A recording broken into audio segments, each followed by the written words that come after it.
Well, welcome everybody to the next episode of the RF Generation Collectorcast. As always, I am your host, Mr. Duke.togo, and joining me from the beautiful east coast of these United States, Mr. Wild Bill. Hey, Bill. Hey, how's it going? I'm pretty good, and I know you're having a pretty excellent month yourself. I think we'll get into that, right? I am flattered that you would say so. Yes, I had only one major thing, but yes, a very, very good, fun month. And as always, dry Craigslist, right? Just dry. Super dry, like you have no idea. like Canada Dry ginger ale.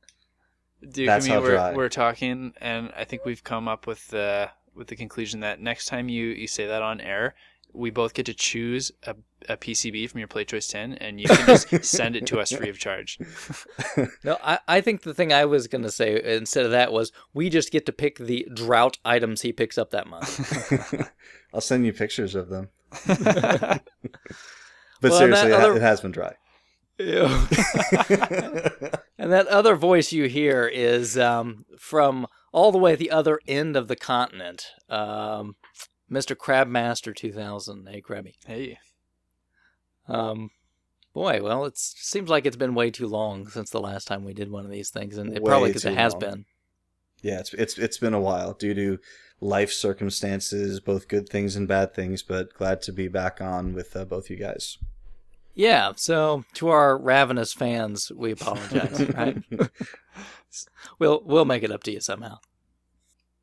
Possibly in person. Maybe. Foreshadowing. Well, let's start off with a couple different ways where people can find the show, right? So, Bill, where can people find us? Well, this show is called the Collectorcast for a reason. It's because we have this website called collectorcast.com where we put all of the shows. That's nuts. At least all the shows for... Okay, no, not really anymore, all of the shows. But Close we'll to all of the shows. Yeah, that'll be in an upcoming announcement. And again, foreshadowing. And we've got some other places too, Krabby. Where else can people dig us up? Oh, my favorite place where I'm the most active, obviously, Twitter. Yes, where Hey, you've Krabby been better. will comment on pictures that I posted like 2.5 weeks ago. They look new on my feed. Well, yeah, I mean, you got to remember, Duke, there is a time zone difference between us and Krabby. I forgot that there was a 17-day time zone difference. Yeah, he lives on Mercury, apparently. Was it really that bad? I thought it was current. No, it was like No, 2.5 bad? weeks. All right. But that's all right. It's that was the start, good right? side of Krabby, right? Yeah. Now we're also in other places as well. So, Bill, where else can people find us there? Bookface. The Booking of the Faces, Book the Face, and we are there. which I will have to pause. It seems like we have not been as active on the Facebook.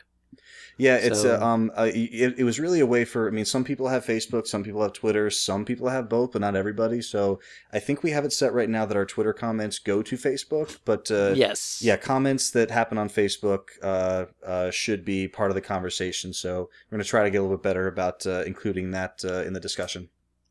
Yeah, and I would say that if you are one of our Facebook fans, look, man, sign up for Twitter. Don't be a Krabby. You know, we got some good conversations going on Twitter. Easy Yeah. to reach us. I had a good one today with indie gamer chick about some NES cards, some unlicensed NES cards that she couldn't identify. Yeah, I picked up on that. She's got a great site. She's a lot of fun if you ever go read her reviews and stuff. Mm-hmm. All right, and so what else, Krabby? Where else can people find us? My real favorite one, YouTube. You are prolific on the YouTube, so I will agree that's probably going to be your favorite, right? I like the YouTubes. I understand the YouTube. I don't understand the Twitter yet.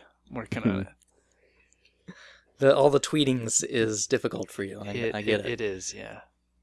The twittering is tough. And then, Bill, we've got some other places too. So I'm going to go with this one to leave you the Apple one for yourself. So we got Stitcher. Oh, okay. If you haven't heard of that Stitcher Smart Radio, it's real simple. It's stitcher.com/RFGeneration.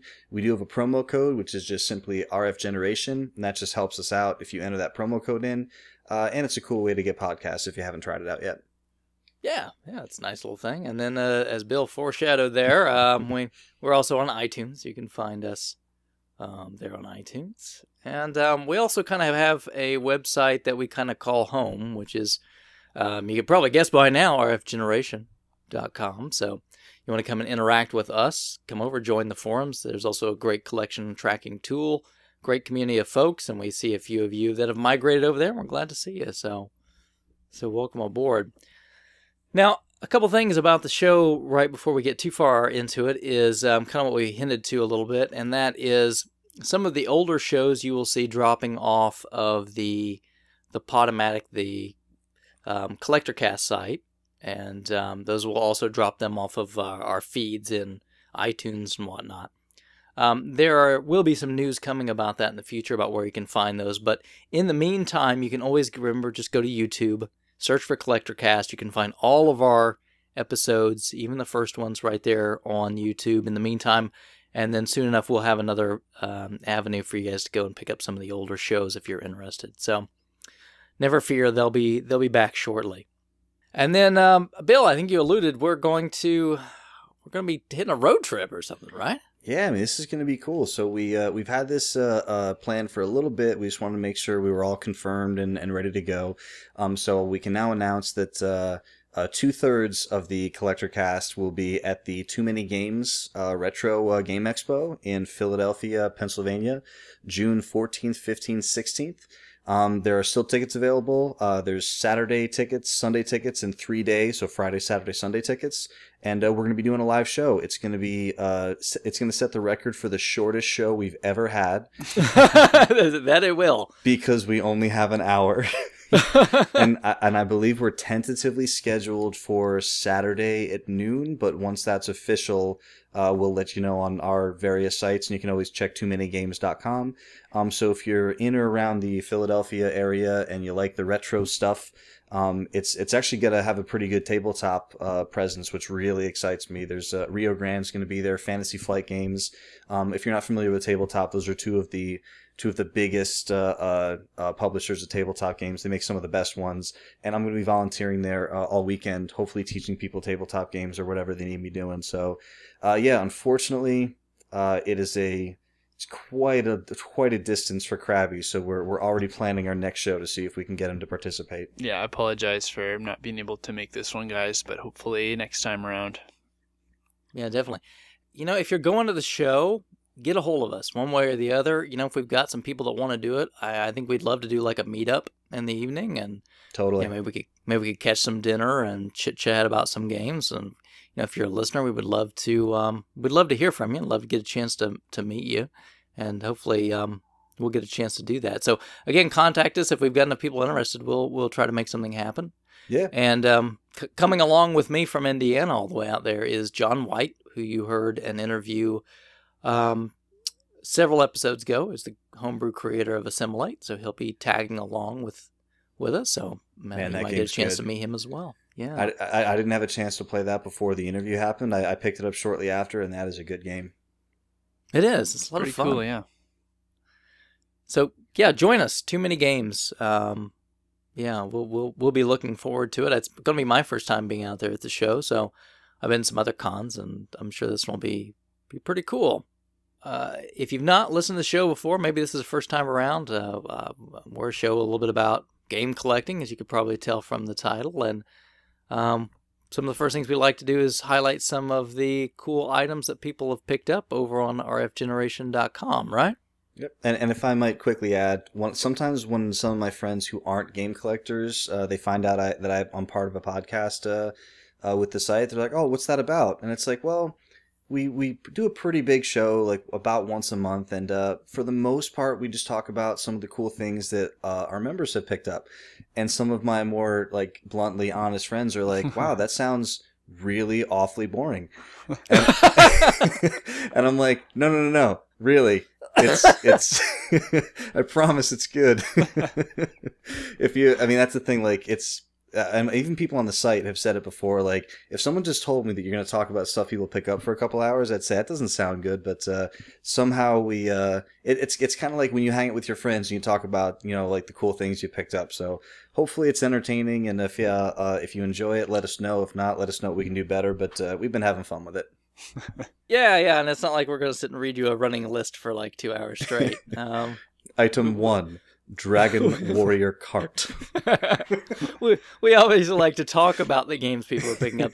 It just gives us a good template to work from, and we don't always know what's coming up, so we can kind of talk about a wide variety of things. It's always new each time.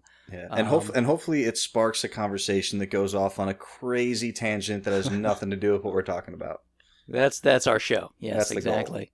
And then later on the show, we have an interview with homebrew creator Derek from Gradual Games. So listen on after the small scores segment, and you'll get a chance to hear Krabby and I do a little interview with him, which turned out really great. And he was great to talk to. Had a good time talking to him. Yeah, lots of fun. So let's get into it, right? We've got a lot of stuff to talk about this time, which, always makes me excited.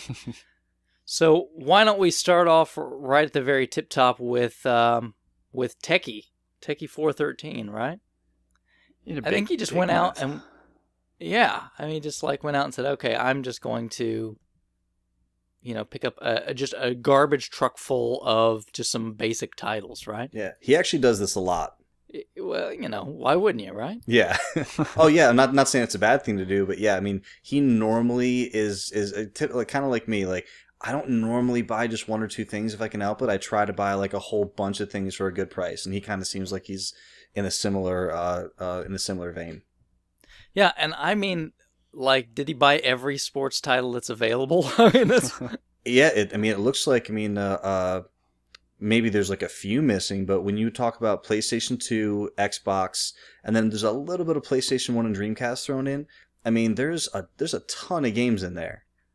Yeah, I mean, we're not talking like, oh, he picked up 20 sports titles. Yeah, this is like there's 50, like 60 games. Yeah, here. There's like 100 games in that pile. So any choice hockey games you picked up on there? Ben? I was just going to say, I know from experience he's missing a lot of hockey games. Okay. Yeah, I'm telling you right now, ESPN NHL Hockey with Jeremy Roenick right there in the front, if you're looking at the picture. That was a great game. That was actually one of the first licensed ESPN games on the 360. On the original Xbox. Also had that live enabled. This is a game that I remember playing with a roommate when I was living down in Florida, working at Disney, and we played this game all the time. He was actually thrilled that Jeremy Roenick was on the front. Even though Jeremy had left Chicago by then, my roommate was from Chicago, so he put Roenick on the Blackhawks, and we always played Blackhawks Rangers. But yeah, that's the one that pops out to me. All the other games are garbage. Now, wait a minute. He got Luigi's Mansion in there. Yeah. That's a good game. Come on. Ouch. No, I'm kidding. That's a good one. And also, not to get too far off the sports games, but he also picked up the Game of the Year edition for Arkham Asylum, which is amazing, and one of my favorite games on the 360, Red Dead Redemption, the Undead Nightmare expansion.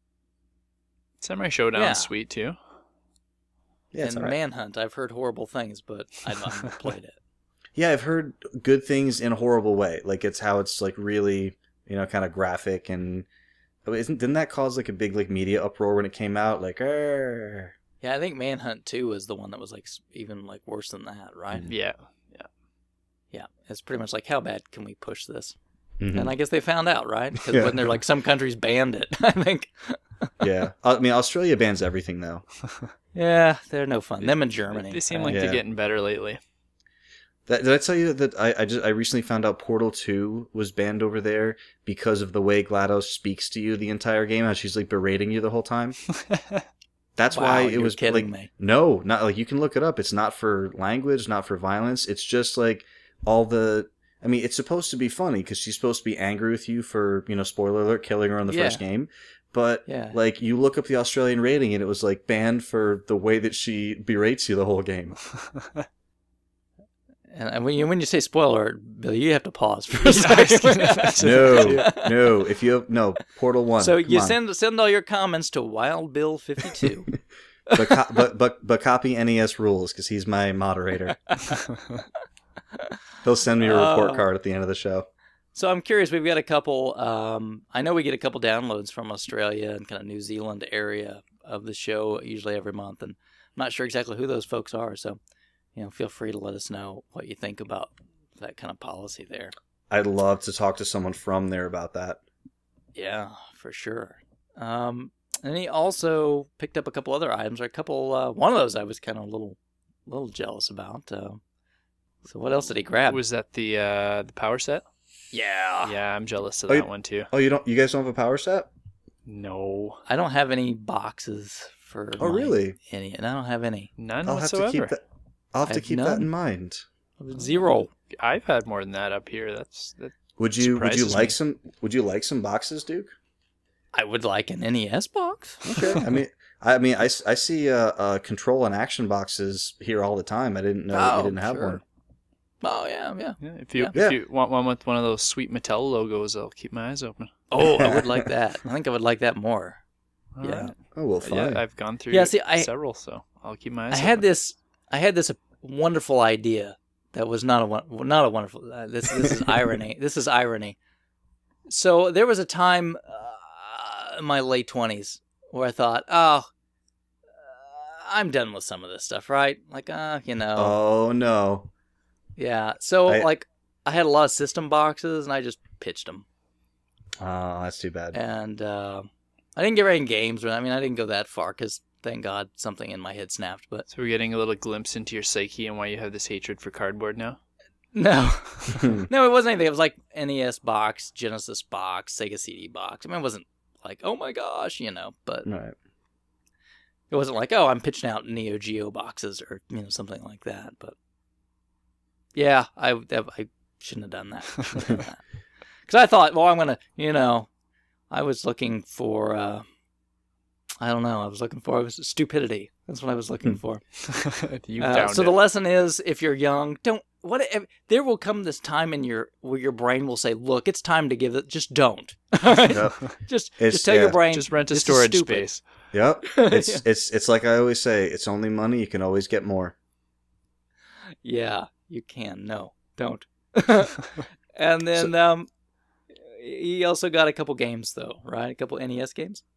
Yeah, there's on the less common than Dragon Warrior 1, definitely. Yeah, I think you could about pave the street with Dragon Warrior 1s. But, yeah, picked up a 2 and a 3 card. It looks like at the same time. Yeah. And Krabby, I think you had been mentioned somewhere that you have not got around to playing any of those? I've played the first one a little bit. I haven't touched any of the rest, so I plan to fix that pretty soon. For shame. I also love the strategy guide he got.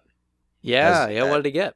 Well, as a Zelda guy, I kind of pick up like anything Zelda that I see that I don't have. It's one of the only series that I will collect variants for, just to have all the Zelda stuff. So he got a Zelda Nintendo Power Guide for the Player's Guide for Oracle of Seasons and Ages. Which looks pretty cool. Yeah, they're good games, and I know it's against Krabby's policy, but I feel like I should mention that they were recently announced that they're coming to the Virtual Console. That was awesome. But what's that? They also announced Link to the Past 2 for 3DS. Yes, they did. So Krabby rejoices, right? It's okay. I'm as long as it's physical, right? Yeah, I'm happier with that than the arcade. I want console top-down ones. I don't want the handheld ones. I don't play my handheld very often. I'm happy. I could be a lot happier. What is the matter with this guy? You know what I would have been happier with? I don't know about happier, because I do like having like a top-down Zelda sequel in that universe, but I have been... Please don't say Super Mario Brothers 2 too. No. It's a Zelda wish. I really wanted a Majora's Mask 3DS port. Oh, no doubt. Just wait around. I know. That's what I was kind of like when I heard there's going to be a Nintendo Direct based on the 3DS. I was like, oh, this is definitely going to be part of the news, and it wasn't. So 3DS is on a roll. Yeah, I would say. Yeah, man, after that Direct, it was all 3DS. My Wii U's feeling a little sad, left out. Yeah. It's all right. My non-existent Wii U is doing just fine. They're holding it for me at the store until I'm ready. That's right. That's right. Now, the next thing I thought was really unique. Is that a nice way to say that? Yeah, it's a cool pickup. Yeah. So the side talking extraordinaire console, right? The N-Gage. The N-Gage, yeah. I picked up that. I think the T-shirt's my favorite part of that pickup. It's really cool. Yeah, and then some games, right? Yeah, a bunch of little complete in box games there. Looks like some Splinter Cells and some SSX. Oh, man, have you guys ever actually used an N-Gage? I never have. I actually see sealed N-Gage games at Goodwill pretty often. There's a good reason for that. I know. They want, like, the first time I saw one, I was like, oh my god, a sealed game. And I pulled up my phone, I do a quick eBay search. There's a billion Sonics. $1. Yeah, $1, no bid. So I was like, oh, nobody wants this thing. Yeah, I remember kind of trying one out once, when it first came out, just to kind of see what it was. Mm-hmm. And boy, yeah, it was really clear at that point in time. But I mean, don't get me wrong, we all in our collections have some stuff that's probably not tons of fun to play, but cool to collect. Sure. And there's not a lot of N-Gage collectors out there. Like 32X stuff, right? Or that's things, exactly like 32. I was going to say, or things that we think are fun, but not necessarily everybody else thinks is fun. No, I will say that I've been trying to keep an eye out for a complete copy of Afterburner for 32X. It's a fun one. I've got the cart. I would like to have, just because I like Afterburner. Yeah. I know people who are Space Harrier fans who do the same thing with that 32X game. Yeah, you'll never actually open it or whatnot, but... So yeah, N-Gage, and I think, didn't he say has a complete set or a near complete set now of N-Gage games? He said he's about 19 games away, and I don't know how big the library is though, so I don't know. It's 20 games. Plus a shirt, and so he's pretty close now. So good job on grabbing the N-Gage. I've not heard honestly of anybody else collecting that. So that's the first I've seen people really posting much about N-Gage. Yeah, at least that I don't hear a lot about it on our F-Gen there, do we? Yeah, he better be submitting all of the images. Yes, do a lot of scans. Now he also picked up another console, right? Yeah, the elusive. I mean, not elusive for other people apparently, but elusive to me. Super Nintendo Model 2, a little skinny Super Nintendo. If you ever want one, Bill, I can get you one. I'd take one if you have them lying around the place. Well, not laying around. I could have one purchased for you. The local stores got plenty of them. Yeah, I mean, stores... I mean, are they retailing $50-$60 near you guys? I think about 50 is what they put those on. Which is probably about right. Maybe I'll see if I can trade Chris something cool for him. He's always looking for something. Yeah, maybe. I'm not that big of a fan. I don't think it's really much of an upgrade. It's a cost savings kind of machine. Drives me nuts that it doesn't have the LED that tells you when it's on or off. Because I've had my son or my sister or someone come over and leave it on for 5 days until I realize it's on. Oh, maybe it's just because there's no save in Super Castlevania 4. Maybe. They're going to come back to it. Why don't you just use the regular one instead of the Model 2? Because it fits into my little shelf unit better, being tiny. Gotcha. I see. Okay. And then moving on, he picked up another game that's near and dear to my heart. Of course. I think this is Mass one Effect of the few 2. Games all of us actually like together. We do like this one. Yeah. It's I know a lot of people, it's like in a lot of people's like top 10 games of all time, and I don't know if I put it quite up there, but Mass Effect 2 is, I mean, who doesn't like Mass Effect 2? I don't know anybody that doesn't. I mean there's definitely some people who hate on 1 because the combat's not as good, and 3 because of the story and other things, but I don't know anybody who says, Mass Effect 2, that game was garbage. I liked 1 better, but I still really like 2. Yeah, me and you both. I thought I was in the minority on that. I like 1 better. I used to think I liked 1 better, but I recently just played through 1 and 2 back to back. Until 10 seconds ago when you heard us say that. Yeah, we didn't ask you what you like, Duke. All right, way back in your memory, you think you like 1 better than 2, but trust me, you don't. When you have to go back to that inventory system they put in there and everyone always says that. Listen, just let me enjoy my rose-tinted glasses. You know what else was the best fighting game ever made? Mortal Kombat Gold. And he also picked that one up too. Yeah, he did. And I like that game. I think you're looking for that game, right? I am looking for that game. That's a good one. That is a good one. It was well, you guys remember the Dreamcast launch, right? Yes. So I had a party on 9/9/99 that like nobody came to, but it was cool because I got to play the games all day. But like, do you remember how many great games were out that first day? It was awesome. Oh yeah. Yeah. That's to this day that's my favorite launch. Even the bass fishing was fun. Yeah, the Sega Bass. Yeah. Yeah. Yeah, because you had like a fishing controller. You were like, what the heck? Yup. I seem to remember not being able to. I know I had VMUs. I think the Rumble pack was the thing that was hard to find. So I only had like 2 of them, and I wanted 4, like one for each controller. Oh yeah. But other than that, I mean, like Soul Calibur, NFL 2K, Hydro Thunder, Mortal Kombat, Sonic Adventure. I mean, we talked about it before, but that was a great launch lineup. Oh, but then there was also that Pin Triathlon. Oh, that was awful. I forgot about that because I didn't know. Oh, awful.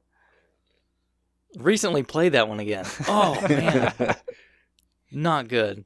Actually, just I told you before, I leave games at my parents' house because they have a waterproof basement. And I was just there today, and I grabbed Phantasy Star Online because I just had an urge to play it. Gross. Oh, so good, so good. And then last but not least, it's something we'll be hearing about again a little bit later. He picked up Lollipop Chainsaw, right? Yeah, it's a sweet game.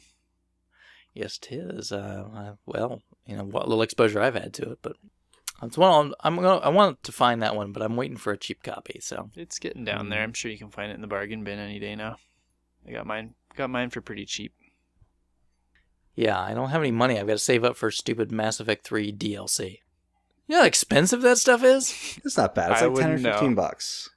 Like each pack is like 15. There's like 2 of them for $15. There's one of them for $10. Yeah, but you don't buy them when they first come out. You buy them on the Xbox Live sale a few months later for like half off. The game has been out like over a year. They've not gone on sale. Yeah, but no, the DLC hasn't been like Citadel just came out like a month ago.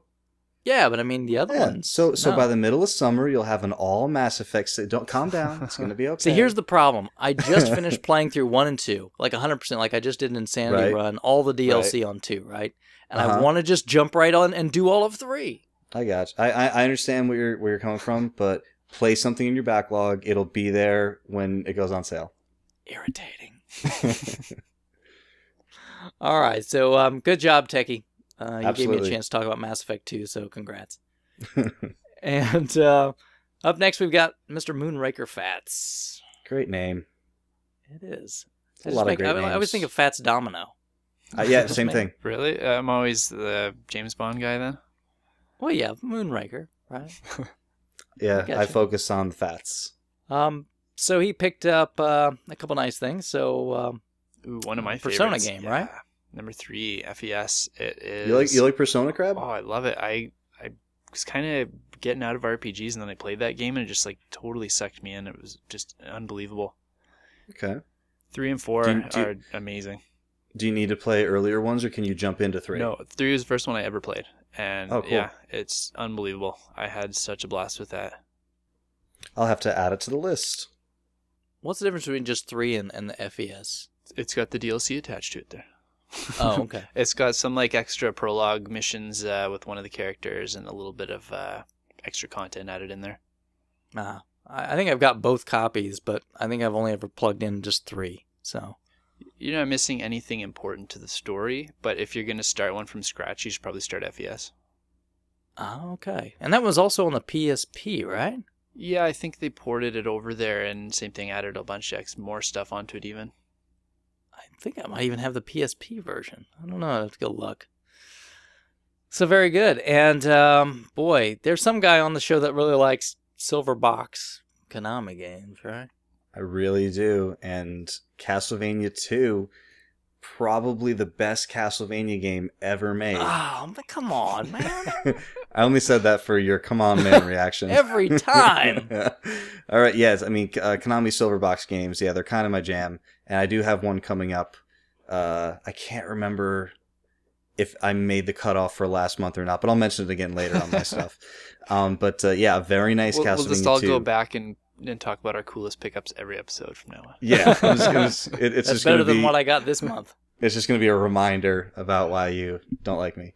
But yeah, a very nice Castlevania 2 boxed, and with a personal comment from someone in the show notes. No, I think that next one is actually it's a game, Bill. Oh, it's not a comment to you. That's just how he's used to us talking to him. So he also picked up Bastard. That's right. With a It's got Super exclamation Famicom. points though. It does. Bastard. So it should be on the Odyssey too, you're saying? There you go. Ooh, snap! That was good. And then not to be outdone by Techie, Moonraker decided to pick up Dragon Warrior 1, 3, and 4. Very good. So no 2, but still, I mean, 4 is getting trickier to find. And the first Lemperor of the month. It's a tricky one to find. That's It a hard is. one to find. Yeah, I mean, Those Dragon Warriors, do you guys find too, like I've gone through a couple sets of them up here, they always seem to come all together, or mostly together. I never just find one at a time. Is it like that for you guys too? Well, for me, I have only come across in the wild or in stores Dragon Warrior 1. I've never come across a 2, 3, or 4 like for sale. I've gone to people's houses, like non-collectors who just happen to have some Nintendo games lying around, who have Dragon Warrior 1, 2, 3, or 2, 3, 4. Mm-hmm. And I'm like, if you ever wanted to sell those games, they're like, yeah, I'm not sure if I want. So like, I couldn't, pry them away from people. But even like non-collectors, I find that too. Like people who were like into Dragon Warrior, they stuck with it. Yeah. Yeah, when I found them, like I flipped a set not too long ago, and it was 3 and 4 together. And Lemperor, I never saw that one at retail when it came out. No, I wasn't aware of it. No, I never saw that at retail. But to be fair, yeah, I wasn't aware of most Nintendo games. I would say just because of the age I was when that was big. Yeah. Yeah, but I mean, I was in the thick of that, and I mean, I don't even remember seeing it at the rental store. I don't remember seeing that at all. So, not back in the day. So, congratulations, Mr. Fats. I don't know if that's a compliment to say that, but oh, get it, Mr. Fats, MR Moonraker. Hey, that's MR pretty good. Fats. I didn't even intend. How do you like that? He helped me out. I'll mention later on when I get to my stuff, but he sent me something I've really been wanting for a while. Oh, Very thanks, cool. Moonraker. Mm-hmm. Very good. Now, up next is Kabonk. Right? I like that. Just this Kabonk. I have this game, but I've never played it. It's good. I've got it too. You never played it? Never played Rise of the Dragon. I like it Is a it lot. good? Yeah. Oh, you're a big Blade Runner guy. You'd like it, I think. I know, it's like a total ripoff. Yeah, people have told me like, oh, it's pretty like futuristic cyberpunk Blade Runner stuff, and I'm like, I'm always like hesitant to like go after things that are like right in that wheelhouse because it's like so sacred to me. But it's on the list. Don't set up your expectations too high, but it has a really good atmosphere to it. I think you'd really like it. Okay. It's kind of like a poor man's Snatcher, isn't it? Yeah, that's a good description. Okay. Yeah. Yeah, it's worth playing and it's cheap. Yeah. But it's definitely cool. You can find that's not a tough, like most Sega CD lots you come across have a copy of Rise of the Dragon in it. Yeah. Yeah. But it's still worth playing. And this next one's interesting. We might have talked about this on the show before. The Metal Gear Solid remake for the GameCube, Twin Snakes. Yeah. Yes. Now, I'm a big fan of the first 2 Metal Gear games, and after that is another discussion. But the Metal Gear? The first game I loved. The PlayStation version I absolutely loved. When I found out they were remaking it for GameCube, I was like, oh, this will be cool. And I don't know the entire backstory behind it. I think like another company handled most of the port. And they didn't just port it, they kind of like totally redid like all the scenes, and they're like they have that like ridiculous quality that is so present in like the 3rd and 4th games that I just couldn't get behind. I mean, it's the same game, but I feel like the story is told in such a different way that I couldn't get behind this port. You know, the best thing I think personally about it is you can do first person like 2 style aiming in one. Yeah, I've heard that from people about this game, and same thing with the Metal Gear Solid 3. The special edition that came out for it, which is what, Subsistence? Yes. Same thing. There's like a new first-person view that you can play the game like that in there, and people have told me that it's almost not even worth playing the regular edition because that mode in the new edition is so much better. Yeah. I've got Twin Snakes. Do you guys all have that? I've sold 2 copies. I couldn't get into it either time. Yeah, I've played it. I'd rather play the original. I can't get into any Metal Gear. It wasn't just Twin Snakes for me. It's worth having, I think.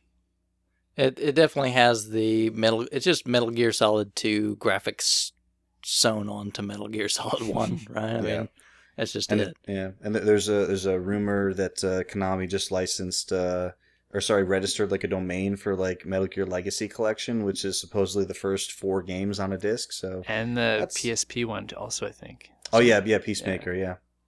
Which seems weird with like a collection just came out like recently. Yeah, suckers. Yeah. Well, I just want to throw in that Kabonk picked that up for only $1.25. Yeah, that's a good one to grab on the GameCube. It's one of the more desirable games. Yeah, I would have bought it. But I got a question for you, Bill. Since you're such a fan of the first game, did you ever play it on the Dreamcast with Bleem? You know what? I was working at a Babbage's around the time that Metal Gear and Bleem was a thing, and I believe that I did. Like, I played it just to see, like, kind of what it looked like and what the graphics were like, and I was like, oh, wow, that's really cool, but I didn't actually play through the entire game again on the Bleem version. You should. It's the same game you know and love. It's just cleaner, cleaner graphics. I definitely would, because, I mean, even at the time you were playing it, you were like, wow, this game is great. It doesn't really look that good, but like it's still great. So it's sometimes games actually look good to you, but then you go back to them and you're like, wow, this looks bad. Like Metal Gear 1, at the time, you already know it doesn't really look that good. So it'd be nice to have a clean version. Actually, the PC version was nice and texture smoothed as well.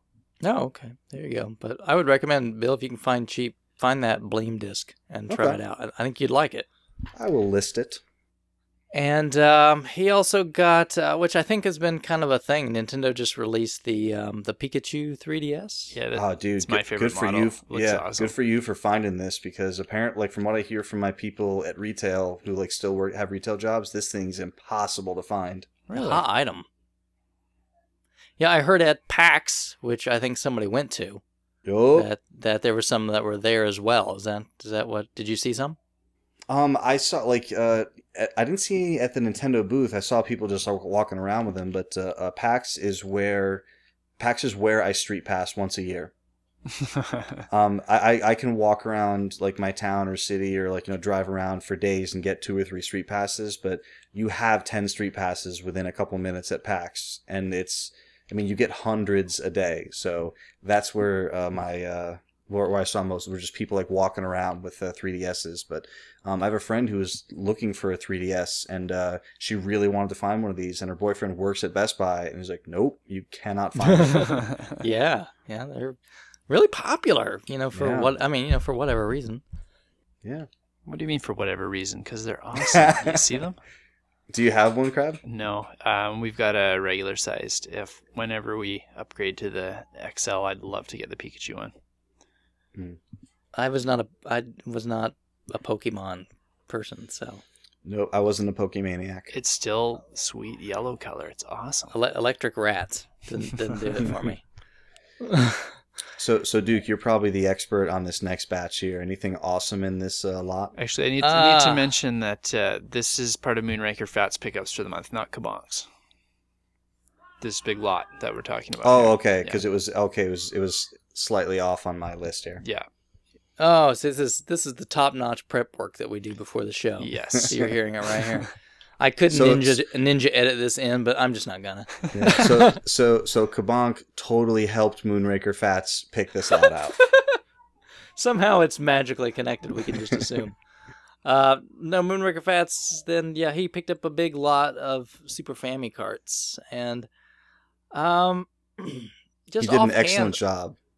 I'm definitely not a Super Fammy expert. Know a lot about Famicom, but I don't really get into that much. So there was nothing there that jumped out at me, but I know like a lot of these lots you can pick up from Japan. You can get a lot of these cards really cheap if you buy in bulk. So that's kind of what I'm guessing that he did there, is just make a big bulk buy of just random carts. Yeah, and this is a big lot. This is like 100 carts plus. Yeah. If you go on eBay, you can see some of these sellers do that pretty regularly, where that's it. You're just buying a box of randoms, and what they'll do is they'll just guarantee that there's no dupes in the lot, and you just get whatever they throw in there. Yep. And I did that with the Famicom lot. I got like 100 Famicom carts, and I ended up paying like 50 cents a piece for them that way. It's a good way to start out, yeah. It is. Oh, yeah, definitely. It is. So, again, I didn't notice anything that really stood out to me there.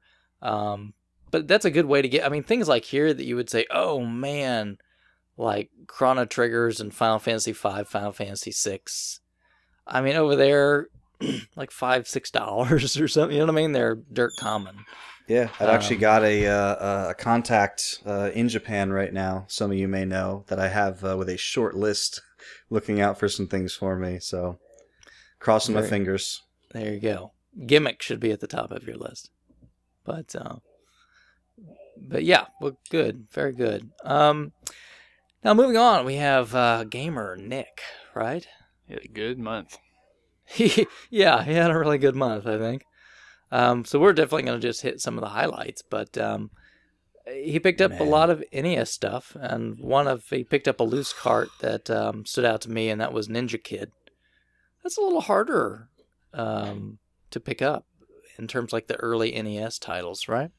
I wasn't aware of that. I've had mine for so long. I didn't know. Yeah, I mean, the box stuff stood out a little bit more to me, but I was speaking of carts. I mean, there's also a Donkey Kong Jr. Math in there. Yeah. Yeah. But yeah, the boxes that are a little well, and also RCA Pro-Am too. So a handful of fairly uncommon NES carts, but also the boxes that stood out to me. Uncharted Waters is a little trickier to find. Mega Man 1, very desirable. With the big round seal of quality on the front. I have a very nice copy, but mine's the oval. So the round, I believe, was the first one. And then one that's it's weird because the cart doesn't go for very, very much, but a Princess Tomato in the Salad Kingdom box is not something I don't see very often. So I'm not steep. It's sneaking up there too in price. Yeah. I remember when I first started collecting, there was a guy I bought some stuff from who was kind of getting out of collecting, and he said to me, he's like, "Listen, like, you know what carts you got to be on the lookout for?" And I said, "What?" And he says, "It's Princess Tomato in the Salad Kingdom and Little Samson." What? So in my head, I've always kind of held Princess Tomato in this like weird, pedestal position, even though it's like, not like a super duper, crazy uncommon game. But when I see this box, I remember like, oh, I gotta get that. I like the box too. It's unique, interesting. It definitely is, yeah. And a Bible buffet box. I mean, you see what's it called? You see Bible Adventures. Fairly often. I don't really see a Bible buffet box that often. I couldn't tell in that picture though if it's really a box or just like one of those plastic kind of holders. I see the fold on the bottom of the box to me, so I think maybe it's just in like a sleeve. Yeah. Oh, okay. I think he's got a few of them in protective cases there. Yeah. Dracula and Overlord are two that jumped out to me. I'm surprised you guys didn't mention those. Those are quite hard to find complete in box. Oh, really? Yeah. I didn't realize. I guess I've had my Overlord for so long I didn't really realize. I could see Dracula. I didn't realize Overlord was so hard to find. Yeah, like a that. little tricky. So. But I'd put it in the same level as Princess Tomato. Really? Okay. Well, yeah, I mean, I guess when you think about the cardboard? movie, it came out in like 93 or 94, so that's really late in the NES life cycle. Yeah. And then jumping out of the NES for a minute, he picked up the most excellent Skies of Arcadia for GameCube. Skies of Arcadia Legends. No comment? No? Yeah, I'm waiting for the comment, Krabby. No, I was keeping it to myself this time. Nothing nice to say. Did anyone else spot the seventh guest, Big Box PC? Yep. Yo. I figured you'd handle that one, Bill. And then in that same picture, almost as if he's writing me a love letter, there's also a Super Street Fighter 2 for Genesis, which I don't know why, but I've always loved that version of that game. Really? The Genesis one? And that's the thing, like I didn't love it because like it's great or anything. It was just like like sometimes like you kind of fall out of video games for a little bit and then you realize what you've done and then you get back into them real quick. So it was a time when I was not really playing games very much, and then like I remember going to a store and seeing Super Street Fighter 2, and I was a big Street Fighter 2 fan, and I was like, I must have this. And I remember just taking it home and playing it endlessly, being like, this is what I left behind. So it's one that I like. Now what I don't recognize, and it's got the N64 logo on it, is that box next to Super Street Fighter 2. I'm not sure. What is that? I mean, it looks like it could be a VHS tape. I don't see the N64 logo you're mentioning. It's vertical. Like you see like the word that's kind of like that HOT. Oh, yeah, I see it. and then the N64 logo. So it could be how to do something on N64, like secrets to games or something. I'm gonna bet it's like a preview tape. Right. Maybe. I really can't. Yeah, I've got a couple of those. Not that one though. Nothing that looks like It does look kind of VHS shaped. Yeah, maybe Right? Gamer Nick can let us know. I'm not seeing anything in the flavor text of his post, so maybe he'll let us know. The flavor text. Yeah, flavor text. Yeah, of all the people on the show, the magic guy should understand flavor text. That jumped out right away. Now, he also picked up a couple other items a little bit later on, right? Our second Emperor of the month. Yes, Yeah. another Emperor. And the price on Chrono is getting into an uncomfortable place for me. I'm starting to think I might never get one. Yeah, he had a complete in-box Chrono Trigger. Right? He's not the only one this month either. I know, like a nice one too. I think a handful of our members got them off eBay even too. Yeah, ouch. Is all I've got to say. Yeah. That's what happens. That's what happens when your Craigslist is dry. You got to go to eBay. Yeah, I've not resorted that far yet, but I'm usually watching a handful because I have a lot of manuals. So I'm usually like every couple of days I'll check to see if somebody's selling just like the cart and box combo, and I'll just watch them. If they say cheap, I'll grab them. But yeah, I don't get too much from eBay.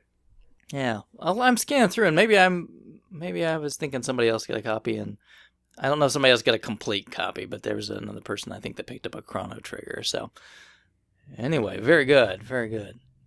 Okay, and then up north we've got Mr. Zag Norch. That was so awesome. Instead of saying up next, Yeah. you said up Norch. And I don't think he even noticed.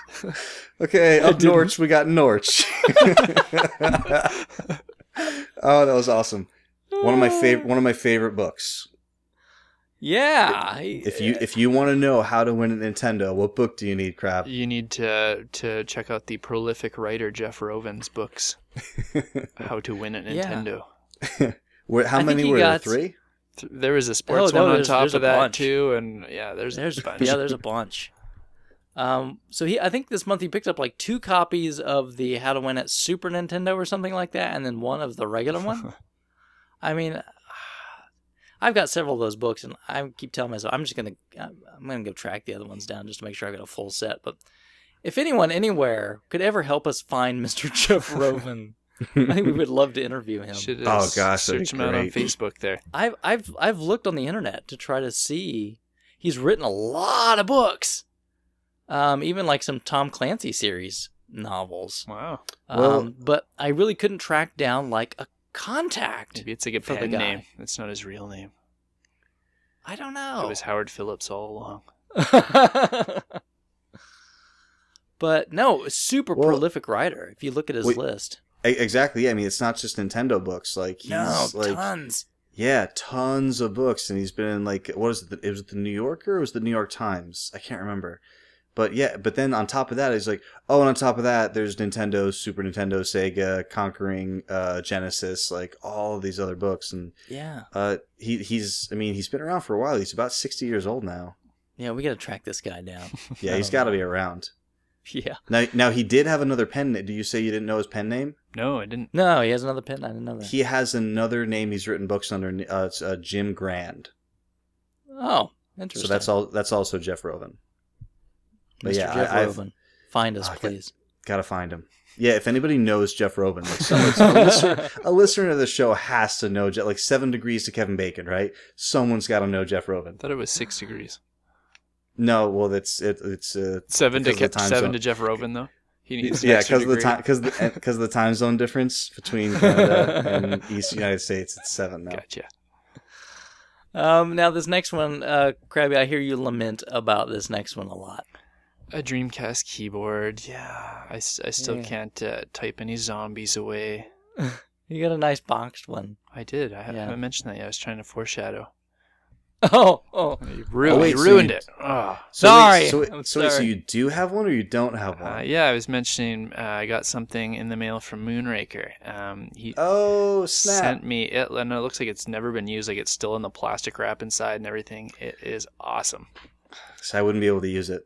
Well, I'm going to use it. I'm going to kill some. Yeah, he sent me this sweet note with it too, talking about typing out some zombies, and if the keyboard ever fails, I can just use it to bash their faces in. That's awesome. Extra mile. Yeah. I love those well, notes because usually when I get the mail, my wife's right by me, so I open it up and she reads the notes too, and she's like, "Who do you talk to online? Like, these people are so weird." Like when Zagnor sent me that appendix game and stuff. Yeah, but that was kind of a special circumstance. I just want to say something officially.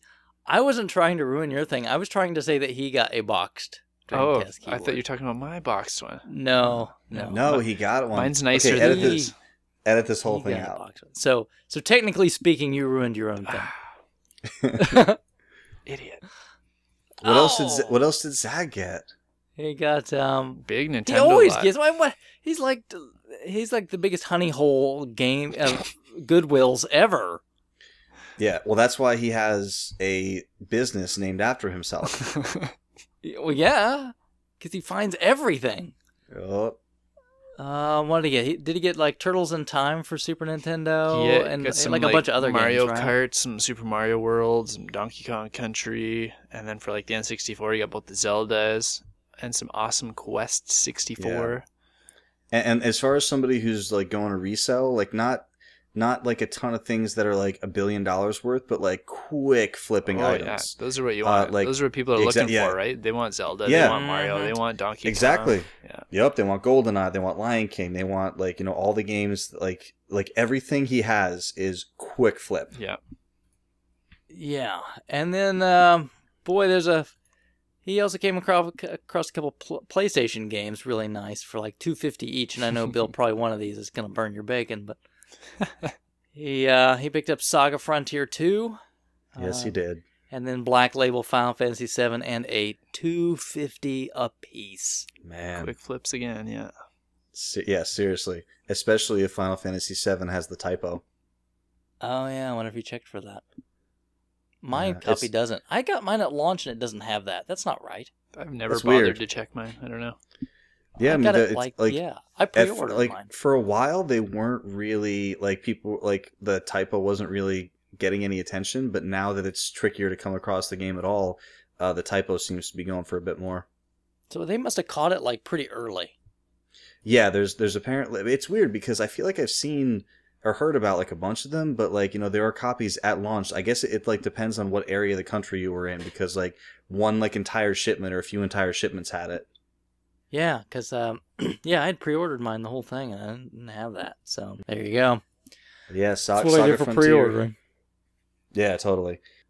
So you're still looking for Saga Frontier 2, is that right?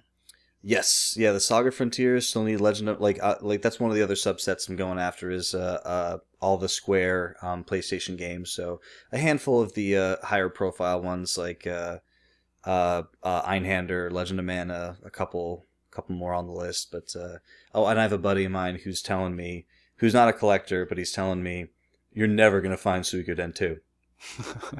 And I'm like, no, I'll find it. It'll just cost me $1 million. $150, yeah. Yeah, exactly. He's like, but I know you don't spend that on games. And I'm like, you're right, I don't.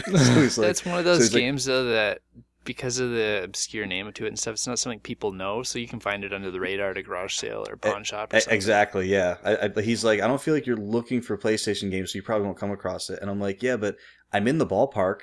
I'm around games. I'll come across it at some point. It's just I'm not going to drop the $150. I've come across it before in a shop. I mean, they wanted retail for it. Yeah, but, me too. I mean, it's out there. Me too. So, hey, Zagnorch is tearing it up as usual. I'm going to go find out where he is and just the day before he goes, just hit all these Goodwills. Yeah, I'm not to give out his address or anything, but I'm pretty sure he's West Coast, so that might be a good place to start. Maybe, there you go.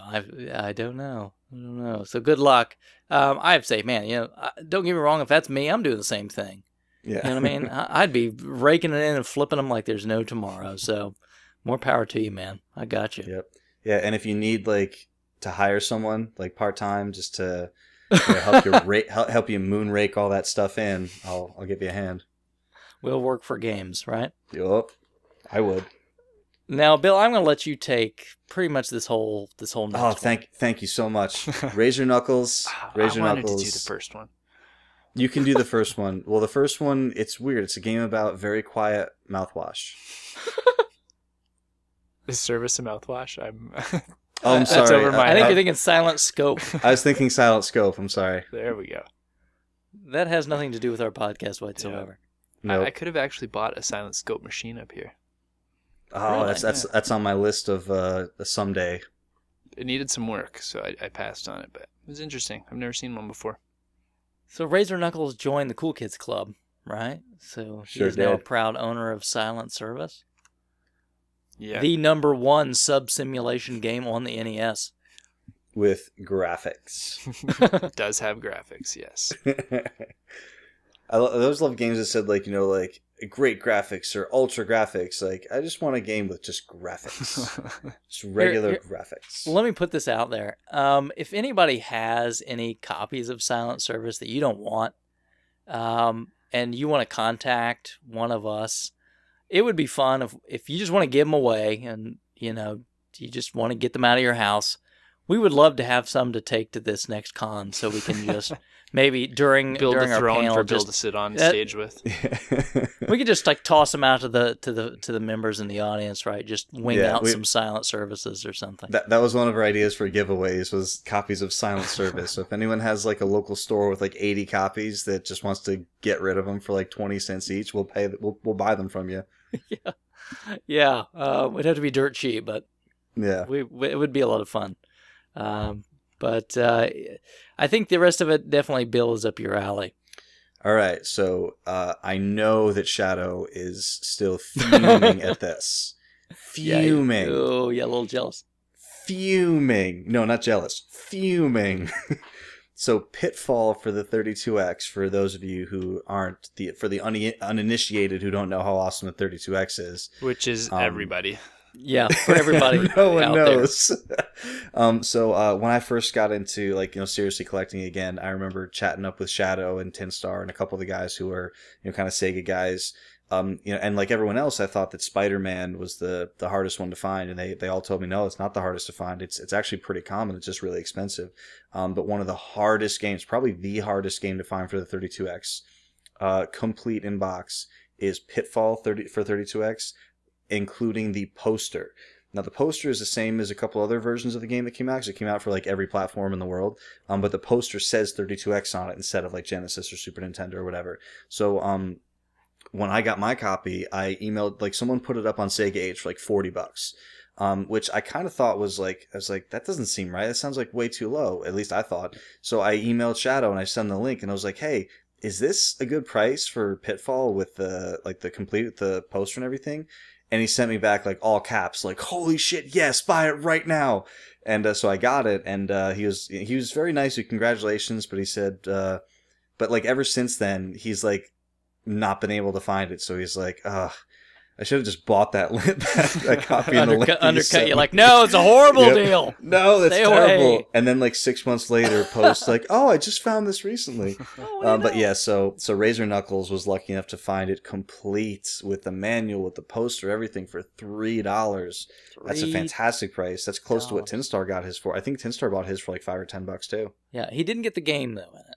Just that's everything okay. else. Oh, I'm sorry. Yeah, I missed that. I just saw it, box manual and poster. You're right, for $3. But still, So still really, really good game. Man, I would Sorry, sell that good so deal. fast. I didn't mean to say good game. I would sell that so fast. and then no, you got okay. Well, complete the collection first, and then No. I'm one game away myself, and like as I start, you ever start thinking like, okay, once I complete this collection, and let's say take it one step further, and then you say, okay, let me finish all these games, like. It's not that I'm looking forward to selling it or anything, but I'm kind of thinking, man, I wonder how long I would hold on to it before I seriously considered, like, now that I'm the proud owner of a large machine. So I will never have that opportunity. I'm beginning to realize that's not going to happen. But yeah. So on top of the Pitfall box to go along with his collection, he also picked up a complete 32X for $25, which is a decent little price for those. Those are starting to sneak up a little bit at retail. So yeah, another good pick. Yeah, I think that's like what I bought mine for when they were discounting them, a billion years ago. Complete in box. So that's a good deal. And he said he even had all the cables, even the elusive, Genesis 1 adapter. Yeah. In there, so very good. So welcome to the Cool Kids Club of 32X. Razor, I'm sorry. That's all I can say. I'm very sorry you went down that path. Now, moving on, a man that's become endowed with some extra cash, I think, from a sale is Mr. Bad Enough Dude, right? Yeah, he doesn't post a lot, but he's been posting quality stuff when he picks things up, man. Yeah, I think he sold. Now my brain has just gone on the fritz. I can't remember what it was, but boy, it was a big dollar item, and it's like, oh, what do I do with all this fun money now? And he's been buying a lot of stuff, so good for him. Can you guys give me a history lesson on Dragon Quest? Yeah. I don't mean to be ignorant about it, but is it not Dragon Warrior? No, it is. Yes. Okay, so is it legitimately like is Dragon Quest 1 like Dragon Warrior 5? No. Okay. Dragon Quest 1 is Dragon Warrior. Oh, really? Yes. Dragon Quest 2 is Dragon Warrior 2, 3, 4. Oh no. Oh, okay, I got you. So Didn't they just change the name to Quest because it was less violent for us North American savages? No, they changed just to Warrior. Right. It's Quest over there. Oh, okay. Warrior over here. It sounds cool. Up I until gotcha. 7. 7 was the last one that was Warrior, and then it went to Quest after that to be the same. Gotcha. I thought that they were the same thing, but I've never been into the series, so I never really looked into it. Yeah, that's it. So he picked up a lot that's there. One thing I wanted to comment on, just because I was kind of amazed to see this, he got Ray Crisis new for PlayStation, which is a pretty cool shooter. Yeah. And he said he got it for $20 from Amazon. It's still in stock, brand new, $20 from Amazon. Seriously, I just went and looked it up. It's a working design game too. Yeah, it's on their Spaz label. Wow. But if you still want to, as when we're recording this, go on Amazon. It's brand new, still there, wrapped, $20. PlayStation 1 games, you know what I mean? Especially the working design stuff. Yeah, they got a good following. They're usually snapped up quick. Yeah. Someone found a case of that. Must have. Something like that. Now, the next, he got kind of into a Sega CD kick a little bit, too, right? And picked up some heavy hitters for Sega CD. Another working designs title? Yeah. Popful Mail. Yep. And he only paid $45 for that. I think anything usually sells for like $120, $140, right? And the weird thing is, he said he picked that up at Half Price Books. Yeah, I think he said he knew a guy or something. Yeah, he knows a guy who's an employee there, and he can search the inventories of other stores. So awesome. So they just search for rando games they want, and then I guess they can either have it shipped in, or he just went to that other store. But yeah, $45 for that. I mean, it's what's the working design RPG on Sega CD that I enjoyed recently was Vey. Oh, that's awesome! I love that game. Yeah, that's go ahead.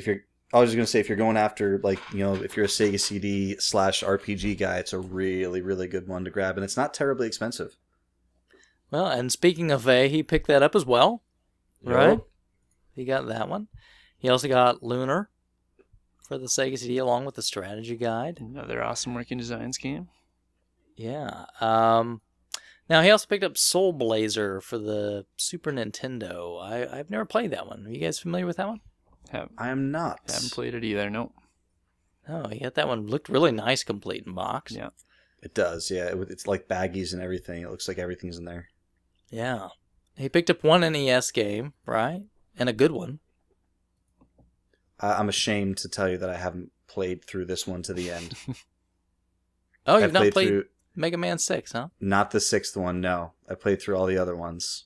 Yeah, that's the one with the crazy bosses, right? They start getting a little weird, yep. Yeah, they've totally run out. They're like, we have nothing left in the tank. Yeah. What the hell is Yamato? Yeah, we have Jeff, the robot of biscuits. They got the cool rush adapters and the levels with the branching paths and stuff. That was interesting game. Yeah, good ideas. And that's the weird one because Nintendo published that over here, right? Yep. Yes. Capcom even gave up. Exactly. Yeah. The box design. I remember Like on RF Gen one day, like I'm looking, I sorted all my like collection by like publisher, and I'm like, why isn't Mega Man 6 showing? It was like, oh, because it wasn't Capcom. Yeah, I mean, how strange that even Capcom said, no, like the NES is dead. And they're like, no! Need more One Mega more! Man. Yeah. Squeeze the stone. It's, he also got a Chrono Trigger complete box, right? Yeah. Man. And another fantastic condition one, too, yeah. Yeah. Yeah, I mean, it's like, this is the kind of thing that, it's like, you know when you find those crazy items that you could flip for like big cash money right away? I kind of feel like that's the item that I need to hold on to for when someone puts up like a Chrono Trigger complete to be like, hey, do you want my crazy thing for your crazy thing? Because that's the only way I'm going to get it. Yeah, I wouldn't even try to tackle that one. And I've got the cart, but I think the good news is that everybody says the DS game is the one to play. If you're actually going to play it and you don't mind it being on a smaller screen, yeah, the DS is, I think people would say, the definitive version. No, thank you. So there you go. Save yourself some money.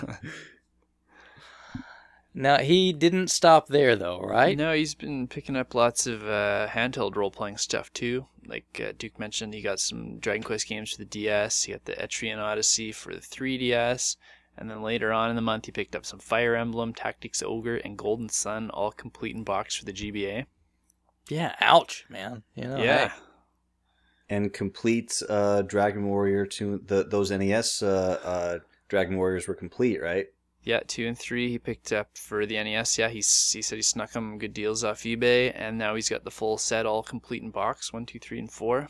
That's awesome. Very When I first saw that picture, I thought he got all 4 at once. And then you had to read the flavor to find out the story. Yeah. Yeah, and I see that. Is that Nino Kuni guide that he got? That one that's the hard to find, crazy expensive one? No, that's not the Wizard's Manual. This is just the guide. It's still like a $40 guide, though. Oh, okay. But, it's that Wizard's Manual that came with the first batch of pre-orders that one guy snapped them all up. I don't know anything about Nino Kuni.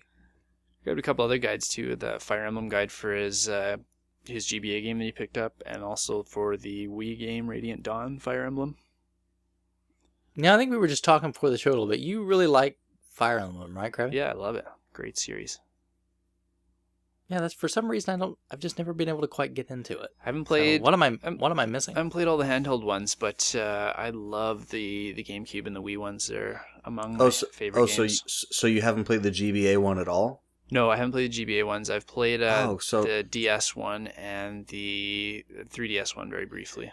Because the GBA one is the one because I figured like that's where it started, right? It started on the Famicom. In North America, that's where we got our earliest taste, I think. Right. I mean, because that's kind of where I thought it started. So I think that's the one that came with the Ambassador 3DSs, right? It was the GBA Fire Emblem. So I started playing that on my 3DS, and like I played it for like a couple hours, and I just couldn't get into it. So I'm not sure. I didn't realize it was when you said that you liked it so much that you were talking about the Wii and the GameCube ones. Yeah, I've always been more of a console guy, so that's where I drift to. But I just couldn't get enough of those ones. When I played them, I had to play through them like 5 times in a row, like hardest difficulty, make sure no characters died, like get everything. Like it was just very addictive. Huh. Now see, I like like Shining Force. I love those, but man, I've not been able to get into Fire Emblem yet. So I say try the something. GameCube one. If you don't like it, you don't like it. But I think you'll know fairly early on, within a couple hours. Everybody tells me this new 3DS one is the one to get. I'm excited to play more. I want to get that. So, I mean, I keep thinking like, well, maybe I should try it again. And I think, I don't know. I'll let you know. I'll get it and I'll let you know. Okay. Oh, you let me know. So, is that it for Mr. Bad Enough Dude? Isn't that enough? Yeah, you just got like every role-playing game known to man there. Maybe I got enough. Maybe. Yeah. It's not always quantity over quality. Next up, we have another good Canadian buddy, Fleech, right? Mm-hmm. Yeah, so, very active on Twitter. Yes, he is. You're missing all the Canadian conversation there, Krabby. I know. He sends me little guilt messages once in a while. Good for him. And he picked up a Super Nintendo cart, right? Some Illusion of Gaia. Yeah, and again, it's another one of those that I've not played. Have either of you two got into that one? Long time ago. I haven't touched it in over a decade. But I have good memories of it. Oh, okay. Yeah. It's a traditional JRPG kind of thing? Yeah, I don't remember anything too fantastical about it, but I remember it being solid. You know, same vein as a lot of other Super NES role-playing games at the time. Oh, okay. Well, He also had congrats, another Fleech. pickup a little later on. He got that nice new TV. Maybe after listening to the last podcast. That's right. You know, it's funny when we talk about that. He had sent me like a couple PM messages like, hey, what do you think about this TV? What do you think? Back and forth. And we kind of talked about it a little bit. So it's kind of fun. Kind of fun to have maybe spark some interest in something. Or I think really just needed a new TV. So. But at least he Good made sure timing, he got maybe. the right one. Yeah, we talked a little bit back and forth about it. So it was kind of fun. It was good. Now, up next, we have another little heavy hitter with a few of these things in here, right? So it's our resident Saved by the Bell aficionado. Yep. He's actually on the commentary on the DVDs. Oh, really? Yeah. He got involved. Mm-hmm. So we're talking about Mr. Engel 762, right? Yep. Now, this one was impressive to me, this first one that he picked up. Man, sealed, right? Yeah. So he picked up... Yeah, Yeah, sealed. sealed. Any sealed thing that then is followed by legend is probably like you don't even need the like anything sealed with legend in the name. You're probably in good shape already. Yeah, so he got a sealed Link to the Past, and it's like the kind of the greatest hits kind of one, but still, I mean, it's sealed. That's one of the few greatest hits box arts, though, that actually looks pretty cool. It's not... Well, the gold makes sense, yeah, right? It looks awesome with it. Yeah, it's almost like they should have done that in the first place. Maybe they'll do it with the new Link to the Past. And then he also picked a couple Famicom carts. So he picked up YY World, and that's a fun one. That's like the Konami mashup where you get to kind of play as a bunch of different Konami characters. I all remember in you like a... mentioning that one before. Yeah. Oh, Yeah, I thought it was fun. a golf game, but I'm thinking of Wylele. Yeah, totally different. And then he also got Joy Mecha Fight, which this one baffles me as to why Nintendo didn't bring this out on the NES. I mean, it's a Nintendo game, and it's really good. It's like a fighting game on the NES. That's good. Like a one-on-one fighter? Yeah, Weird. yeah. You're like these robots. It's that not like the system fight. was saturated in them or anything. It could have used a couple good ones. It could. It really baffles me as to why on earth they never brought that out. But it's really good. So I would encourage everybody to check it out if they get a chance. Really good. And then he got a couple other items, right? One of my favorites, the complete in box Lunar 2 Eternal Blue, with all the extra goodies that came with it. The pendant, and the map, and the little characters and stuff. I thought you were going to say the other one was a favorite. Yeah. Lunar. Really? Yeah, we like the I thought you were looking forward to number 3, though. I am a huge Pikmin fan. Pikmin 2 was kind of a step I didn't like as much as the first Pikmin. Wow. Which I think everybody else disagrees with because they hated the short time limits in the first one, but I loved that. Krabby likes the pressure. I Yeah, do. is that why you like? That's probably why you like survival horror and stuff like that. Yeah, probably. Yeah, I think people in general don't like timers. Like anytime, I don't. Anytime we're in a game when it comes up and it's like, okay, like do this, and it's like the timer starts like a minute 20, and you're like, oh crap. I think once people realize, like at first, like it seems like there's a lot of pressure on you, but if you just ignore the timer in every game ever, they're useless. They're just there to scare you. You have so much time to do whatever you need to do. It's just ridiculous. I guess in some cases, but like for example in Dead Space, there's parts where you're out in space and you have like only so much oxygen. Mm-hmm. But the amount they give you is ridiculous. Yeah, that's what I mean. They put these things on that are meant to give you pressure, and they often do. But if you just ignore them, they're almost always useless. Yeah, Do you know unless you want to purposely try to just stay and kill yourself. Yeah. Do you know it was a much like to this day I think like the most tense music I've ever heard, partially because like I have a real like a serious non-joking real fear of drowning. In Sonic the Hedgehog, when you were running out of air, like oh my god, that music was terrible because I remember I feel like it was like 30% louder than all the other music in the game too. Like it just screamed at you like give me some air. Oh, yeah, I hated at the that. end when he just dies, he just yeah, like boom. And I was like, oh yeah, but yeah, I mean, I think there's better ways to add that feeling of pressure, tenseness to games instead of 9, 8, 7. It just seems lazy to me. Yeah. I will challenge you, Krabby. Play the Versus version of Castlevania and tell me if the timer doesn't matter. All right. I'm going to tell you, it matters a lot. Because it's not your standard Castlevania. It's a lot of pressure. You can't stop and get all the items. You got to run. Who stops to get all the items in Castlevania? You gotta hit all those candelabras. No, you just get what you need and you run.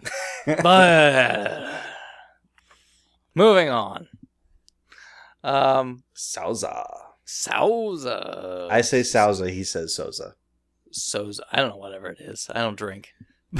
Booze 12. Now, I know that Krabby is more of a, I love the way he puts it, more of a circle guy. Yeah, rectangles suck. I am more of a rectangles guy. Duke, I don't know if we've ever talked about your affinity for music games. Rock Band is the way to go. Yeah. It Rock Band is the way to Rock Band's the way to go. So can we just mute Krabby for this next 5 seconds? Yeah, that's fine. All right, so let's talk about our love for Rock Band. Yeah, he's been muted. So Souza picked up the Rock Band 3 keyboard, which when this game first came out, that's the version I got, was the Rock Band 3 with keyboard set, because yes, me obviously too. we all had all the instruments, and that's the only one you didn't have. I've played piano since I was about 9 years old, so I was very. I did not know that. Oh yeah, so I was very excited about this, and my disappointment with this is that they wanted me to play keyboard with the same formula as like guitar, bass, and drums, with just like highlighted portions of the keyboard being put up there. And I really, really, really, I don't know if I thought that this was a thing or if like I made it up in my head. I really thought there was going to be an option to just show me the actual like staff music, because that's how I wanted to see it. And there wasn't that option, and I couldn't wrap my head around doing it the way they wanted me to. So it didn't end up working out between me and the Rock Band 3 keyboard. So how does Pro Mode work then? What happens is, in regular mode, there's how there's 5 total notes on a for a guitar or bass track. So there's only 5 keys on the keyboard that work in that, so you can keep your hand in the same position the entire time. Yeah, that's the way I play. I don't play Pro Mode. Oh, right. Obviously, I don't know what I'm doing. Gotcha. Yeah. So Pro Mode uses so you're with your hand in that same position, and it's a little confusing. Excuse me, because what'll happen is when the song starts. You can kind of touch keys to kind of like see like where you are like oriented on the keyboard, which is kind of a nice thing they let you do without getting a mistake. But what happens is, since the keyboard is obviously way wider, the number of keys than like what they can show you on a path, what'll happen is there might not be a note, like the note that you need to be about to play, like as it's coming down the highway in front of you. Might be on a different section of the keyboard, so you'll just see like a green arrow that says like go over to the right. So then like you slide your hand over to the right, and then the thing is the note's coming at you so quickly, and there's no designation for what, like if it said like F sharp or whatever, I can throw my hand over to F sharp because I can tell where it is from the black keys.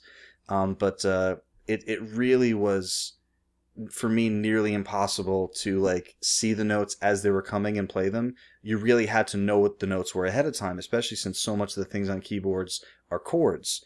So you're not just looking for 1, 2, or 3 notes, and a lot of times you're looking for like 4 or 5, sometimes 6 notes. I mean, for me, you could have learned like each song in practice mode by playing it over and over and over and over again. It just didn't have the same feel to me as actually playing Rock Band. So I didn't mean to derail this into I don't like the thing Souza just got, but it is really cool for the some of those songs that support keyboard, like Everybody Wants to Rule the World is probably my favorite keyboard track that comes with the standard game, the Tears for Fears song. But it's fun in that 5-finger position. I was just expecting more from the pro mode personally. Yeah, we kind of there was like a big sale on a lot of those things, so we kind of stocked up. So we've got like the pro whatever guitar, you know what I mean? Mm-hmm. Oh, you have the Mustang? Yes. Oh, nice. That's actually really cool. I was very skeptical about that 150 button version, but actually after getting my hands on it and playing it actually works surprisingly well. Yeah, and then we also got like the MIDI adapter and stuff, so you can hook up like a regular keyboard and whatnot. And the thing, just talking about this, today I'm like, as I was talking to Krabby earlier, things been just dry. I mean, just dry here, right? I'm like, oh man, nothing. I know what you mean. So I'm like, look, today I wanted to get out of the house for a little while. I'm like, I'm just going to go to a couple Goodwills and look around. Wasn't expecting anything, right? Because my Goodwills suck. The second one I go to, of course, I'm looking around. There's like nothing. Seriously, like somebody, like God said, look, I'm going to torment you for a second. Dude, I don't know, comes up to me, and he's got like the Rock Band Xbox 360, the bass, the big, you know what I mean? Yes. And he goes, hey, look, man, I found this. I never see these things. And I'm just like, why would someone who doesn't know you do that? Yes! I know. It's like, hey, there's that Collectorcast dude. Watch me screw with him.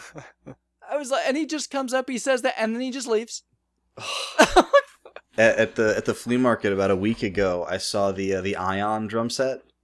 Oh yeah. It was in terrible shape and was missing a cymbal, so I didn't even bother to make it. I didn't even ask what they were asking for it. Oh yeah. It's actually one of those things that, like, the more I think about it, the more I'm like, yeah, it'd be cool, but I mean, there's really nothing wrong with the regular drum set. It's more of one of those things that if you came across like ultra cheap, you might pick up just for fun.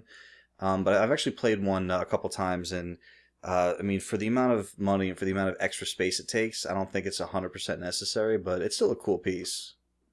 Yeah, see, I'm still stuck with a Rock Band 1 drum set. Oh, have you done anything to deaden the sounds of the pads? No, it's... Oh, I'd move away if I was your neighbor.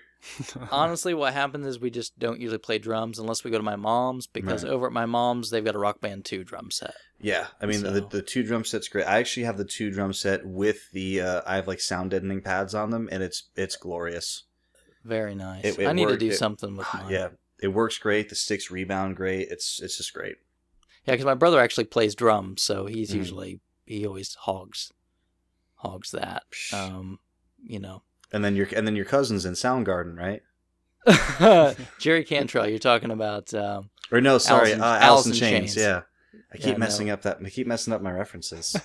No relation, unfortunately. Everybody asked me that though. Really?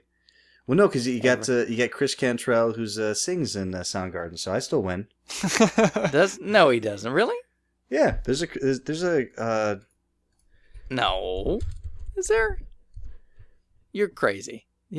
Bill can look this up while we keep talking. I'm looking it up while we talk. And you can edit it out if I'm wrong. I don't know. That's when we keep it in. We edit it out if you're right. Oh, I'm an idiot. It's Chris Cornell. Ah, there you go. Well, messed it up. Now you can leave it in. Yeah.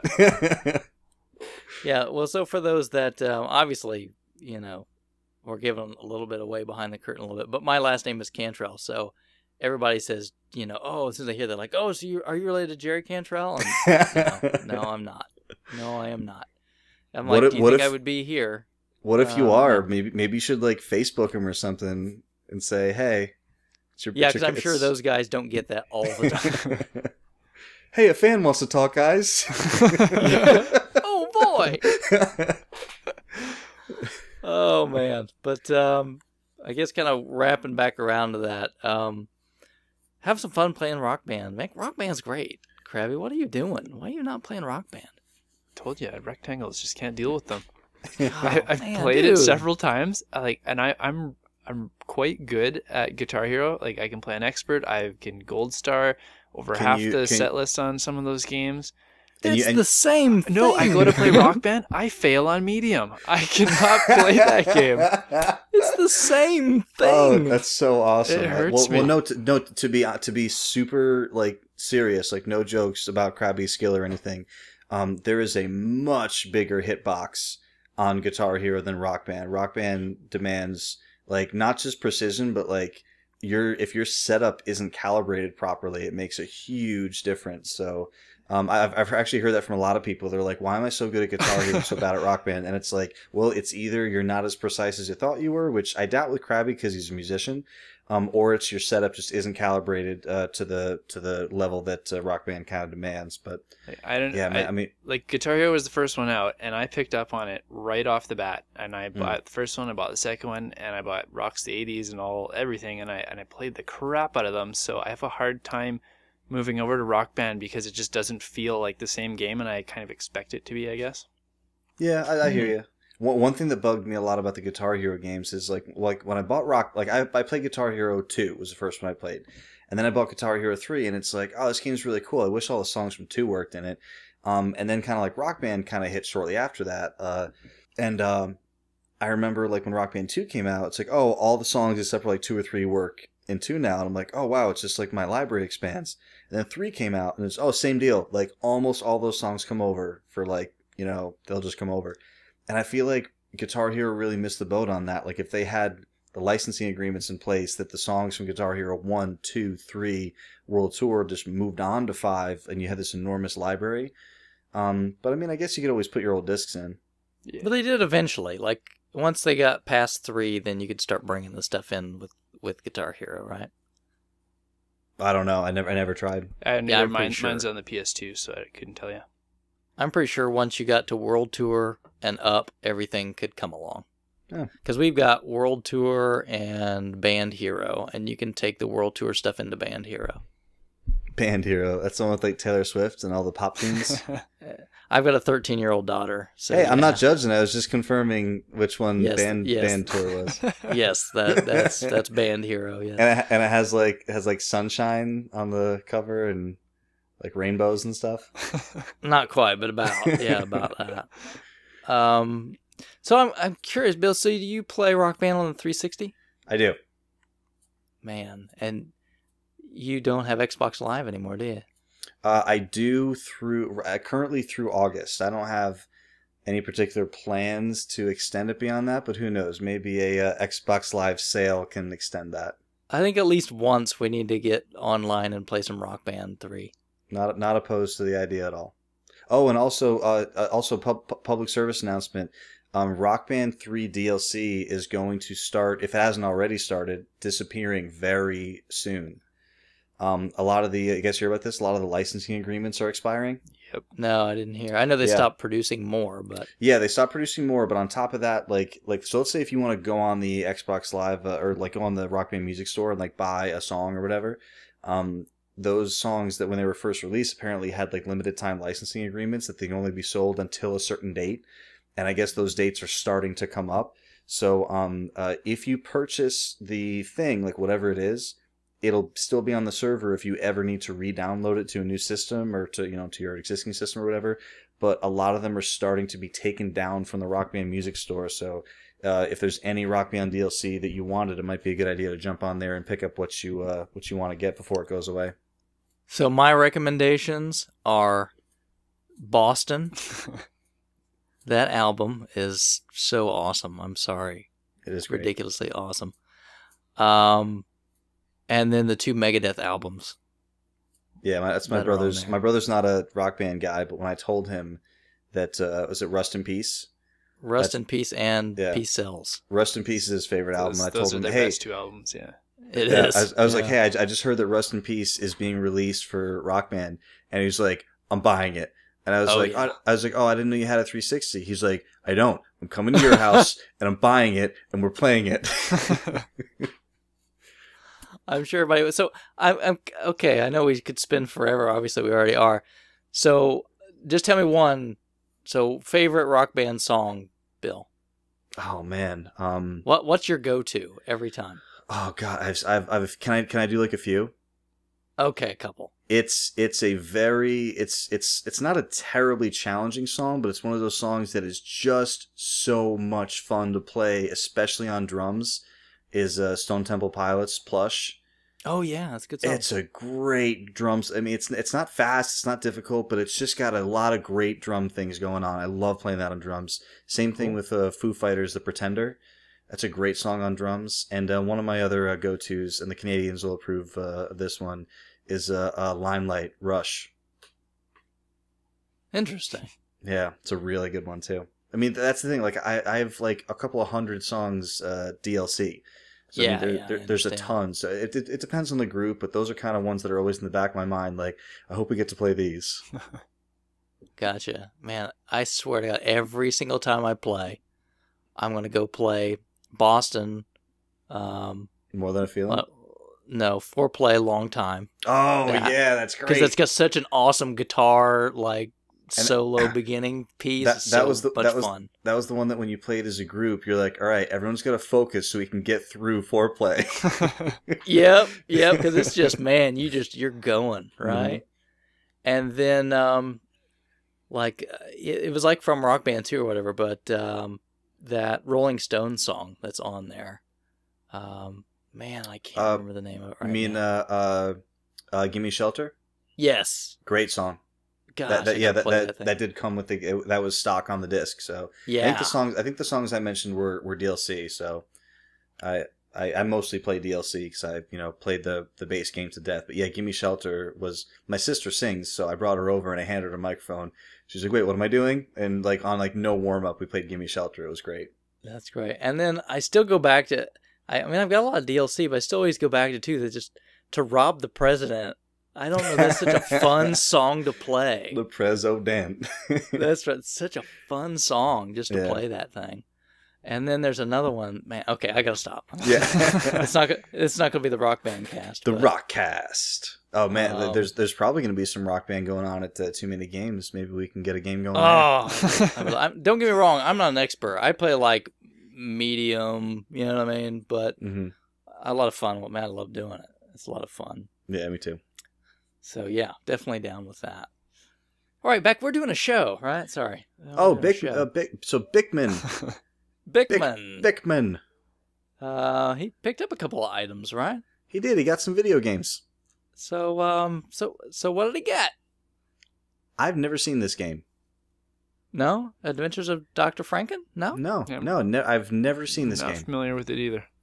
I'm not a Super Nintendo it's not real guy. common.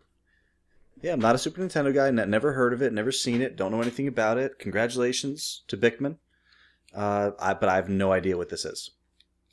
I've never played it, but I've heard of it. It's uncommon, and $4 is a steal for it. So I mean, I know Bickman's kind of going heavy into Super Nintendo right now. So it's a really nice $4 seems like a steal for anything on the Super Nintendo right now. Yeah, other than like Mario Paint.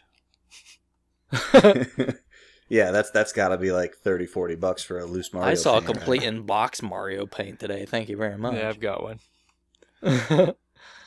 And then he also picked up a system in-box, right? Yeah, the sweet Killer Instinct bundle. Yeah, that's a sweet one. I never see this. Yeah, that one was pretty cool. Such an awesome game. I had a buddy over a little while ago that I'm just getting to know, and he was looking at the games, and the first thing he asked, he's like, "Can we play Killer Instinct? You have Killer Instinct, right?" So we plugged that in. It was awesome. So did you play Super Nintendo or N64? Super Nintendo. Okay. See, here's the word. Like when I think Killer Instinct, I think Super Nintendo. So first thing, I kind of forget there was an N64 one, but my wife only had the N64 one, and that's the one she loves. They're both really good. Yeah, I always forget that, like, cause I don't know, for some reason, like, since when Killer Instinct was out, I was just remember that black Super Nintendo card. Yeah. But she's like, no, it was N64 was her jam. I've been hearing rumors lately that there might be a reboot of that one coming along, which would be awesome. Would love that. Well, I think it's a crime that they're on a console. There's no arcade perfect ports of 1 and 2. Isn't that weird? I mean, you almost wonder if it's like who owns the rights to it type thing. Mm-hmm. I'm pretty sure Rare owns the rights, right? Well, we'll find out. Yeah. We'll find out. That's for sure. And then moving on, we've got Mr. Grey Ghost, right? Yes. Just making sure this thing is on. Testing. Yeah. Mic check 1, 2. We never know who you're talking about. So yeah, Grey Ghost got a rune factory. I know now it's the second in a row that I talked about my wife, but I'm just gonna keep doing it. My wife loves Rune Factory. Yeah, it's I one don't know I've been anything looking about for it for a while. It looks very loves grindy. it. What is it? It's a she likes the ones on the DS, so I'm not sure how different they are from the ones on the Wii, but to me they look like puzzle RPG type games. So kind of like it's hard. Puzzle Quest. Kind of like that. Like you guys play. Trying to think of a similar type game, but it's kind of like Harvest Moony. She loves Harvest Moon, so someone said, "Oh, if you like Harvest Moon, you gotta try Rune Factory." Mm-hmm. But I don't know. It looks like he got the Wii version, and I don't know how different they are from the DS game. Huh. No, I don't have any familiarity. But yeah, it's like a role playing, but also like kind of like build your farm type deal. And that sounds fascinating. Yeah, she likes them. They're great, and they're actually there's like 4 or 5 of them on the DS. Yeah, it's done well. Wow, so it's like paying for Farmville. Is that the idea? Well, it's kind of Okay. like, well, have you ever played a Harvest Moon game? Yes. No. I don't know who said what. I said yes because I love them. Yeah. All right, Harvest so Moon you is know how awesome. in Harvest Moon you kind of have your town and you have things you can do, and then when you go away, you come back later. Like time has gone by, your plants might be dead. You got to rewater them. You got to go meet Tom. You got to buy some stuff. So it's kind of like managing your own thing, right? Yep. So it's a lot like that.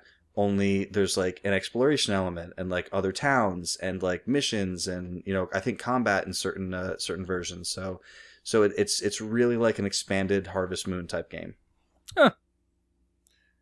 Okay, moving on. Picked up one of my favorite fighters then, Persona 4 Arena. Yeah, and I was going to ask you about this one because I don't know much about it. Is it pretty good? It is really good, yeah. Axis made it. The same guys that did like Guilty Gear and BlazBlue. And it's got very similar feel and style to them. But I thought the coolest part beyond it just being like a really solid fighter is I said how much earlier I loved Persona 3 and 4.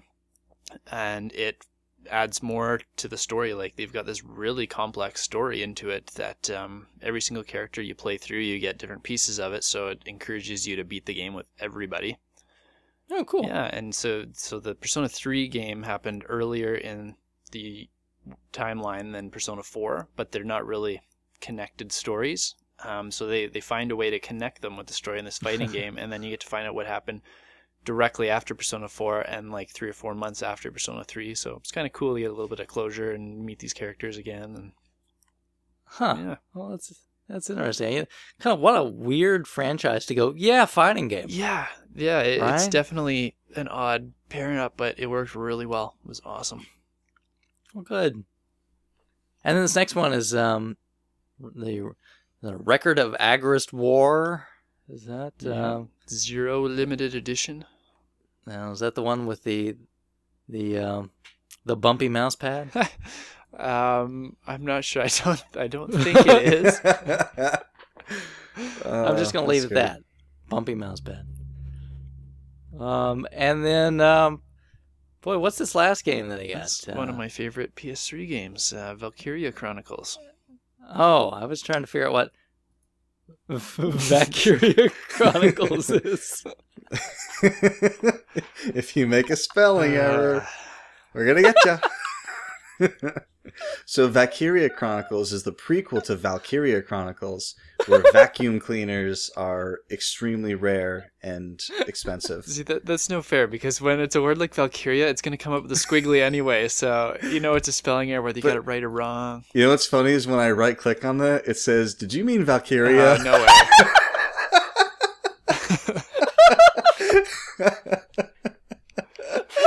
Oh, that's great.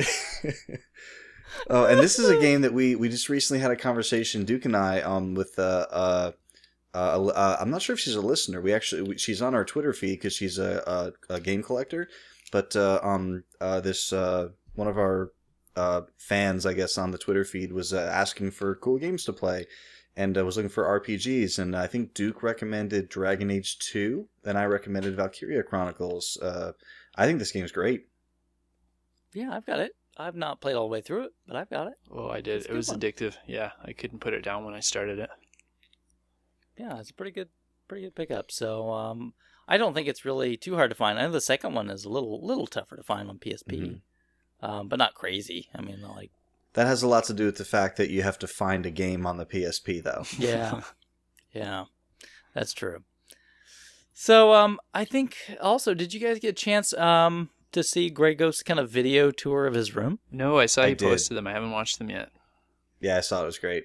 Yeah, I watched that. They're pretty cool. It's like a nice, I mean, really nothing like, not like a kind of bragging tour or anything. It's just like, hey, here's my stuff. Here's some cool stuff. So, yeah, I've always liked that about RF Generation in particular. It just never felt like, some other sites feel where it's like, oh, you got that? Whatever, I got this. Yeah, It just kind of feels like, oh, you got that? Awesome. Yeah, that's super cool. I'm so glad that you got that. I think we need to start. Well, you got that? I got Sound Service. Yeah, complete in box, yo. If anyone ever does that, I'm posting a picture of Quint from Jaws showing his scars. That's nothing. I got that beat. Oh man, but no, yes. If you haven't, go check out over on rfgeneration.com. He's done a little video tour. I think it was really meant just for the folks over on RFGen, so I hope he doesn't mind us mentioning that. But it's fun. It's just they're short. They're just a fun little, hey, here's some of the stuff I've got. I was happy to hear my name a couple times, so that's always good. That was fun. So thanks for including me. It's like a weird thrill, even when it's like someone you know. Yeah, it's just fun. Here's this guy, here's this buddy of mine. Oh, he's having a name. Well, I think it's kind of like, because he's like, oh, and, I got this from Duke and whatnot. And I'm like, oh, yeah, I remember sending that over there. So it's kind of fun to see that in his collection. It is cool to see things that you've helped people out with as a part of their collection. I think that's awesome. Yeah. So good job on the pickups there. Now, next up is Monkeys. Mm-hmm. Now, you think he's a big, like the band Monkeys? You think that's where that comes from? No, I think he's a fan of 12 Monkeys. Yes. Oh, yes. I see. Terry Gilliam. Right? Absolutely. No, Brad Pitt. Brad Pitt. Oh, I knew that's where Krabby was going. Now he picked a couple up, right? It's a great game. If you guys played Sin and Punishment, yeah, it's one of my favorite Wii games. Fantastic. I played the N64 one. I've not played this one. Okay. Yeah, no, it's a great game, and like most games that use motion control, but give you the option for a controller, I'm like, yeah, just give me the controller. I played for a bit with the controller, like the Pro controller or whatever, and I didn't really like it, and someone told me like, no, like you really should try it with the motion. It works way better. Yeah, it's weird. And yeah, I actually really liked it. Yeah. Cool. I agree. I did the same thing because I've got the classic controller, so I'm always looking for games to try with it. And that one was much better with the Wii Remote nunchuck. Yep. Now that one's pretty cheap right now, too, right? I think it's a good time to grab it. Yeah, it seems to dive down. Cool. Yeah. And next one's one of your big favorites there, Krabby, right? Another sweet PS3 exclusive, 3D Game Heroes. Kind of gave me my top-down console Legend of Zelda fix I was talking about earlier. You beat the tar out of that thing, right? Yeah, it was one of my first, I think that was my first platinum trophy. It was, another one that was just hard to put down. I had so much fun with it. Now, this next one's the new 3DS game, right? Yeah, the new Luigi's Mansion. I think it just came out a week or two ago. Now, are either of you two guys Luigi's Mansion fans? No. I am. I played the first one, loved it. I've never played Never played, so I don't know exactly what to make of this. I keep hearing good things about it. You should grab the first one. It's short and sweet. You'll get a feel for it right away if you like it or not. Yeah, Okay. I mean, I didn't dislike the original game, but there was nothing about it that made me, want to play through it again or say like, wow, I wish they'd make another one of those. But I know a lot of people like it. You didn't think, though, that there was like potential to be expanded into a bigger game like they did with this one? Well, that's the thing is, like, I definitely felt like there was potential because it wasn't very big. So, I mean, there's definitely a lot of things, the ways they could have gone with it. But I haven't played the new one, so I don't know which ideas they've expanded on. Right. Well, I'll be curious to take a look. Maybe if I can find the GameCube one cheap. Yeah, it's yeah, easy you to can. find. Yeah, for $5. Yeah. Yeah, it's everywhere. I've seen a lot. I haven't seen it cheap, so maybe I'll stumble across it probably at some point. I'll throw it on your stack of games here. Okay. And speaking of games in the Mario universe that were just a dream. There you go. Nice segue. A dream that maybe I would choose to forget about. Oh no. I gotta tell you, I put in my pickup that you guys, pretty much anyone who looks at the site knows what it is, but in my pickup, I have Super Mario 1, 2, and 3 in it, and I've had company over a few times since I've had this thing here, and I just, hey, there you go, free play whatever you want. And Mario 1 has been chosen 0 times, Mario 3 0 times, Mario 2 like 15, 16 times by different people. What? I'm telling you. I don't know. I wouldn't have thought it either. My wife's like, yo, why is everyone choosing Mario 2? And it works. It works as a stand-up arcade game. This is what I want you to do, Bill. I want you to get those adapters so you can put the NES games in your Play Choice. You know what my birthday is. And then I want you to get the actual Super Mario 2 Repro from Retro USB and put that in and still have it still say Super Mario 2. Ooh, yeah. Well, I would have to change the BIOS because the security chip will display the original name of the game. Unless I could flash the game's ROMs onto the chips on the Mario 2 cart.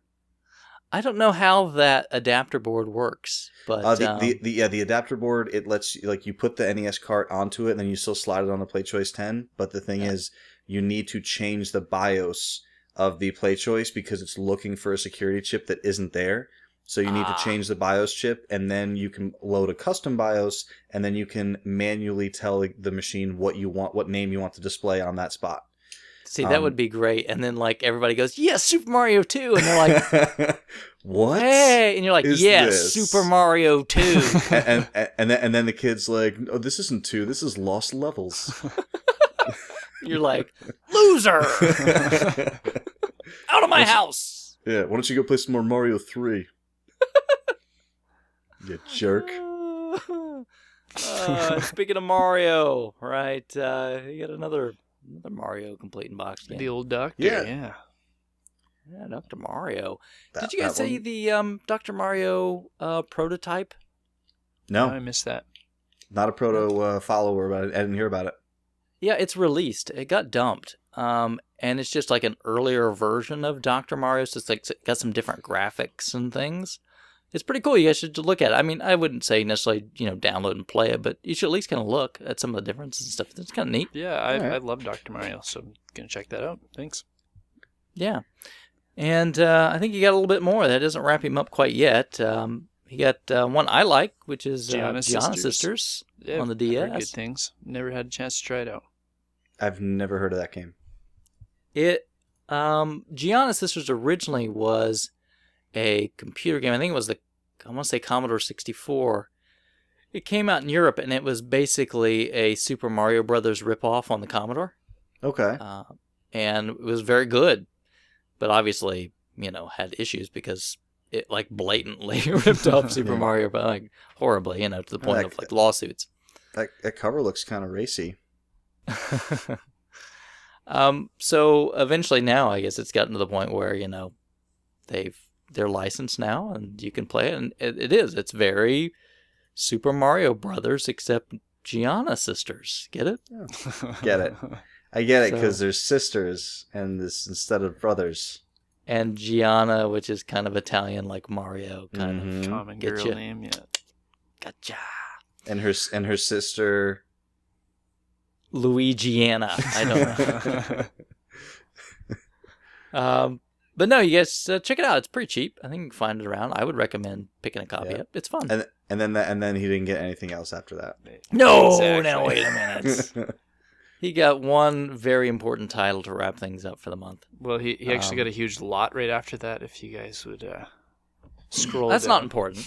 That's not important. I didn't say that he was going to be done. This next part's important. This is the coup de grace. He picked up a copy of Final Fantasy XII. Yeah. The best Final Fantasy for modern systems. I would rather play No, I was gonna say 8 again. I'd rather play 12 over 8. I take that back. There you go. Smart I'd move. rather not. I'd rather just play my favorite one 9 and just number 9. be done 12? with It's number 9. 12, Nope. yeah. I told you, 12. Good. Nope. I kind of like that not everyone agrees on the best one. Yeah. On modern systems, makes for good conversation. Yeah, okay. I'll let you guys go, but 12 is the best. 9. All right. Well, I up think next. you're forgetting about that 13 was on modern systems. So if you're going to talk about the best on modern systems, I liked 13. No, I've not forgotten about that. No, I've definitely not forgotten about that. large lot from a coworker. Yeah, like a lot of stuff. You And guys you're just ever gonna do mix this, bag, like, right? You guys ever put like something on like the bulletin board at work, like, yo, if anyone's got any video games? Yes, I do. Any I'm luck not with allowed that? to. That's They're how alright. That's how I ended up with a copy of Ninja Gaiden Trilogy for free. Nice. Wow, just the cart? Just the cart. Nice, that's all you need. Same price I got mine for. Yeah, traded that sucker away pretty quick. Still got mine. It's horrible. Have you guys played it? Yep. I have not. The I music's all played it messed up. more It's not than good. the original ones when I was a kid. It was my neighbor's game, and they ended up giving it to me after a while. The music is bad. It's not as good. But yeah, So- it looks like an N64 lot with like I don't know, like a dozen or so games, couple controllers. You can see that Army Men Surge's Heroes green cart, which is always a fun one to have. Oh man. Yeah. And then in Sega CD, I can spot it from this distance. It looks like there's a Vey in there as well on the Yeah. top left. So that's Popular a title. great one to have in there. And I don't know if it was terribly popular, but I like that Batman and Robin game. I really liked the Super Nintendo one. I have never played the Hmm. other versions. It's got to be better than the movie. Yes, it has to be. We're in Oh, agreement. This is what one I was surprised to see. I never knew there was a Cadillacs and Dinosaurs game on the Sega CD. And Yep. Yeah, you didn't know that? No, I used to love that show. Huh. I'd see now. I didn't realize it was a show. Yeah, it's a goofy old cartoon. Hmm. Oh, makes sense now, I guess. Couple of favorites for the Sega CD 32X folks. There are favorites for that. Got that Corpse Killer jam and that Night Trap. Night Trap. And, Night Trap.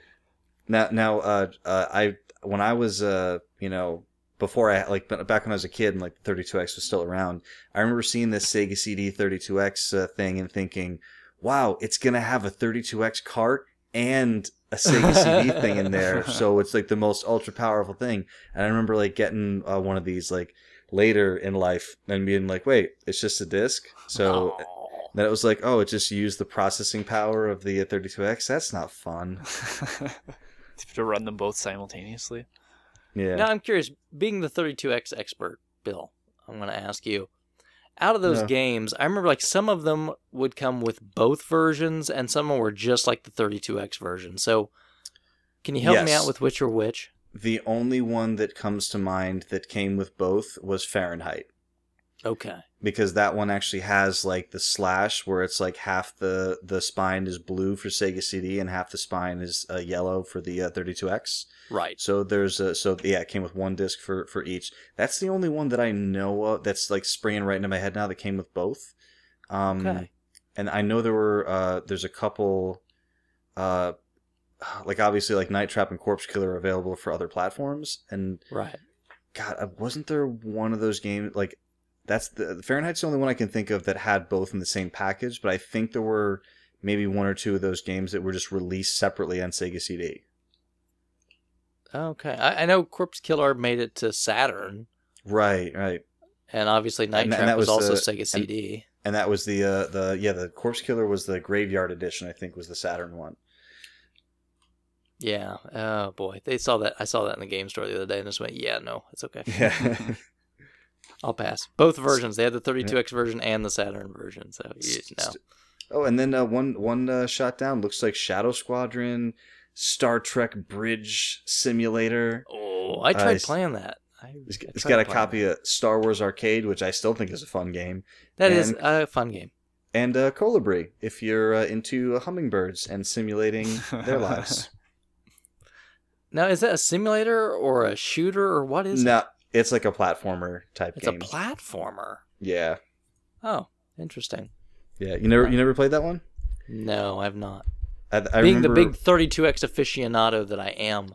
I know, right? I remember back when like the system was kind of, well, it was kind of dead when it came out, but like, sure. when the system was about to not be in stores anymore, I remember seeing like ads for it and stuff where it was like, oh, like this is gonna save it. This is the game we've all been waiting for. And of course, like whenever companies or systems aren't doing bad, every next game is like, oh, this is gonna be it, you guys. This is the one. But it was Wii U. No one has said there's that game though. That's the problem there. Yeah, they have. They just keep pushing them back over and over. So the wonderful 101. Yeah, Colibri. What I like about Colibri, I don't think it's a superior or equal game to Lion King, but I do. But like the colors and the environment makes me feel like that environment. Do you know what that system really needed and didn't get? Like an awesome shooter. Yeah, I mean it's a Dark Side. If you can find, they make repro carts of it, and I think if you can find it, it was only released in Europe. It's like super rare. But Dark Side was like a Descent style, like 360 degree, like space shooter game, and apparently it's supposed to be. Oh, what kind of shooter are you talking about? I said really good. Yeah, that would mean 2D shooter. Oh, you mean like a side-scrolling, like a Colibri type game? No, a good. So give me an example of Zanuck on the 32X. Or like a Raiden or something like that. You know, like a RoboCop versus Terminator. Not exactly. Not like a good scrolling space shooter or something. Where they could really use all the colors. I think that was the thing. It could match, or even it could do better than the Super Nintendo in color scale, right? Yeah. And they didn't really do a good job of showcasing that. No, I mean, if you look up some videos on like unreleased 32X games and games that never even made it to, I mean, I think there's prototypes that exist, but no one bothers like trying to go after or dump them because they're not actually like full working games. They're like the first like half a level of a game. There was an X-Men game that got to prototype stage that looked interesting but not good. I mean, the only thing that ever, back then, when it was coming out, the only thing to me that caused any interest was Virtua Fighter. Yeah, with Dural. Yeah, because I had played some Virtua Fighter in the arcade. I was like, oh, this is kind of cool. But I mean, as soon as the Saturn, you're just like, screw this thing. You know what I mean? Yeah, and then that was they made a lot of bad decisions back in that time, but there's still days that I look at my 32X and just smile. Oh, yeah. No, I understand. It was just kind of, what a weird time. It really was. And then it's like, we'd like to announce the Saturn. It's actually in the store right behind you. Yep, pretty much. And I went, yes! And I went right to the store. I bought one. That was funny since I found out. Okay, well, moving on then. Up next, we've got Mr. Johnny Nintendo. Picked up a couple carts for a steal, right? Fuck, yeah. Jeez, and these looked rough, but still, $1.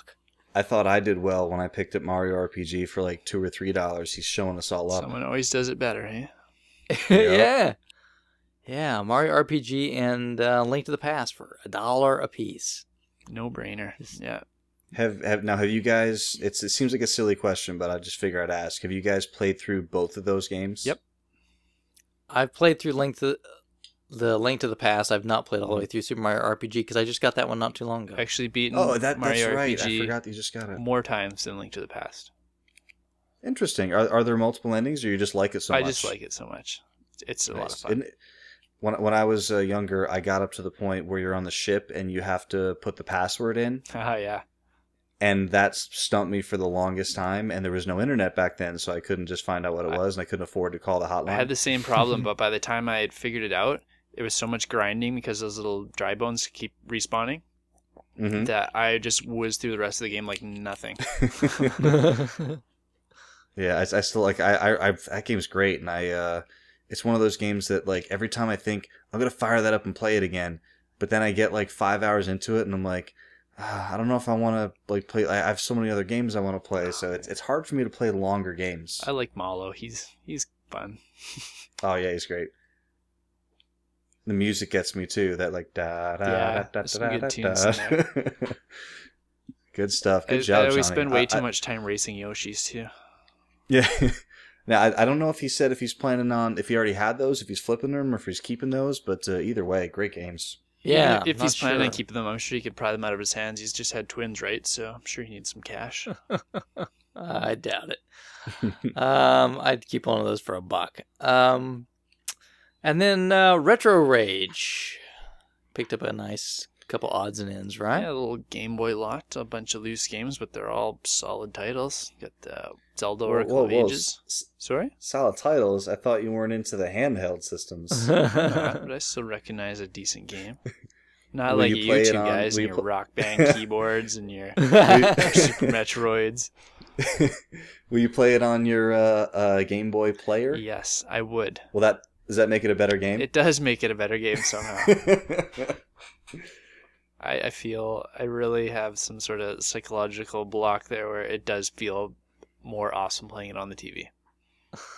It's bigger. Yeah. Nothing wrong with that. You can put those custom sweet frames around it. Oh, I forgot about those, like the bezel, Yeah. like the virtual bezel. Yeah. Oh man. And then he said he got Oracle of Ages, which is a popular one this Yeah. month. Mario Land 1 and 2. Yeah. Pokemon Silver. I remember Red and Blue being the hotness. I don't remember Silver as much. It was like the next bunch, they had like Silver and Crystal. Yeah. They sold well too. They did well. People still like them. It's Pokemon, right? I mean, it's Pokemon. Yeah. And then the Donkey Kong Land. Yeah. Right. So that was... I've actually got a Donkey Kong Land manual lying around. I'm like 99% sure. And it's just sitting there. So, Retro, maybe I'll shoot you a PM, or if I forget, let me know if you want it. Ooh, there you go. And boy, joining the club. He picked up Final Fantasy VII, right? And Chrono Trigger. And Chrono Trigger. This is a big month for Chrono Trigger, right? Yeah. I gotta tell you, oh man, Final Fantasy VII is great. I know like Chrono Trigger has its following of people who say it's the best game ever made. But something about like 7's the first one I played, and it was one of the first PlayStation 1 games I played. And I just, you know how you like your so much of your memories on games are like you think back to your first experience with them and where you were in your gaming life, and like what an impact it had on you. And yeah. I know there's probably better games than 7, but it's just one of those things that I can't beat the experience that I had at that time in my life playing that game. See, I had the opposite. Well, I had like the same experience, but the opposite result. It was like the first PlayStation game I played, and it was like the first Final Fantasy game I played, and really one of the first role-playing games I played. Hated it. It made me go N64 all the way that era. And then you played Quest 64 and you loved it. I did. I liked Quest 64 better than Final Fantasy 7. Now, see, I had come from such a high with Final Fantasy 3, and then playing Final Fantasy 7 on PlayStation, I was just like That was my thought. My friends were all hooked on it. You're a Final Fantasy snob. My friends were all hooked no, on it. No, it was just it was so different. It is. And that's the thing is I find that so many people who aren't hot on 7 are people who have played 4 and 6 or 2 and 3 if you will, and I don't have any problems with 6. Like I like 6 a lot. I'm actually replaying it right now. I just threw it in the I have the Anthology. I threw in the disc in the PlayStation 3 the other night and just decided I was going to start playing it through again. Well, I want to play it. Hey, I want to play it on my television screen. Yeah, he doesn't want a handheld. See? Then play the GBA one on your Game Boy player. Well, then send me the GBA one and I'll play it. You still haven't gotten 5 yet either, have you? No. Well, hey, is there a way to take your save file from your PlayStation 3/1 copy and put it on your GBA? I'm sure there's some mystical magic to make it happen. Because if not, I'm just going to keep going on the PlayStation. What's the big problem with the PlayStation version? Just load times? That's the most, and the mode 7's not right. But it isn't. But no. And anyway, I forget the original point I was making, but I think it had something to do with the fact that I like 6. I think it's a cool game, but like it didn't hit me the way that certain other Final Fantasies did. And I'm not saying that it's a fault with the game. It's just, these games connect different ways with different people, and I think that's really cool about these games. Yeah, I think, to me, I mean, 3, 6, whatever you're going to call it, had such a huge cast of characters. Mm-hmm. And then when you went on to Final Fantasy 7, I'm like, oh, what? I mean, you still had a few. Don't get me wrong. I mean, it wasn't tiny, but it's like, if you wanted to make not it even big, half. you had to search out like 3 of them, though. Yeah, and the whole cast is like not even like half of the other one. Yeah. So, I really try very hard, and I know it's impossible to do it 100%, but I really try not to compare them too harshly between each other, because I kind of find myself looking for things to dislike as opposed to just enjoying something for what it is. Yeah. If that makes any sense. Yeah. So when I first started playing 8, one of my problems with it, like a lot of people have with it, is especially people who liked the materia system, was this draw system is freaking weird. You have to draw spells from things, but then the more you have of a thing, the more effective it is. So then when you find a new spell, you're almost forced to grind until you have 99 of them.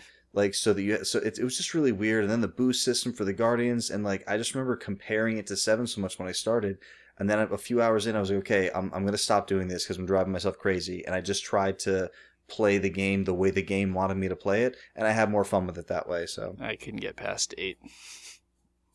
Yeah, that's one thing I really liked about 7 was the materia system. Yeah. 8 went too far, and I mean, a game where you should try not to level up. I mean, it was just so different. I would love a version of that game that the fans got their hands on and stopped the game from leveling up with you. Yeah, that was just such a wacky idea, and I give them credit for trying something different. Yeah. I mean, I really enjoy the story in that game. I enjoy a lot of the the combat and the gameplay. I think the systems in that game are what most people are upset about, because most people, when you talk about a game, it's oh, the story was stupid or this was bad. Every complaint I hear with people at Final Fantasy VIII is all about the systems and technically and how it worked. I agree. I didn't have any problems with the stories at all. It was fine. I don't really remember the from story. what I played. Can't complain about it. Don't remember it. I don't remember the story. There were too many rectangles, so I don't remember the story. It's too busy drawing. If it was a circular story, I would have liked it. Oh, man. Well, good. Well, good job, Retro Rage. You got some nice stuff there. And up next, we've got Tech Wizard, another fellow Canadian, right? I believe so, yeah. Yeah, well, it's more you guys are just infiltrating RF Gen. Is it just the second home for Canadians? I think what you mean to say is RF Gen is getting better. It's getting nicer. Yeah, well, you Canadians, are known to being so nice. Yeah, everyone's so friendly on the site all of a sudden. Except for Zag Norwich, but not Canadian, so yeah, it's to be expected. But he picked up one of my favorite Zelda games. One of your favorite? Possibly my favorite. I really like it. Were you just knocking Zelda a little bit earlier? No, I was saying I wanted, another top-down console one, but I really like Link's Awakening, even though it's a handheld only. Yeah, see? Yeah. So they make good. So his buddy gave it to him for his Zelda. birthday, so that's a pretty sweet birthday gift, I think. That's awesome. I feel like I keep dropping hints to people.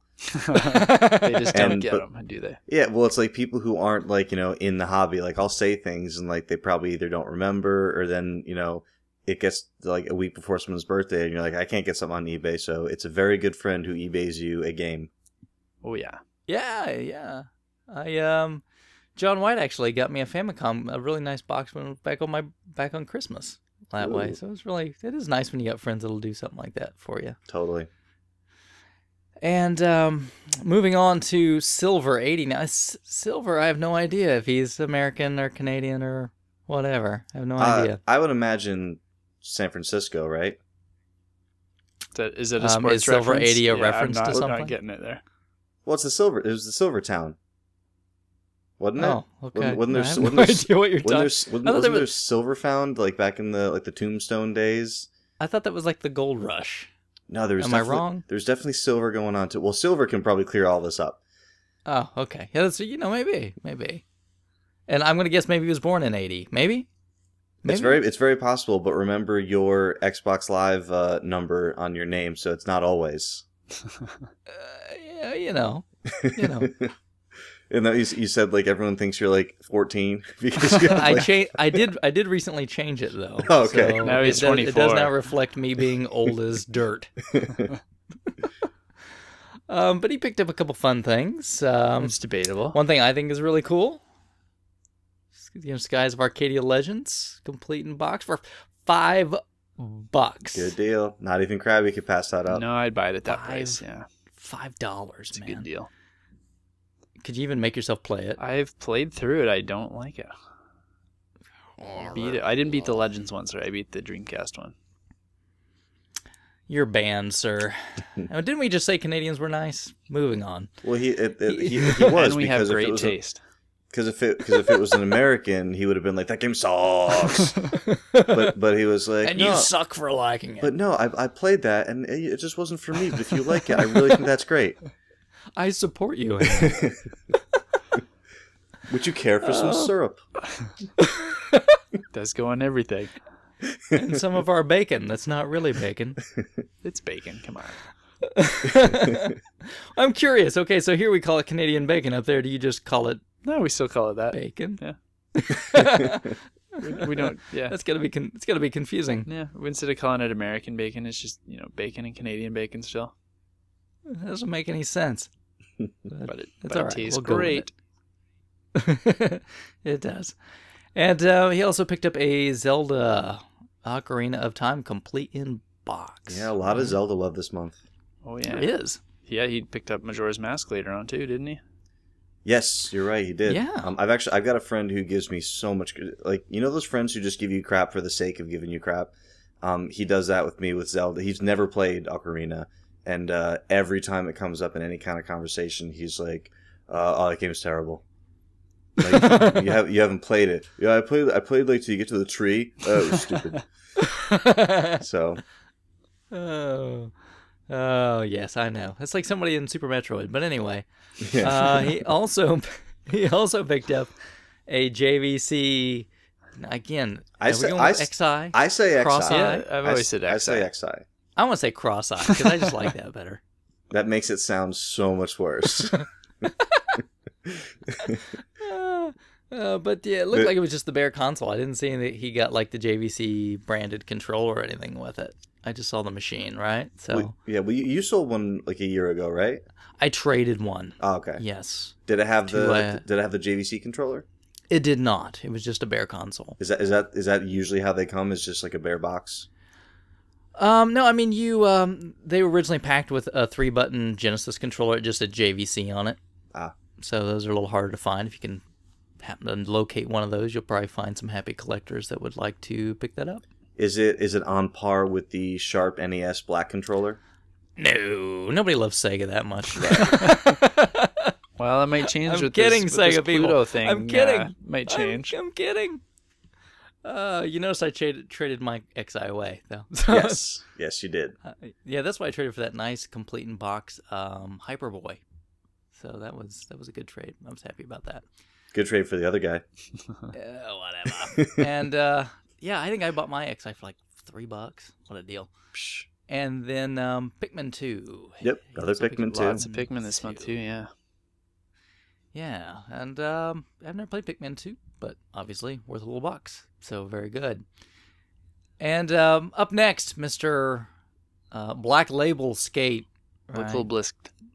I told you my wife walked in the room and I was just browsing the forums, and I said, "Hey, how do you say that name right there?" And she looked at it and she went, "I don't want to say it. You're gonna make fun of me." I said, "No, say it." And she said, "Blikleblasket." I said, "No, close. It's Blickleblisk." She's like, "Oh, that's what I was gonna say." Now this thing, I've been interested in this thing ever since getting my XL. One of the games I play a lot when I have when I use the 3DS is Kingdom Hearts, and instead of rotating the camera with the triggers, I'm really curious to see how it works with another little circle pad. So we picked up that Circle Pad Pro XL version that finally came out over here. Yeah, but he imported his from Japan. Mm-hmm. Like right before they started selling it here. Besides the writing on the unit, I'm pretty sure it's the same hardware, right? Oh yeah. Yeah. It's the same thing. I'm just obviously I don't think anybody knew they were going to be releasing it here, so oof. Yeah. I wish that that's the kind of thing that Club Nintendo would get. Is this still a thing that people really want?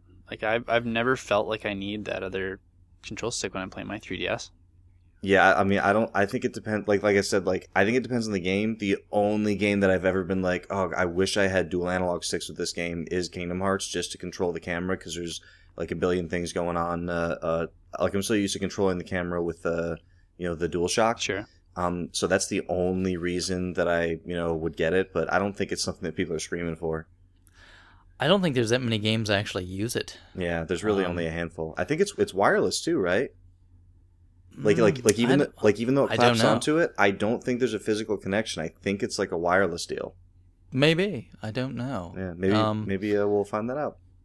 It's I think it works with Kid Icarus. I think the Resident Evil game that you've got, Krabby, I think can use it. I've never felt that I have a good use for it. Game control's fine without it. So real quick, do you want to hear the quick list of supported games? Okay, sure. It is Cult Country, Kingdom Hearts, Dynasty Warriors, Kid Icarus, Resident Evil Revelations, Monster Hunter 3, Nano Assault, Ace Combat, Metal Gear Solid, Snake Eater, and Samurai Warriors. So not too many. Okay, I can guarantee the people that wanted the Monster Hunter people. Yeah. That makes more sense then. I think that game would be much more difficult to play probably without it. So that makes sense. And Monster Hunter 3 Ultimate or whatever just came out not too long ago. Yep. I think on 3DS. So that makes sense why they brought that over. So good. I didn't really see though what game he planned to use it for. I think he just put a picture of it up. So I'd be curious what his plans. Maybe it's Monster Hunter. Maybe it's something else. And then over to Mr. Nine-Tailed Demon Fox. He got a few things in that are pretty cool this month, right? We've had a couple of these little Super Nintendo lots, and he got the same games the other guys got too. Turtles 4, Mario Kart, Mario World. Lots of solid games, easy flips or trades. Yeah, Turtles in Time is pretty popular, right? Oh yeah, it's awesome. It's a great trade item. People are always looking for that one. Yeah, and then Mario Kart, Mario World, yeah, those are all really solid titles, so good job picking those up. I mean, it's always, sometimes things it strikes me how common some of those titles are, but they still sell really well, too. I mean, the price on them is good. Did you mention the Nomad from Johnny N yet? No. Yeah. So that's, it's the Nomad, I kind of feel like even people who aren't really Sega people, I don't think you can really hate on the Nomad except for some weird battery life issues that it had and things like that. But I think a portable Genesis is cool. I do too. Yeah, why didn't Sega say, they said, we have 500 million different products. Well, we'll just make one more hardware product. Yeah. Why not? And then with obviously the Neptune and Pluto, until recently not making it out into people's hands. It's interesting to me how many things that they had that were just total products, some released, some not released, but they had a lot of hardware in the pipe that never even came out. Well, let's think about it. Just around the Genesis, right? You had. Let's just think about the hardware. 3 models of Genesis involved. To start with. Yeah, you had Genesis Model 1, Genesis 2, Genesis 3. You had Sega CD1, Sega CD2, CDX. CDX. You had 32X. You had Power Base Converter. You had XI. 32X. Yeah, I said did you Yeah, say it's worth mentioning again. And Yeah. you had Nomad. Got the Nomad. And then I think if you started including some of the Japanese stuff, that's I mean, would you include Pioneer Laser Active? I guess you would, right? You had a Sega Genesis module. So what? I mean, I lost track. I've only got one hand to count on so far, and that's probably like 10. Yes. 10 plus. And that's just around that one system. Isn't that crazy? I know. And then you look at your Nintendo stuff, and it's like stupid 2 Nintendo systems. Yeah. And unless people... Do you guys know anyone who seriously is going after all the N64 colored consoles? Not personally, but on forums I know of a few. Yeah, when you get a new color, do you keep it? Do you add it to the collection, or do you say, "I'll flip this thing"? I like the original one the best, so the only one I'd upgrade it for is the Pikachu one. Yeah, I don't care. Or maybe a gold one. Those are pretty sweet too. I come across the controllers that go with them a lot more than the consoles, and I don't care. I'd sell them. Yeah. Doesn't matter to me. But it's interesting. Boy, geez, that's just crazy to think about. And you wonder, why do they have so many problems? Trying to market that many products is tough. And then up next, a gentleman that we're all pretty glad to hear from, right? Love the Gru. That's right. And I think I spotted him. This might have been a few months ago, but I spotted him in like the RF Gen chat room. And you know how like the chat room name appears like on the top of the screen, and it just had like 100 U's in it, and I was like, oh yes, he's embracing it. Why fight it, right? Why fight it? He picked up some Nintendo stuff. It's like a Nintendo kind of month, right? It really is. So the Zelda carts, both Zeldas, Donkey Kong. Every time I look at a Zelda cart for N64 now, I kind of I look really close now that I've recently found out about the not for resale Majora's Mask. So now every time I see a Zelda cart, I'm like, does it have a little? Okay, no, we're good. Because I had no idea that thing was like in like the $400 to $700 range. I've not run across one. I'd love to. Yeah. No, I haven't seen one. I'd love to run across a lottery ticket. Yeah, sure. Yeah, why not? Donkey Kong 64, that banana cart. Yeah, I just sold one of those the other day. Those are quick. I'm not a big fan though. Yeah, I know. But it seems like the price is going up on it. Yeah, and you think that has anything to do with the people running into like the Donkey Kong on the Wii and trying to go back and play, or you think it's just the natural price arc? I don't know. I'm gonna guess it's just that natural trend. All I can say is, man, if you want an N64 collection, watching what Super Nintendo's doing, you better get it now. Yeah. You know what I mean? Just get it now, because, boy, it's going to be painful relatively soon, I think. And he also got some other 64 games, and it's another really hard one or expensive one to find, right? Harvest Moon, yeah. That pays for his lots right there. Yeah, I want to flip that one for sure. Super Mario 64, obviously, to me, probably one of the best games on the system, period. And then Yoshi, another one that's up there a little bit, right? And also a lot of fun. This next one, though, I have to say, maybe I'm in the minority. I don't like these games. I do not like them. A Banjo fan? No, I do not like the Banjo-Kazooie games. I'm not a particular fan of them either. Oh, I am. I'll hopefully, wave around the Banjo flag here. Oh, man, collectathons. I was one of those guys who spent way too much time, me and my friend, trying to find all the secrets in the first one that were supposed to be, part of the second game, but ended up not being. So, we're trying to find the ice key and those weird eggs and stuff. Like, so many hours spent doing nothing. Yeah, that sounds like an unbelievable experience. It was awesome. Awesome. Yeah, I mean, I have a buddy who I told him that I'm not really a big fan, and he's like, no, like, you have to go back. You have to try them. Please go home and play them. So I told him one day, yeah, I'm going to go home and play them. And I did for a little bit. And I called him and I was like, yeah, you're right. It's awesome. And it wasn't. Just so he wouldn't bug you anymore? Well, just like, it's not the bugging thing. Like, I just wanted to make him happy. So. Oh, okay. Yeah. But did he then go, tell me, what was your favorite part? I was like, oh man, the part when you're in the beach with the woods and the water hit. Oh, yeah. And you had to push the buttons? Man. Yeah, you can be very, like, remember the part where you grabbed either Banjo or Kazooie and floated around? That was the best. Painful. Oh. Yeah. Then he moved on to some GameCube titles, right? Mario. Lots of Mario stuff, yeah. I hope Sunshine's in there. Oh. Don't listen to him. Don't listen to him, everyone. Mario Just Sunshine's painful, great. Man. No. I like it. No. It was better than Banjo. No, come on. Oh. Just the pain, man. You know, the scary part is I was reading a formula. I mean, I was reading a formula. I was reading a forum post the other day, and somebody had said that how much they really wanted a Mario Sunshine 2. Hey, there's it's so honestly, when you really think about Mario Sunshine 2, isn't it really just Luigi's Mansion in reverse? Like, you have this, like, extra thing that instead of, like, shooting out water, you're, like, vacuuming things in. It's pretty much the prequel to Luigi's Mansion. I think you're probably pretty spot on there, except it was actually Luigi's fun, Mansion's way better, from what I understand.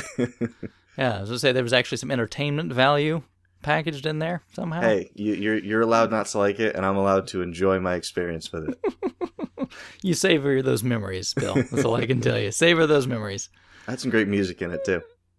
If you say so, man. I felt like it's like some weird, like, merengue thing going on. Okay, what did you think of the music in Banjo, at least? That game's, like, all about the music. I did, like, the bit that I played, I didn't think the music was bad. Like, you know how, like, sometimes, like, that's the thing about music is, like, when it's really, really good, you almost don't notice it because it fits the game so well. Except for, like, you know, certain, like a lot of role-playing games, the music stands out to me because there's a lot of walking, a lot of, you know, like, grinding. You just hear the music a lot, you know? Mm-hmm. Like, I've been playing Final Fantasy VI, and, like, that, like, the know walking the around battle music theme, is in like, my head. By heart after, too. Yep. Like, you and start... it's always good. Yeah, and you, like, the fight starts, and you're kind of... And then you welcome that change to boss music.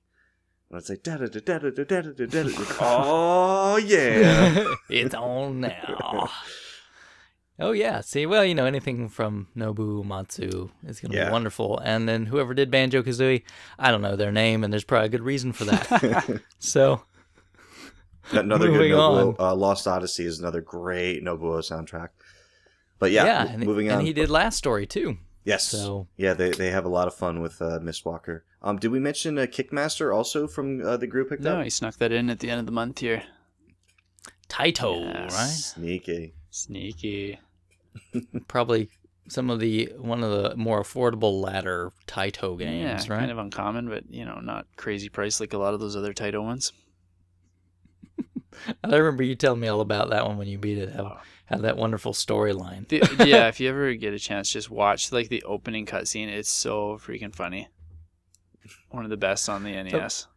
Something about them has to beat him just with their kicks alone. His brother gets killed right at the start by all these like skeletons and stuff, and you're holding him while he's dying, and he's giving you this monologue about how his steel wasn't strong enough, and only his kicks are going to be powerful enough to destroy the undead army, and it's awesome. That makes perfect sense, doesn't it? Love it. Blades? Nah. My feet? Sure. I can handle it. Well, good job, Gru. on your grabs this month. I think he said, didn't he get almost all that stuff outside like Kickmaster? Like $50 Yeah, or something, it was a cheap little lot, I think, and it was, Yeah, boy, awesome that makes deal. some great flips. Yeah, so hold on some of you, pay for the rest. Good job. Now, man, is it just big N64 month or what? Up next with Wimster, and he leads up with N64 off the bat, right? Yeah, a couple of box games, complete box game, one of them. Yeah, now Bomberman Hero, he got that complete in box. That's not too uncommon. That's for the easier N64, Bomberman. right? Second Attack, I think, is the one that you want to really find.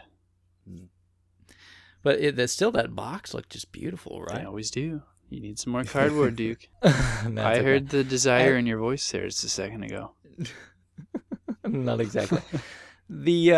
So I'm curious. Have either of you played the N64 Bomberman Yes, games? loved it. I have Really? played. Yeah, I'm not as crazy about them as everyone is. I enjoy them, but you know how some people are just like it's like their jam. I'm not that into it. They are Yes.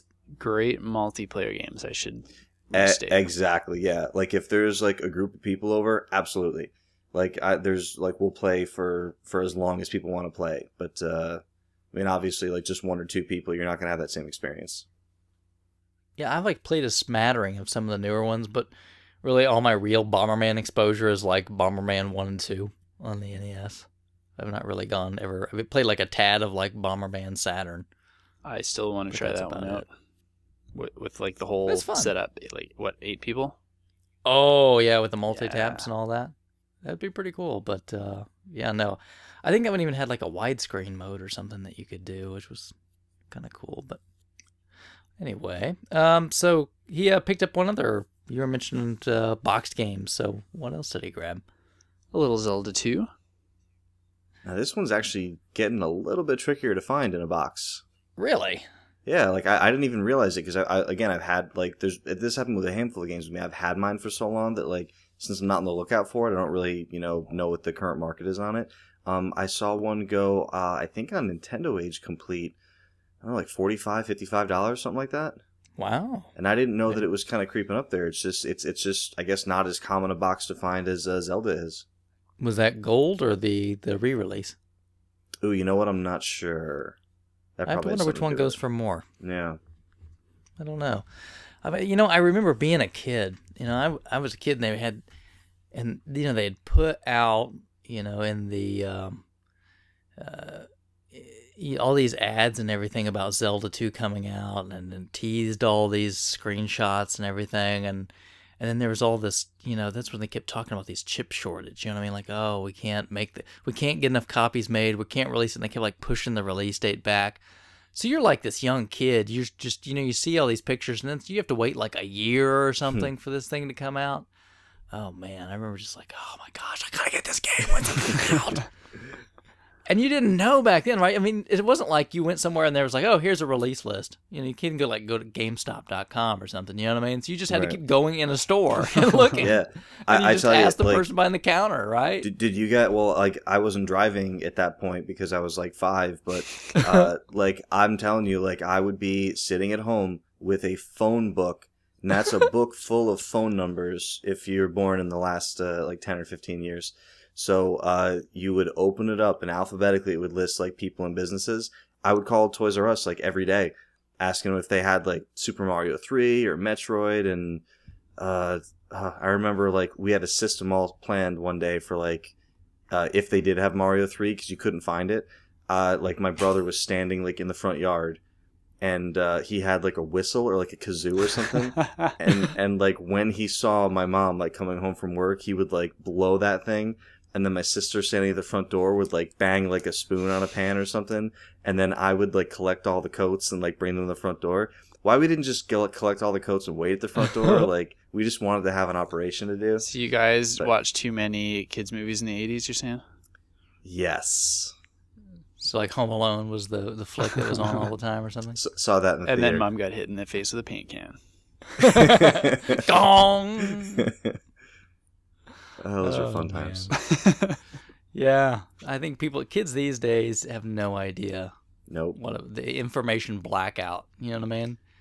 You just didn't get anything. Yeah, So- that'd be a good conversation for a show topic, I think. Oh boy, yeah, information in the 80s. Boy, tough. And then moving on to Mr. Single Banana, right?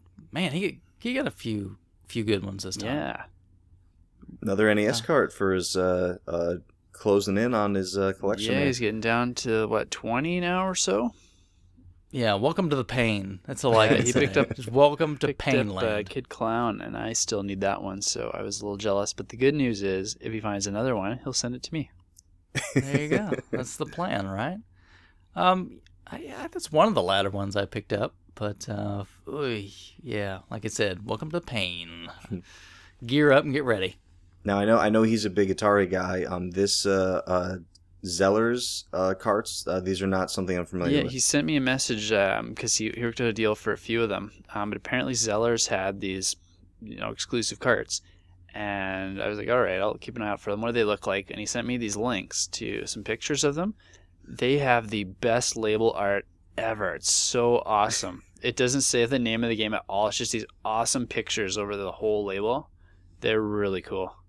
It does sound cool. So I'm keeping my eyes open for the ones that he still needs, and then if I find the doubles that he has, I'm going to try and keep them because they're pretty neat. How many Zeller's carts are there? I don't know off the top of my head, but there's around a dozen. There's not a ton, but there's enough that it's like a cool little subset to collect. So it's like the Aladdin of Atari. Sure. Now, are they actual unique games or just variants of another? I'm not familiar enough with the library to answer that. Okay. Because like down here, I mean, like Sears, sold a lot of games. They were just branded Telegames or whatever. We had Sears up here too. Okay, so you guys have those. We've got those floating around. Yeah, I'd never heard of these Zellers ones though, because you guys, I'm pretty sure, had no version of these Zellers carts as far as I know. Oh, Zellers isn't a retailer down here to my knowledge. But I don't think anyone else picked up the games from them down there. Oh, okay, yeah. I've never seen them, so I don't know what that's worth, but I've been around a few years, so maybe that's something. So, that's very cool. And I would be curious to know how, I mean, if he's really like going for a full 20. I know the idea of going for a full 2600 set is probably like just insane. Yeah, from what I've heard, that's pretty much impossible. And it's really hard to track down what actual full set would actually mean. Yeah, because they were just like, everybody and their dog was making carts. I mean, I was listening to a story about there was a guy that made carts for to make a color test pattern on screens for people that used to repair TVs, and now these things are worth truckloads of money. Because there were just a few of these. So I mean, that's how wacky it got back on the 26. It just made everything. Yeah, I don't think he's got a goal like the NES. I think he just grabs carts that he doesn't have for the 2600 when he can. Yeah, I try to keep an eye out for him. Like when I go into the shop, if they get a new load of carts, I'll snap a pic or something like, "Hey, do you need any of these things?" Because I have no clue. So cool, and he picked up one other title. Which is a kind of a fun little shooter, right? I haven't played it. Grindstormer you're talking about, right? Yep, Grindstormer. Is it like Barnstormer? A sweet name for a game, though. Nothing like Barnstormer, sorry. Oh. But I think most people know that there was a lot of great Genesis shooters, and that's definitely one of those to watch out for. You don't see that one quite as often, and it's a good one. So I'd recommend folks to check it out if you get a chance. If you like shooters. Who doesn't like shooters? I'm sure there's some people out there that hate them. Up next is Mr. Understatement. Just, I see what you did there. that's the range of my acting abilities. Well, nothing understating about these games. No, he picked up a nice lot of complete in box, looks like Master System games, and one of them I'm very jealous about. Is it R-Type? No, I've got R-Type. No, that's pretty common. Duke's looking for Power Strike. Power Strike. Yeah, man, Power Strike was like a mail order game in the U.S. I mean, it came out in some other spots, but hard to find. It has like a really generic, junky looking label on the thing, but it's made by Compile, so they nice. They did like Musha and all these other games that everybody knows, but they also did that one. So me likey want to find one. Me likey Wonder Boy 3. Yeah, Wonder Boy 3 is good too. I've got that one. Dragon's Curse. How do you say the next one, Bill? Ease. Nice. Nailed it. It's not. I think on the Master System you could get away with Wise. You could because it had the apostrophe. So it's like, so this game is of Y. This is Y's game. Yeah. Don't mess with him because he'll come and he'll take his game back. That was the expert translations stuff that went on back in the day, right? Somebody just saw it and went, look, that doesn't make... would you even... He's just, nah, you're missing an apostrophe. Yeah. There you go.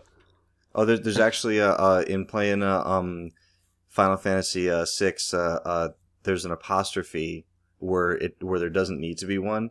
And just because, like, I'm a little bit of a grammar snob, like, I noticed it, and I was like, ugh. Like, it's not bad enough that I'm gonna like write a letter to anybody. This is like a 15-whatever-year-old game, but it bugged me enough that I was and then I had to restart. It was like right at the beginning of the game, and I didn't save, so I had to restart it. So I had to look at it twice. So you brought out the typewriter and started with the Dear Mr. Ted Woolsey. Yes. I said we need a fan translation of this on the double. You know what's scary? I love that game so much. I have to actually play the fan translation of that game. Really? Uh-huh. I'd be curious to see the dialogue differences. I'm actually really curious to see if there's any dialogue differences in the Final Fantasy X remaster that comes out later this year. You have to tell me all about it. I will. I'll tell everyone all about it. You go for it. After he starts his Blitzball League. Oh, yeah. boy. Love Blitzball. I never could make it through that one. You know why? It's because they give you the worst goal. The first thing you need to do is replace your goaltender, like immediately. He's the worst goaltender in the world. And then you need to just play a handful of games because you're going to lose, but you get experience. So then once your team gets a little bit better and a little bit faster, and then you have to get the jet shot. And then once you kind of get a few of these things, then you start winning games and it's a much better experience. But they really don't do a good job of teaching you how to play the game. I don't remember ever having a problem playing it. Here's the deal. Not everyone's a prodigy. A Blitzball. Who sat down and went, you know what this RPG game could really use? Sports. They always have to have little mini games tucked in there. Yeah, like a triple triad. Yeah. But they like invented a sport. Okay, Yeah. let's talk about RPG nerds for a minute. It's all right. These people don't understand sports at all. You know what I mean? You give them a ball and they're like, "What?" Speak for yourself. I'm first picked at gym class. Well, we'll bully for you, Bill. But I'm just thinking you're kind of preaching to the wrong market. You know what I mean? I wasn't aware I was preaching. Was I preaching? I was just saying Blitzball is cool. You go with your bad self. All right, understatement. Also picked Yes. up a game that I have for trade right now. So if anyone else would like a Family Fun Fitness Athletic World cart, I've got one of those available. He's already got one, so he is all set. Well, why don't you tell folks why they should care if it is a Family Fun Fitness Athletic World cart? Well, I'm glad you asked. I'm sure everyone's aware of the stadium events. Semi-rare indie game came out for the Nintendo. But I do want to put this word out there that I played that game as a child and I really love it, and it brings back strong childhood memories for me. So if someone just has one sitting around, if anyone just has a stadium events like the Game Gavel one, right? Just and you want to fulfill a childhood fantasy and bring that back for somebody, then I would appreciate it. All right, so back to the point here. So Family Fun Fitness was the original banner that Athletic World was released under, and that was the Series 1 cart, right? So when you look at an Athletic World, Family Fun Fitness Athletic World, it's got that little green box on it that says Series 1. And then Stadium Events was the Series 2 cart. And then once the whole thing went down and Nintendo purchased from Bandai, then it just became Athletic World, and it doesn't say Family Fun Fitness, and it doesn't have a series number on it. So it's just kind of like a cool little variant, and also it's easy to spot if it's like in a box of Spine games, because the Family Fun Fitness version is the 5-screw. So it's one of the ways I can usually spot it in a group of other Athletic Worlds, is that it's the 5-screw version. Yeah, and the reason I went on with that little story, did either of you guys read that? We have a Craigslist thread over on the site where people put like these just horrible Craigslist posts. But did you guys read that one? I've read several like that one, so I'm not sure if it's the exact one you're referencing or not. Well, somebody had posted a link to one, and that was it. It was this guy talking about how he just wanted to go back and relive these wonderful childhood memories, and he has like a specific list of all like the rarest like the top 10 cards. hardest to find. Yeah. Yeah, and he's like said he's offering $20. Yeah. There's someone locally here who just has a list that says I'm interested in the following Nintendo games, and it's like Mike Tyson Special Edition, like Little Samson, like literally like the 20 or 30 games that are like, $300 and up. And someone I never responded to the dude, but then someone else, I love when people post those like retaliatory ads. Don't talk to Jeff in New Jersey. He's a liar. So someone posted like, hey, this guy looking for all these rare games, he's offering about like a half of what they go for on eBay. A half. Yeah. So the guy's gonna pay $40 for stadium events? Yeah, probably.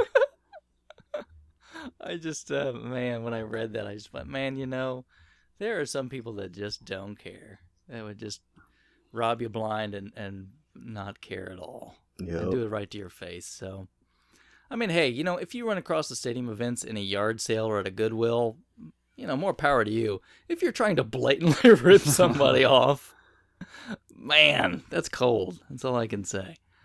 That's going beyond having a hobby, I guess. Yeah. Oh man! And then he picked up a couple other NES titles. One of them was really nice. A couple uncommon ones there. Yeah, one of my favorite games, Bucky O'Hare, and I would love to get a complete box one too. I love the box art on this one. Yeah, I don't think I've ever seen a boxed one. I was a big fan of that show when I was a kid, and I just it was one of those things that I forgot about. Like I kept the Ninja Turtles and the Thundercats and all that stuff with me throughout the years, but I just kind of forgot about Bucky O'Hare until several years ago, and I just love it still. And you just recently got that game, right? I got it several months ago now, probably 6 or 7 months ago. Yeah. Well, it seemed like to me that we had just talked about it a little while back. So. I just played it recently, finally, and it's awesome. Great game.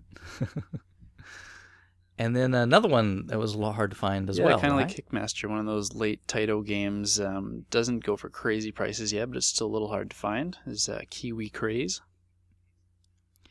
Yeah, and I want to say that this is called the New Zealand story. Yeah, in other territories. Yeah, I think you're right. So I wonder what happened. Why was it Kiwi Craze here? I didn't know they kept everything else in there. Like you can see the map of New Zealand when you're running through it. So I have no idea why they would have changed the name. Yeah, that's really strange to me. Maybe I just love Kiwis over here. Maybe that's it. Does everybody in America think that that's all New Zealand does is produce Kiwis? I don't know. Well, aren't people from New Zealand called Kiwis? Are they? I think so. I think that's like slang for someone from New Zealand. He's a Kiwi. No, you literally play as a Kiwi in this game, so I don't know if it's a play on that, but it's not obvious if it is.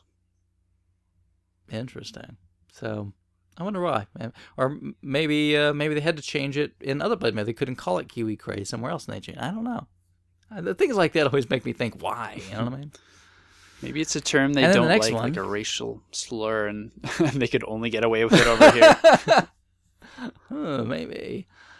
The next one I want to say, is the sole reason to own a Jaguar. Tempest 2000, right? I love that game. Oh, man.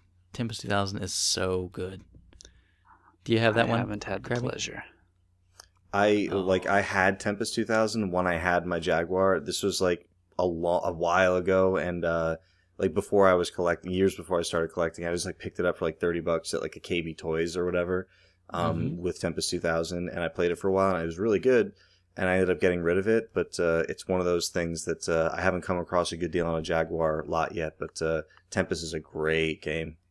Oh, man. And there is a Saturn port and a PlayStation port, but the Jag version's the best. Yeah, isn't that weird? Like for the Jaguar to have the best version of something that's available on a few other things. I think just because Mentor programmed that one himself, and then the other ones were just like sloppy ports by some other company. So, man, that game is so good. You know what game I love? What's that? Point Blank. Yeah, Point Blank. I love the Point Blank games. They're really good light gun shooters. Yeah, especially if you get a couple of gun cons and have some people over. Point Blank 1, 2, 3. They're fantastic party shooter games. And probably, I would think Point Blank 3 a little harder to find, right? Yeah, it was the last one I got.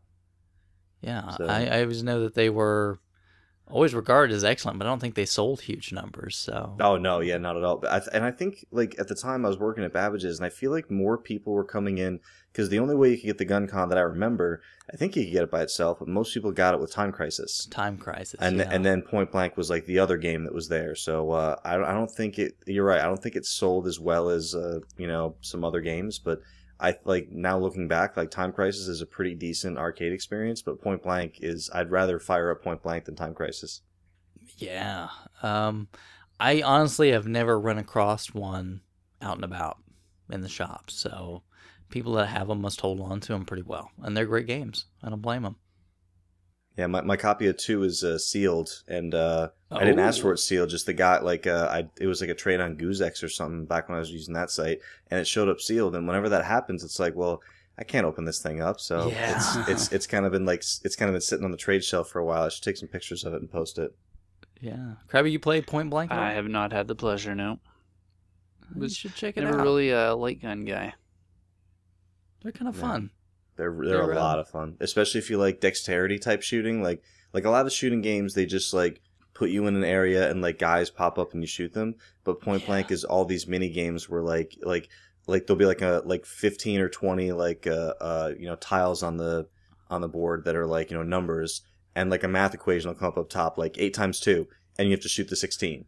So there's like thought involved with it. So it's really cool. And there's like a ton of different mini games. Like there'll be like, shoot all the wool off the sheep. So it's kind of like a mix between like a Brain Age type game and like a Carnival type game. Sounds like WarioWare / Brain Age. It really is. It's got similarities to both, and it's Namco, and I think they're really great. No, that does sound interesting. Good stuff. Yeah, I would say if you run across one, definitely worth checking out. I mean, obviously you'd have to dig up a light gun to go with it, but I think those are probably not too terribly hard to find. Yeah. And then he picked a couple consoles up, right? Mm-hmm. One that I'm still on the search for. Really? Neo Geo CD? Yeah. I did not know you were looking for one of those. I do. There's a few consoles I'd still like to get, and that is definitely one of them. Huh. I passed on one some time back. It's interesting, but have you ever tried to actually play one? I have not. I've only heard about the load times. Oh my, that's not an sweet exaggeration. It's not an exaggeration. It's terrible. We're talking minutes for some games. Oh, it's really bad. It really makes it almost unplayable for some of the games. If you ask me, looking forward to it. Especially in like the quick arcade style games that are mostly what's on it, right? You don't want to wait around. Exactly. Yeah. It's exactly. It's an interesting idea, but if any system needed like a high-speed CD-ROM drive, that one did, and I don't think they ever came out with one that was ever faster than like single speed. That's all I can say. Excellent games, but oy. And the pad is kind of interesting too, if I remember right.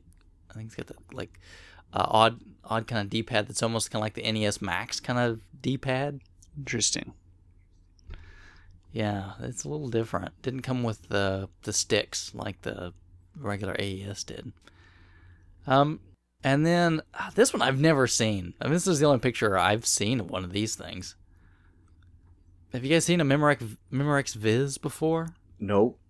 I'm assuming you would say Viz, or it would be VIS. Yeah, I thought it was VIS. I assumed it stood for something cool. I have no idea. I've never seen one of these things before. And I didn't really, other than the picture, I don't really know much about it. I was kind of curious to see if you guys had heard about it at all. No, I have not. I just all I know is that when I first joined RF, that's the system that I was, like from 0 to 50 posts. You're a Memorex Viz. You're right. We'll have to go check out Marriott's site and get some info on it.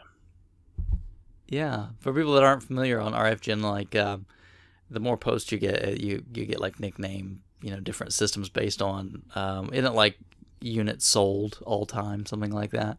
Oh, I didn't realize it was in order. I thought it was just rando. No, I think it's supposed to be like an order of units sold of consoles. I thought it was all Tin Star's favorites. I don't know. Is he a big Numerix VIS guy? Yeah, don't you know?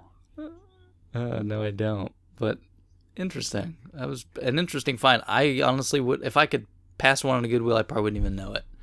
So I was kind of curious to take a look at it, and now I kind of have an idea. So that kind of wraps it up for Understatement, right? Good month, yeah. Yeah. And then up next is Mr. Nintendork. I think you pronounced it right.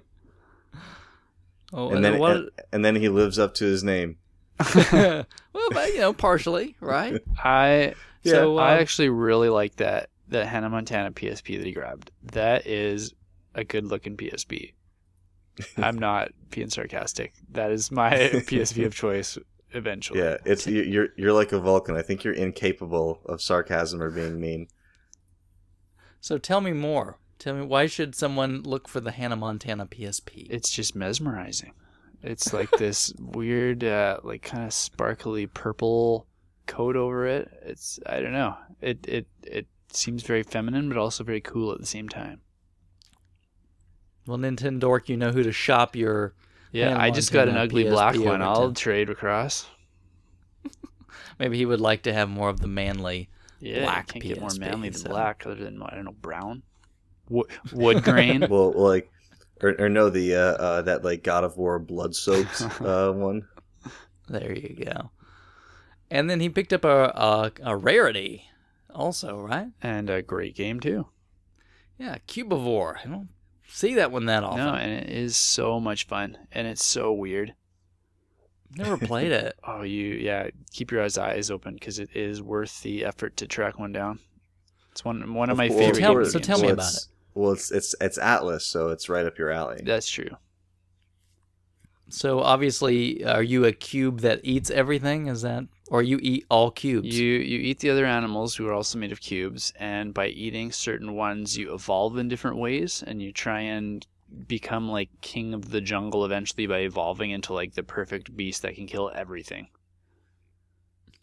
So you have to also watch out for other things that could eat you. Yeah. There's always bigger creatures around, and so you gotta figure out how to get strong enough to take them on and tear them apart piece by piece. And by eating these pieces of them, you're always getting stronger. Huh.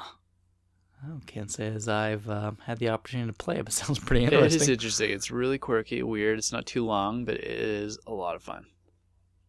Man, who comes up with these ideas, I guess, right? Japan. Yeah, I was just going to say that. And then moving on, then we get to our previous interviewee, right? New Poil. And he picked up something we definitely don't see a lot of. Yeah? I want a Vectrex. I don't have one either. Just gonna put it out there. My Neo Geo CD, that's on my list. Need a Vectrex. Yeah, to me No, he's got a Vectrex, right? He just picked up some games. Yeah, 5 games. Yeah, I think he said all he complete did, in right? box. Yeah. And I think almost all of them but one he said had the overlays with them too. Yeah, it's a Clean Sweep, Solar Quest, Web Wars, and it looks like 2 copies of Berserk. Never be too berserk.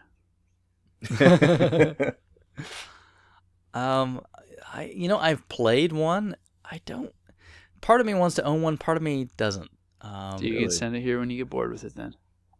Totally. Totes. I think the thing to me is that, man, if something on that broke, I'd fix it. Good luck. You know what I mean? What would you do? I'd desolder the capacitor, I'd test it, and then I'd resolder a new capacitor, and hopefully that would fix it. I am just getting into a little bit of monitor repair, so I'm still a super novice, but yeah, I mean, you're right. I mean, with the Vectrex, if something went wrong with it, you'd kind of have to learn how to, like, some basic monitor repair. Yeah, and especially you'd have to know how vector monitor works versus like a standard raster. So that would be the thing. I'd be afraid that, oh man, when this thing busts, what am I going to do? Send it to me. I'll fix it.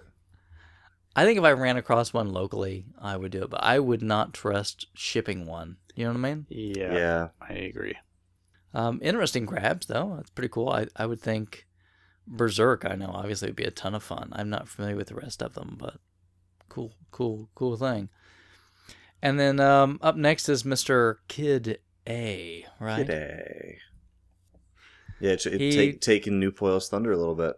Yeah, he got the Odyssey 2 fever, right? Yeah, $15 for looks like 6 complete Odyssey games, and these boxes look nicer than most Odyssey boxes look. And that's probably saying something because most Odyssey boxes look like really good. Yeah, they looked like they were designed to fall apart after they read the message to Inspector Gadget. But somehow, I mean, they've just all miraculously been preserved somehow. I mean, I don't get it. You see a lot of really good Odyssey 2 boxes, so they did something right. And then there's one in there, Showdown in 2100 AD, without an exclamation point in the title. That just means it's a terrible just tells game. You it's not Don't good. play it. Yeah, it's no fun.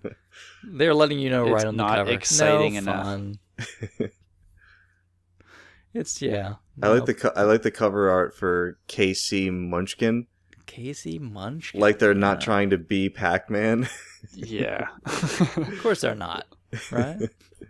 And then the cover art for War of Nerds, like all the Odyssey cover art's very kind of camp. I don't know if it's intentionally campy or if it's just campy because that's the way it is. Even Pachinko looks awesome from the cover. Yeah, it looks like the era. It looks like Mortal Kombat. Yeah. Dragons, just fire. cool. Yeah, you could get that tattooed on you and you'd be badass. You guys remember 2600 art, right? I mean, they could take the most drab game ever and make it look like, oh, wow! Video checkers. Yes. This is awesome. This is way better than regular checkers. He wants to play regular, but he play video. Yeah. So on top of those awesome Odyssey games, looks like he picked up a Vita, and he says he already owned one, but it was a good deal, so he's going to flip it. I love how he says, I wish the games had their cases so I could keep them. Like it's not even an option to keep them without their cases. Right, exactly. Like they don't even play right without the cases. It's so true. And I think, Krabby, we were just chit-chatting a little bit about this before, but isn't it strange to me that, I mean, I think since the Vita launched, I've not seen anybody post anything about the Vita at all. Yeah, someone posted a blog a couple days ago that I saw. Someone posted on Twitter, defending the Vita, talking about how there is software that has been that has been regularly releasing for it. The problem is no one's really covering it, no one's really reviewing it. So it kind of goes under the radar. But yeah, same thing. I have a friend who was really hot on it when it first came out. And every time I see her, at least she takes the subway to work, so she always has some sit down playtime. And every time I talk to her about it now, she's like, "Yeah, I really wish I didn't buy it." Wow. So would you just tell her to swap it for a 3DS or what? Well, she has a 3DS. She wants the Animal Crossing 3DS XL. So what she's waiting for is just like me. She's waiting for, she's also a big Final Fantasy X fan, so she's waiting for that. When that remake hits, there's probably going to be a digital, I think they said there's definitely going to be a digital component. They're just not sure if they're giving you what do you call it on the PS3 games where they give you the digital when you buy the physical? They have a name for that? They call it, it's called crossplay or something like that.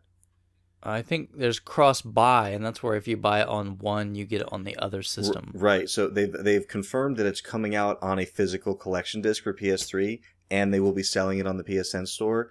We just don't know if the Vita version comes with the physical version when you buy the PS3 copy. So she's not sure which one she's getting, but she's a big fan, so she's going to be hanging on to it for that at least. Huh. Now, just a quick check-in again. Do you guys have any interest in Vita at all? No. I really want to play Gravity Rush, but outside of that one game, I can't think of any reason I'd want one. Yeah, and that just strikes me as strange to me. I have just zero interest. Yeah, me too. At all in this thing. And I've played around with one. Yeah, it's an impressive little piece of hardware when you the resolution, I have lots of little nitpicky things that I don't like about it, so it's not worth going through them. But at the end of the day, it's a huge chunk of money, and there is extremely limited game time in my current life schedule, so it's just not going to happen. Yeah, it's the thing that almost makes me scratch my head when I look at it. I'm like, this is like a good little piece of hardware, but I mean, there's just nothing. I mean, I don't care about anything on it, so I mean, there's no reason to even consider buying it. Yeah, I mean, which is a shame. Yeah, it's a shame. And the people who have it, who are into the games that are out on it, they're happy with it, and that's great. Oh yeah, yeah. And it kind of makes me scratch my head and go, I don't know what Sony needs to do to, get more software on it. I don't know if there's, I honestly don't know if there's anything they can do. Yeah, to me, it's like the Wii U situation. You know what I mean? There's just some games. You gotta get something out. Yeah, you gotta get good stuff, and you have to get it in the hands of a lot of people who know that it's good. Yeah, so it'll be interesting to see. I think they're really hinging their Vita bets on the PS4, and having that, that off-screen play kind of thing. But I'll be curious. I don't know if it's a big expense just for that feature. Yeah, it's huge. It's literally like buying another PlayStation 3. Yeah, which is just strikes me as odd. So we'll see. I'm really curious to see how these new hardware wars shake out. Yeah. The problem, like the loop they all get into, is like all the developers are like, well, we're gonna wait to see if like 1 billion people buy this thing, and then we'll put really quality software on it because we got a big install base. But then, like, not enough people have the thing, so the good companies don't put the games on it. So it's like the thread I had the other day about the Wii U when NHL 14 was announced for 360 and PS3, but not Wii U, and I was like, wow, like I really honestly thought there were some cool things they could have done with a sports game on the Wii U, and it's like, well, EA's like, it doesn't make sense for us to invest the resources into it, so it's, like it's up to the first party to get enough awesome stuff on the system to get it into the hands of a couple million people. And if they can't do that, then no third party is going to throw games at it. No, I think you summed it up perfectly. I know games cost more to produce now than they ever did, but the story has never changed. You have to have a strong first party to push titles and sell hardware. Yep. They just need to learn to budget properly. Like, you've got games selling 3, 4, 5 million that are calling failures. That's ridiculous. Yeah, I don't understand. You have to think about how much money it costs to make some of these games. Yeah, there's other games that sell like a third, a fourth of that, and they're profitable, and they're good games. Yeah, I think they might have a lower initial budget. Well, that's probably true, but then the company obviously needs to change their budgeting. Yep. Yeah, it's a tough biz, and I think it's going to get tougher, which is probably going to be rougher for gamers in the future. But yeah, you'll just have to be more careful. Like there's a much bigger chance of coming home with bunk. Yeah, so it'll be interesting. Maybe at some point in time we'll have to dig in. I think once we've got more to go on what Microsoft's cards are going to be, we'll have more to discuss. But they're being smart. I think they're being really smart about. There is no upside to them to announce right now. No. So especially since I think so much can change between now and launch. Like, not even between now and launch, between now and when they decide to announce. Like, it does them no good to say anything right now. There might be a totally sweet new ugly old man face tech out by then. Oh, I hope so. Remember remember when they first announced the 360 and they talked about faceplates and how they'd be super customizable? I remember those. How many faceplates ever came out? Like cool 3? For like a few no. months. There's a lot of faceplates. Oh yeah, there's I'm not talking about like custom ones that people on the internet make. I'm talking about ones that like Microsoft and like. Oh, yeah, there's tons. Yeah, there's a lot. Really? I worked with a guy for the first year when I worked at the rental store after the 360 came out. He had like 24 of them in his house. He has many of these things. There's a lot of them. I've never seen anyone with a faceplate on their 360. I've got 2. I got Final Fantasy 13 and Death Smiles. So there you go. Those games are fairly late. Death Smiles anyway, yeah. Late to the party. Yeah, if they're out there, I can understand why they kind of ditched it for the new system. It wasn't a huge thing, but it was neat. It was a neat idea. Yeah. I'm all for somebody trying something a little different, but it didn't work out. It'll be kind of cool to see if they go on a similar path for the next one, or if they just make like an ugly old box. You know what I mean? It'll be a black box. And we still haven't seen what the PlayStation 4 is going to look like, right? They still haven't shown pictures of that thing. So. I'll bet you $1 million it's going to be a black box. Maybe they'll go back to original PlayStation That Gray. was literally, I think that's like the ugliest system I've ever seen in my life is the original PlayStation. Yeah, it's pretty bad. I'd rather Huh. look at like a CDI than that. Oh, no. Yes. The CDI is terrible. I would much rather look at that. The CDI looks like an ancient DVD player. Yeah. Oh, man. Yeah, All we right. could probably have arguments about that one, but... Let's save that for the off-air time. All right, so this has been like a really lean month or so for me. There really nothing that exciting that happened, but picked up a few odds and ends, a couple loose Genesis games. I picked up, I think last episode we were talking about the Lightning Force, right? Lightning. Yeah, I thought it was a typo. Yeah, I found a loose copy of Lightning Force pretty cheap, so I couldn't pass that up. Also picked up a cheap loose Beyond Oasis. That's a good one. Yeah, it's a good one, and it was, like I said, cheap, so why not? I got Bust a Move for the Super Nintendo. Not for me. My wife is a big Bust a Move fan. Awesome. Smart wife. Yeah, she doesn't play like Bust a Move and Sonic. I think that's pretty much all she gets into. Solid games, at least. Could be Yeah, worse. Could be something The like Sims or something. Oh yeah, thankfully no. I also picked up Street Fighter Anniversary Collection for the PS2 because, like I don't already own 600 versions of Street Fighter, but it's all right. It's a nice little game. I got it, again, pretty cheap. The next one was, how can I pass it up? If Streets of Rage 2. It missing the manual, but right now I just have a cart only for that, so the box was in good shape. And again, pretty cheap, so I picked that up. If anybody happens to have a Streets of Rage 2 manual sitting around and you want to get rid of it, let me know. Man, I love that game. Do you guys like Streets of Rage? I do. I do like Streets of Rage. Man, I could just play that thing like crazy. I don't know what it is about that. I would play that more than Final Fight anytime. I could go either way. I like them both about the same. Oh, man, I don't know what it is.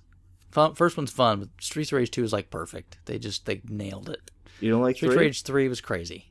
Yeah. It was a little crazy. Like they just went nuts with the formula, but fun, but not as good. And then Galaxy Force 2, I picked that up. It's just, again, missing the manual, but again, a fun game for the right price. I know a lot of people don't like this a whole lot. Have you guys played it? I have not. The only reason I like it is because when I was younger, an arcade I was at actually had a Galaxy Force. I think it might have been a Galaxy Force 2 arcade machine, and it was one of these giant things that would like rotate around as you would play it. So it was like this giant motorized thing that would turn and bank and everything as you would fly around and shoot. So it was awesome, at the time. And Sega was always great about making these really, cool arcade machines with a lot of movement and whatnot. Yeah, like Afterburner and yeah. So I just have fond memories of it. The game itself is it's not that great, but to me it's just kind of going back and reliving some of that. So that was kind of fun to pick up. The last two were just totally just random. I picked up Coconuts for the 2600. You did good. Mostly because I had never seen this game before, and it is. And doesn't Banana say that's like a good rule for 2600? Like if you've never seen it or heard of it, pick it up. Yeah, I have no idea if it's worth anything. Probably isn't. But it's like reverse Kaboom. So there's like this monkey at the top. There's like a monkey at the top, right? And he drops coconuts, and you're like a dude underneath that has to dodge the coconuts. So it's like the extra level in Aladdin when you're Abu and things are falling. Kind of like that, sure. But like the guy Sounds starts awesome. off, and he's got an umbrella and a hat, and so you're just moving him around, and like each time he gets hit, he loses something. So like the umbrella gets hit, it goes away. Then the hat, if the hat gets hit, then it goes away, and then finally the coconut will hit you on the head, and you're dead. Right? Oh, so it's like Ghosts and Goblins. You're really stretching it. No. But I would say, it's for a 2600 game, it's kind of interesting. I wouldn't put it in the same league as Kaboom, but I was kind of glad I picked it. It was like $1, so why not? And the other one's Decathlon for the ColecoVision. Man, now, okay, you guys probably neither have played Decathlon either, I've played right? quite a bit of Coleco, but not that one. Decathlon was really big. It was on a lot of different systems at the time, Commodore 64 and a lot, like I think Atari and whatnot. But it's basically track and field before track and field. And the ColecoVision version's got really great graphics. I mean, very impressive for the time. So if you like track and field, I'd say check it out. It's like got the same sort of events, like you like running, and you've got shot put and the long jump and the hurdles, and it's a lot of fun. And if nothing else, go check out the ColecoVision YouTube video. You'll be surprised at how good the graphics look. I think you're like approaching like almost NES level graphics. Some sweet ugly old man tech for the time. Yeah, I guess. Yeah, can't quite make out the wrinkles, but it looks really good. You guys should check it out. But really, that's me. I wish I had something more exciting to talk about, but I really don't. That's kind of it. We'll have to pick up your slack then. I guess somebody's going to have to. So we had this weird, like, I guess it would be called, if it was in Europe, like one of those car boot sales, where people just like park a whole bunch. Sales? Yeah, they just sell crap out of the back of their cars, like all in a parking lot at the same time. Oh, I junk would in love the to find trunk. one of those things. So I've never heard of that in my junk in the life. trunk. And Yeah. we just had one a couple days ago, and my wife went to it, grabbed us a PSP for $15. And I've had some games for a while, so I'm looking forward to finally being able to check out that system. That is a steal. $15. Yeah, I was. Is it like what model number? I think is it's the 1000 model. it? Okay, so it's the giant, really thick Yes. Fat Still, PSP. one. $15. I'm not complaining. Oh yeah, all day long. It works good. She charged it up and no problems.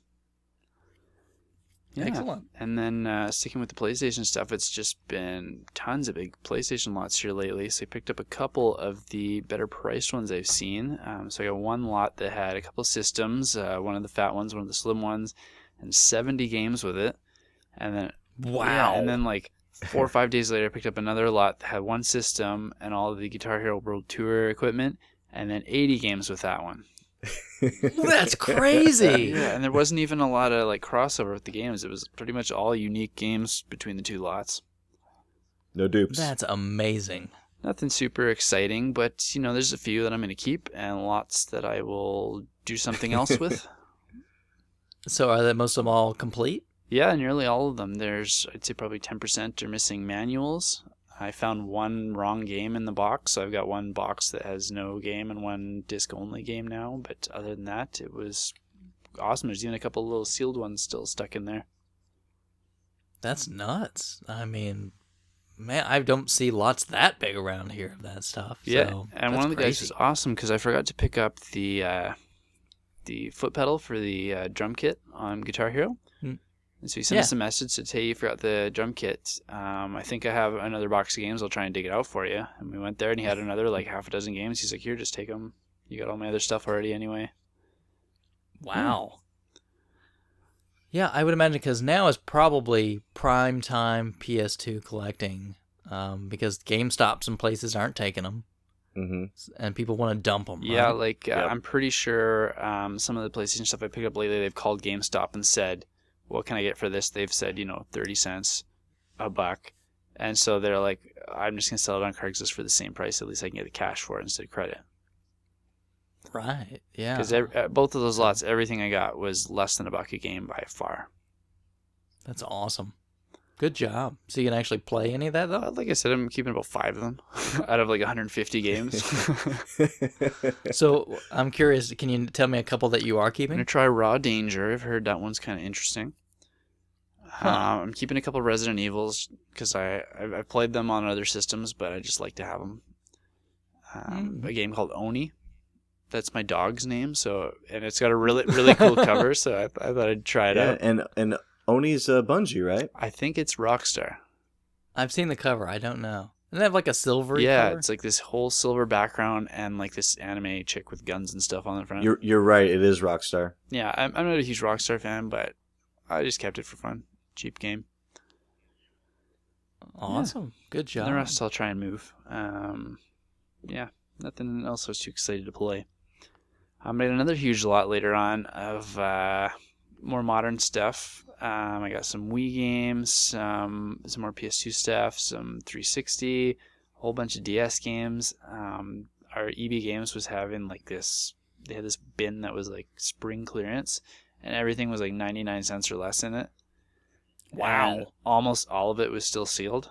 So Really? So I grabbed a whole bunch of stuff to just try it out, like Sheeran the Wanderer, Time Hollow, WarioWare, Battle Fantasia, Battalion Wars 2. I've got Battle Fantasia. Yeah, so for $1, I was like, yeah, I'll try all these out. And then I grabbed a couple other ones that I've been wanting to get for a while, like Bit Trip Runner and Trauma Center. They were a little more than the $1, but they were still less than 10 by far. Wow, Battle Fantasia is actually not bad. Yeah, I've been interested for a while. I always see it, but I'm like, $20, I don't know. And then for $1 for sealed one, I was like, yeah, time to try it out. Yeah, I think I paid $5 for mine, and I think it's well worth that. So yeah, $100, you get a good deal out of it. Good to know. Sorry, I was just saying I'm curious to know more about like the Sheeran the Wanderer. I don't even know what that is. Oh, that one, I played it on the Wii. There's a Wii version, and it's like a really hardcore dungeon crawler. Very Japanese. So I really like the Wii one, so I grabbed the DS one, hoping it's just more of the same. Oh, okay. Yeah, I'm not familiar with the series, so. Another Atlas game. Oh, yeah. Cool. There you go. Yeah, I think actually I don't think Atlas published the DS one. They published the Wii one. The DS one I think is Sega. Interesting. Yeah. And then I went and picked up my Pandora's Tower pre-order not too long ago. And while grabbing that, I grabbed a copy of Lollipop Chainsaw for pretty cheap. I really want to play that one, but I need to find it cheap. It is so much fun. I think you're gonna like it. I love you're Suda. a big Suda fan. It's outrageous like all those other games. You'll like it. Yeah, I have no doubt. No, you got to make sure there's no kids around. There's quite some interesting language in it. Oh, that's all his games. Yeah. Yeah, this is more so than some of the other ones I've played language-wise. It's not quite as gruesome. You played No More Heroes? I have. No More Heroes is a lot more gruesome, but the language in this game is a lot more creative than No More Heroes. Like the very first words out of the guy's mouth, like in the opening fight, is the F word in that game. Yeah, they figure out new uses for words like that in this game. You know what game did that I liked? Bulletstorm. I didn't play that one. Like honestly, like it was my surprise of the year, last year or whatever year it was that it came out in. It's surprisingly good. You can probably get it for like less than, somewhere between $5 and $10 most places, but it's definitely worth playing through. And they use incredibly creative language. Like they curse a lot, but they make up new ones. And they're so ridiculous that like sometimes the characters will turn to each other and like, did you just say? It's like, I don't even know what that means. Yeah, in Lollipop Chainsaw, the main characters kind of they're creative and they keep it flowing, but the non-playable characters are supposed to like purposely be like nonsensical. So that they say things that don't even make sense to what you did to save them. It's just awesome. Yeah, I'm looking forward to it one of these days for sure. Then I grabbed like my 5th copy I've picked up of Ico over the years. I thought I was still going for more, but apparently it's tanked in price quite a bit. I was just hoping to flip it really easy. I wonder if it has to do with the collection. I'm betting it is. That's my guess. Because I remember flipping it for 40 and 50, no problem, and now it's like 10 to 20 depending on condition. Yeah. But Fleech said he needed a copy, so I'm gonna send it his way. We'll work something out for it down the road. Yeah. Sure. I already mentioned I got my sweet Dreamcast keyboard from Moonraker. So you're going to be typing away at some zombies before you know it, right? Looking forward to it because the Resident Evil Revelations on the 3DS that I got from Bill didn't really fill my zombie need. So I'm gonna have to type them. Didn't work out. No, I was really, really hopeful for it. I'm a huge Resident Evil fan of the old style games. And I was hoping this would fill that void, and it completely missed for me. And the tank controls just didn't even do it. I liked the controls. That was about all I liked in it. Resounding Yeah. no. Okay. And then I got one of the best NES finds, not price-wise, but rarity-wise, that I've ever found locally. I picked up a copy of Snow Brothers through Kijiji up here. Yeah, I was kind of surprised to see you pick that one up. So you must have got it good enough to flip. Actually, I got it good enough that I could have made money if I threw it on eBay. But I had two people in particular I wanted to make sure they had first dibs at it. One of those was Banana. And he said I found it for $100, so it wasn't dirt cheap, but I could make a little bit of a profit on it. He said he could get one locally for about the same price. So once you factor in shipping and stuff, he said, don't worry about it. I got one for the same price, same condition. Okay. So I got another buddy who his dad used to run a corner store in town here when he was a kid, and they had a Snow Bros arcade machine in there. And so he's been trying to get like all the NES games he played as a kid. So he used to rent that game at home because he couldn't stick quarters in the arcade one all day. So he didn't think he'd ever get that one though because he didn't want to spend more than like $20-$30 on it. So I gave him a smoking deal and took a big hit on it. But he's the guy that's helped me out in the past. Like he gave me the box Super Scope and the huge thing of Coleco games, and he just gives these things to me for free. Okay, so a little karma payback. I was finally able to pay him back, and he played it like that night. He was so excited to get it. So yeah, he sent me all these texts while he's playing. He's like, "This is awesome. This is amazing." That's cool. That's fun when you can help somebody kind of relive the dream. Yeah, right? and now his list is like he's gonna hit it. He's the last like 3 or 4 games he needs are like things like Mario 2 and like Castlevanias and stuff. He's gonna find no problem. Oof, good luck. Easies. Easies. And then one of my favorite finds, I'll finish it up here, and I'm sure Bill will chime in a little more on this, but he also sent me one other item this month, which was a signed copy of Brutal Legend by Tim Schafer. One of my all-time favorite games of this generation by quite a bit. I'm a huge Judas Priest fan, and having Rob Halford do a voice in this game just put it over the top for me. It was awesome. So now you just need to track Rob Halford down and have him sign it. Exactly. Gives you a quest. I'll go track down Lemmy and Ozzy and all the other voices. It might just take you a few minutes, but you'll get it, sure. I'm sure Lita Ford's not too busy, though. She'll be easy to find. Oh, man. And Lita Ford was so hot back then. What? Time is not time. That's all you can say. But then look at Ozzy, too, right? So Rob's still a beautiful man. There you go. Wow. So that's a good month. That is the best month I've had in several months. Yeah, I'm pretty happy with that. Yeah, because, you've been kind of quiet here for a little while, so that's pretty impressive. I try. Thank you. Well, good job, Krabby. That's some fun stuff. And then, boy, last but definitely not least, we get Bill, right? Got some stuff. Got just a little stuff. I got a big thing. Physically, like literally big. Yeah, and figuratively big. Just to go off the Tim Schafer deal. I've told the story a couple times in the threads. But long story short, I went to PAX East in March. I live very close to Boston, and I'm not much of a signature guy. Like I don't have almost anything signed except for like a Wayne Gretzky puck in like my little Ranger Shrine area. I've always loved Full Throttle. It's been my favorite adventure game since I was a kid. So when I found out Tim Schafer was going to be doing signing sessions at the Double Fine booth, I was like, you know what? I really would like to have a signed copy of like just that game, just because I love that game so much. So I didn't own a copy. It's kind of been on my list for a little while. So I know that Techie has one, our buddy Techie over on the West Coast there. So I shot him a PM and I said, hey, is there any way you would send me your copy? Because I can't get a copy in time. And then I'll have him and then I'll replace it with another copy for you. And he said, yeah, no problem. Just have him sign like the insert of like the paper for the game. So I have something signed too. I said, yeah, no problem. So I was actually able to find a copy on eBay, and it shipped in time. It showed up the day before we left for Boston. So I was able to surprise a techie with a signed copy of Full Throttle, like the outer box assigned to him. So it made for a funny autograph line. Like, I didn't want to be that one guy with like 5, 6, 7 things for Tim Schafer to sign.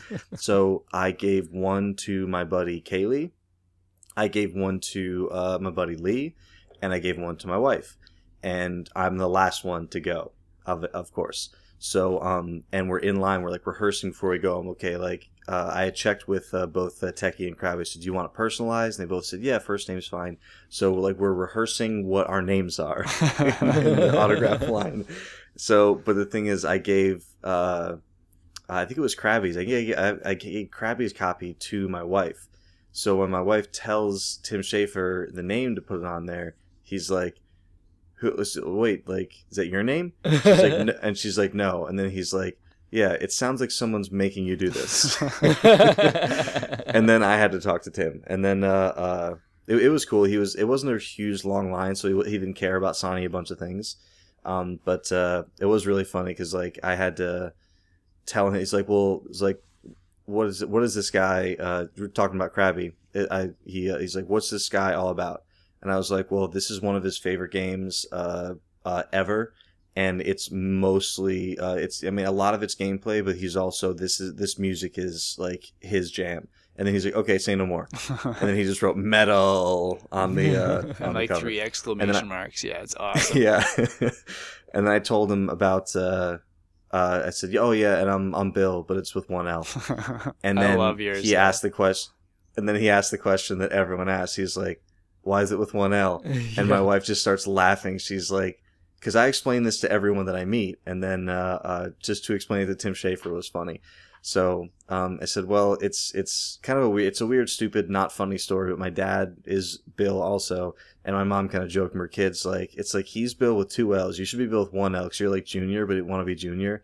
So it's just like a way to differentiate us. So Tim just kind of ran with it. And the funny guy that he is, he personalized it to me. He wrote "Hell on Wheels," but he wrote "Hell" with 1 L. So that was pretty cool. Love that.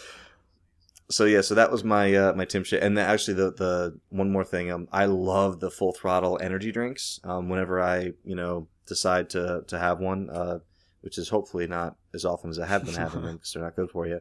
But like, one of my friends who was with us like ran up to the hotel room, was like, because I mentioned this as like a half joke, was like, "Yeah, I should have him sign like a Full Throttle energy drink," and she was like, "Oh my god, you have to." So she ran back to the hotel room and just got it back to me right as I was getting up to him. So I said, "Is there any way you would sign my other Full Throttle?"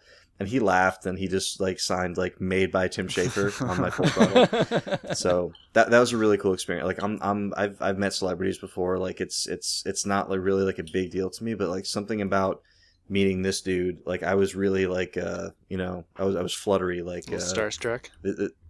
A little bit. I mean, this game and this style of humor really shaped a lot of the way I look at games. So I was pretty excited to get a chance to meet him. So after my regular, Tim Schafer meeting, the other cool thing that I picked up this month was I finally got a boxed complete copy of The Lone Ranger, one of my last Konami Silverbox games. It's in really nice shape. I got it in a lot off Nintendo Age. The guy it's a little bit unorthodox. He does not accept PayPal. He only accepts postal money orders.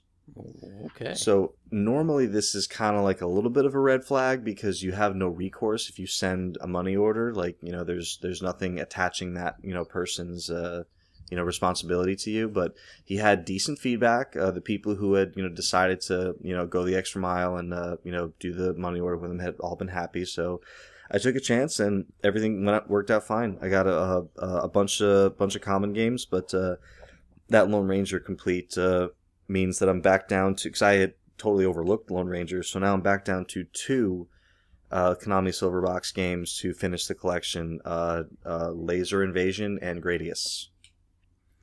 Until you decide to go for those PAL ones, right? Until I decided to go for Probotector and a handful of the like roller games, was it?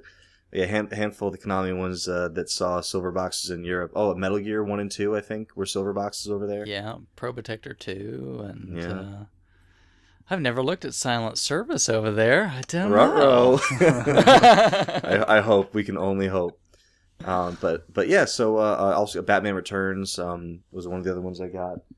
Some good ones. But the big thing that anyone who is, follows the RF generation with any regularity probably knows about my Play Choice 10. So this has been one of those things that I've kind of had like on the side burner for a little while. Like just kind of every once in a while, I would just check Craigslist for, arcade or Play Choice 10, just to, just in case one of these things pops up and I can get a good deal on it. So I wasn't planning on getting one, but it popped up. It had 10 games. It was a dual screen, which is what I wanted. It looked to be in really good shape. The guy seemed his post seemed pretty straightforward. He didn't seem like he was like playing games or anything. So I shot him a text. I said, very interested in this, and it was a little hairy for a little bit because at first I got him on the phone within like 5 or 10 minutes of seeing the ad, and I said, I'd really be interested in getting it, but I'm going to Boston next week for PAX. Is there any way I could pick it up like after I get back from Boston? And he said, oh yeah, that's no problem. So, and then I get a text from him like a day or two later that says, so there's a couple other people that are interested in it. Oh, yeah. And I was like, oh man. Come on, man. And he sends the thing. He's like, I'm really honestly not trying to be a jerk. I just, I've just had people, not, say they're interested and then like never hear from them again. And I told him I was like, no, I've started selling things from my personal collection that I didn't want to sell in order to afford this, so I'm definitely serious. And he's like, I understand. He's like, I will honor our original price and I will deal with you, but I don't know if I can wait 2 weeks for you to get back. And I said, I understand. I'll get back to you. So I called like all my local friends with pickup trucks and I said, who can give me a hand? And I was able to have a buddy help me out. It was about an hour away, and it was like the night of a super severe snowstorm. Like the last one that we got. So it was a covered back. So we got to the place. He showed me the machine. He opened it up, showed me how it works basically, and everything looked really super clean and nice. And I played a little bit, and we got it in the truck just as it started to snow. And then by the time we got back to my house, there was almost too much snow for my buddy to get into my driveway because there's like a tiny little incline, and he was like sliding around and everything. So it was a pretty hairy unload, but it's in. It's awesome. I've actually over the last couple of weeks I've done some trades, and I've spent a little PayPal cash that I was setting aside for some other things just to grab a couple of the games that I really want for it. And I have a couple of games that are pretty a little on the uncommon side that I think I might flip once I'm kind of through playing them. But it's great. I haven't been on RF Gen as much lately because I've been on Killer List of Video Games and New England Arcade Collector Forum, which is like a local forum that we have up here, just to learn as much as I can about the machine and how to service it and how to fix monitors and how to recap them and all that stuff. So it's been a really, really cool experience, and I love owning this machine. Yeah, no, I definitely I think it's probably something that we'd all love to have in the collection. Yeah. So, I mean, congratulations. That's a big thing to get. It was awesome, yeah. And I thought the price was decent. He was asking $500, which that's great. So with 10 games, and especially considering one was Rescue Rangers, one was Balloon Fight, and then he also had Contra and Mike Tyson's Punch-Out in there, which I already owned. So that meant that I had a Contra and Punch-Out to trade or to sell. It just, it really ended up just working out. And I didn't know if we had room in our house for it. So I told my wife, yeah, I'm just going to bring it to my parents' house because they live nearby and I can go over there to work on it. And like all the tools are down there. And right before we went and got it, she was like, well, if you bring it over there, you're not going to get to play it as often. And I was like, yeah, that's true. But like, what are you going to do? And she was like, well, why don't we measure the TV room and see if it'll fit? So, and then after our big hug, we figured that it would fit, and everything's been great. That's awesome. Yeah, super happy with it. Well, hey, there you go. You can cross a big one off the list, right? Yeah, and I sold it. Like I said, I sold a few things that I wasn't planning on selling. That I kind of needed some.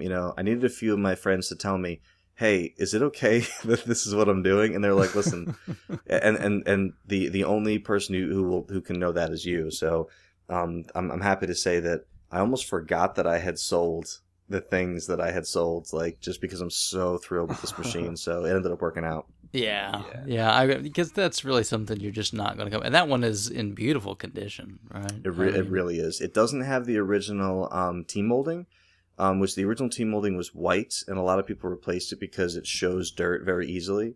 Mm-hmm. But in an arcade environment is one thing, but in my home environment where it's not going to be like, touched by like, greasy fast food hands or anything like that, I think I might order a Nintendo team molding just to keep it original.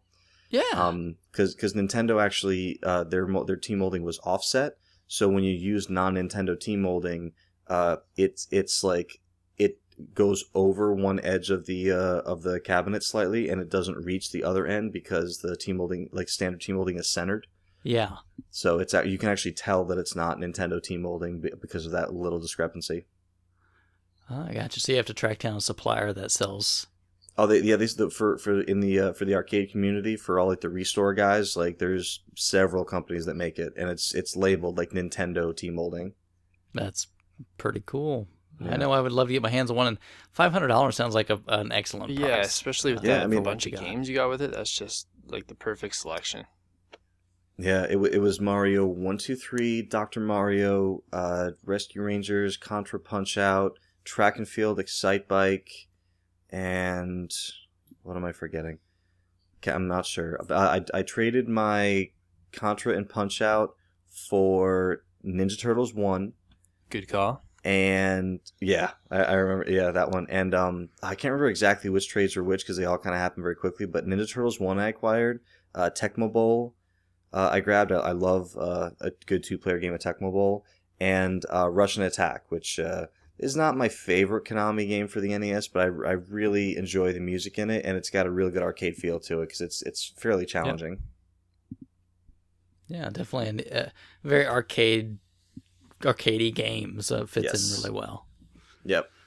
Well, good. So yeah, definitely happy with it. That's why I haven't even been looking locally for like console stuff, just because still not like recovering from the arcade purchase, but just there's so much to do with it. There's I bought a what's it called, a soldering iron, like a nice one, like not like the $15-$20 one I've been using. Like I bought a nice soldering iron, and I'm looking at capacitors to redo the monitors. So it's just, there's so much. I need a couple locks for it. So just like a handful of like little like touch up things here and there, but otherwise it's in great shape. I love it. Yeah, owning an arcade machine or a pinball is definitely a step up in the knowledge and maintenance departments, but well worth it. Absolutely, yeah. I mean, I was surprised how much, like, even for a machine that's fully functioning, there's a lot to learn about. Just like things that there's good things to know, things you should be doing, regular maintenance things. Like knowing what all the different, like, because all the different monitor setting, like, there's no test pattern on a Nintendo on a PlayChoice 10, so you kind of have to like. There's this weird makeshift tool that people use, like where you stick a mirror like on the end of the stick so you can see the monitor as you're like adjusting settings on the back of the machine. It's just a lot of stuff to learn, and also like not like being an electronics novice, I have to make sure that I don't like kill myself. So I'm taking it very slow, but it's discharge it's really those monitors, kids. Yep. And put your other hand in your pocket, because discharging a monitor does no good if your other hand's on the monitor frame. Unless you want to get it. So yeah, but now I chatted with Krabby a little bit because he's obviously the proud owner of a Ninja Turtles 4-player cab. So we were doing just a little bit of arcade owner chit chat on the side. Yeah, I can understand that. One of these days I'm gonna have to ship-shape my Congo Bongo, but it's kind of on the back burner. I'll get there sometime.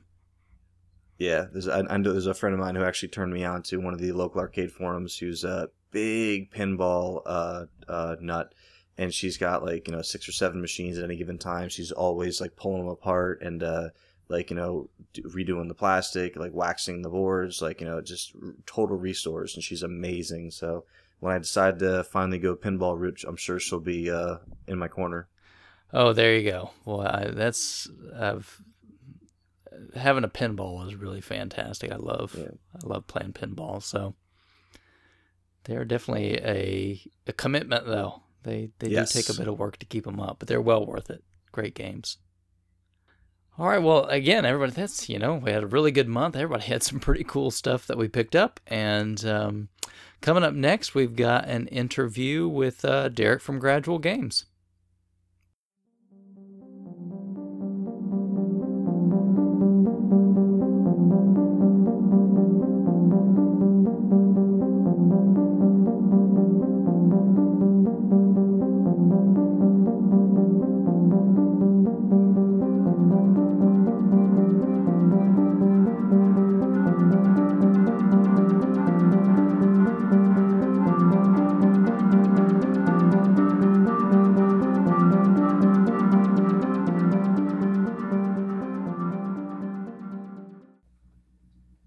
Well, we've got a great special guest with us this show. We'd like to welcome Derek from Gradual Games on. Derek has been involved in some NES homebrew, similar to one of our previous interviews, John White, and we're really happy to have him on the show. So, hey, Derek, how are you doing? Good. How are you? Good. I'm really excited to talk about it. Everybody listening to the show knows that we're big NES guys, so right off the bat, you get major kudos for taking the time to go out and put a game together. Yeah, big brownie points for sure.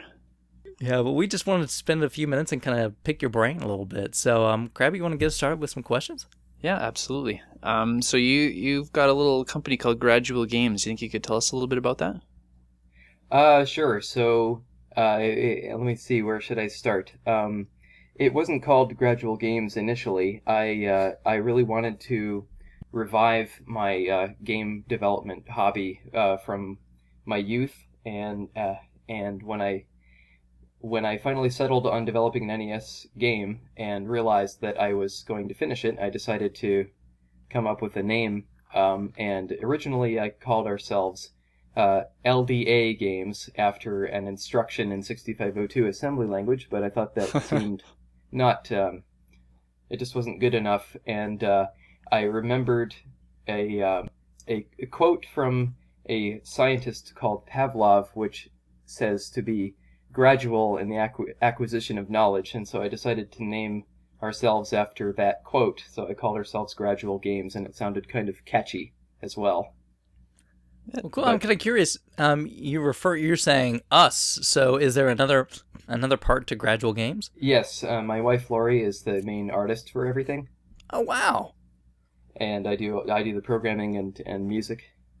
I didn't know that. That's pretty cool. My wife can't stand games, so I would love to have somebody that would be that involved in it. So I'm kind of curious then, does she have a love for classic gaming as well? She definitely grew up with and enjoyed Atari 2600 and NES games, and continued playing games through college and so forth. But I don't think she was like a super hardcore gamer or anything. But she definitely enjoys games and expressed an interest in making a game in some form someday. So she wanted to help with my game, so worked out. Very cool. So you mentioned you did some homebrew stuff like way back when. What kind of things were you doing at the start there? So I started programming when I was about 13 with a tutor named Howard Flug, who was running a little company called Techstone, which was basically a small. He would take on like a handful of students to just learn programming, and he taught QBasic, and that really got me started with programming. And I really had a lot of fun with QBasic and started making little clones of Super Breakout and Tetris and Asteroids and things like that, and then eventually. I decided I wanted to make an RPG, and there was an idea for a game that I had come up with a few friends back in 5th grade that I decided to turn into that RPG, and I tried to do it in QBasic numerous times, and lacked the discipline necessary to finish it as a teenager. And this, You mean you had other things on your mind as a teenager? Come on. yeah. But it wasn't just that RPG. Actually, I had there was a platformer game I tried to make at the time called Catsle, which should be familiar. Yeah. So yeah, and for reasons which I perhaps could get into later, programming sort of went sour for me, and it took a few years, but interest in it revived, and it became Gradual Games. So I'm curious then, you say, all right, well, so you had a love for it as a kid, you got involved in some, and I'm going to guess QBasic is like just another form of BASIC, is that right? Yeah, it was a really popular form of BASIC in the 90s because it was shipped free with every Windows 95 and Windows 98 installation disk, so pretty much every kid that wanted to learn programming already had QBasic for free with their computer. Okay, I did BASIC when I was a kid as well, but it was like in the old Texas Instruments and Commodore 64 days. So I mean, that's cool. I'm kind of a little familiar with that. But you said, okay, so you soured on it, and then down the road there was another passion for it. So what happened? How did that come about? So basically, when I got really heavily involved with trying to create the RPG, which is Legends of Owlia, by the way. I got involved with a community online called QBasic RPGs, and I met a few guys on there, one in particular who called himself Lord QBasic, and sort of befriended this guy and spoke with him a lot, and he seemed to know everything, and so being sort of a naive teenager, I kind of looked up to him and thought, boy, I can learn stuff from him, and I kept trying to ask him for advice and code and whatever I could learn from this guy, but he would never share anything with me, and being a sort of combative and competitive person at the time, I took it very, very, very personally, too personally, in fact, and really got extremely mad at this guy. And and I let this sort of obsession with this guy take over, and I think I don't know if a psychologist would call it this, but I may have had a nervous breakdown because of that. No. I mean, it in retrospect it seems like that because I really went into autopilot after that. It was sort of yeah. Teenage years are just tough period, right? So yeah. Understand. I think we all probably had those difficult periods in our lives. But yeah, like just interacting with him sort of changed the reasons why I was programming into bad reasons. And malicious code, right? Yeah, and then I just kind of stopped as I entered college. So what reignited that passion? So I never really let go. Like I enjoyed working on the games as a teenager so much that even though it was sort of ruined for me, I never completely let go.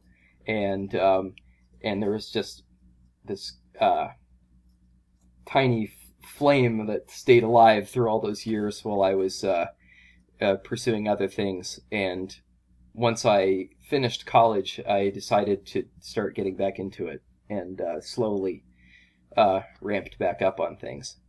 It was sort of aided by my first job, really, because I worked with some guys who were really cool guys who were really awesome programmers that I could learn from, and they sort of helped me realize what it really takes to be a programmer, and it revived at that point, I think. Okay, so you kind of mentioned a little bit about these games that you had floating in your mind, and let's just go ahead and mention the NES homebrew game that you got out there, right? Which is Nomolos storming the Catsle. Mm-hmm. Right. So you did bring that to fruition over time and put that out. So could you talk about what the journey was to the NES and kind of how that came about? Sure. So the first version of it, as I mentioned earlier, was in QBasic, and it was just a little orange cat wearing armor and jumping around on platforms. It didn't get any further than that.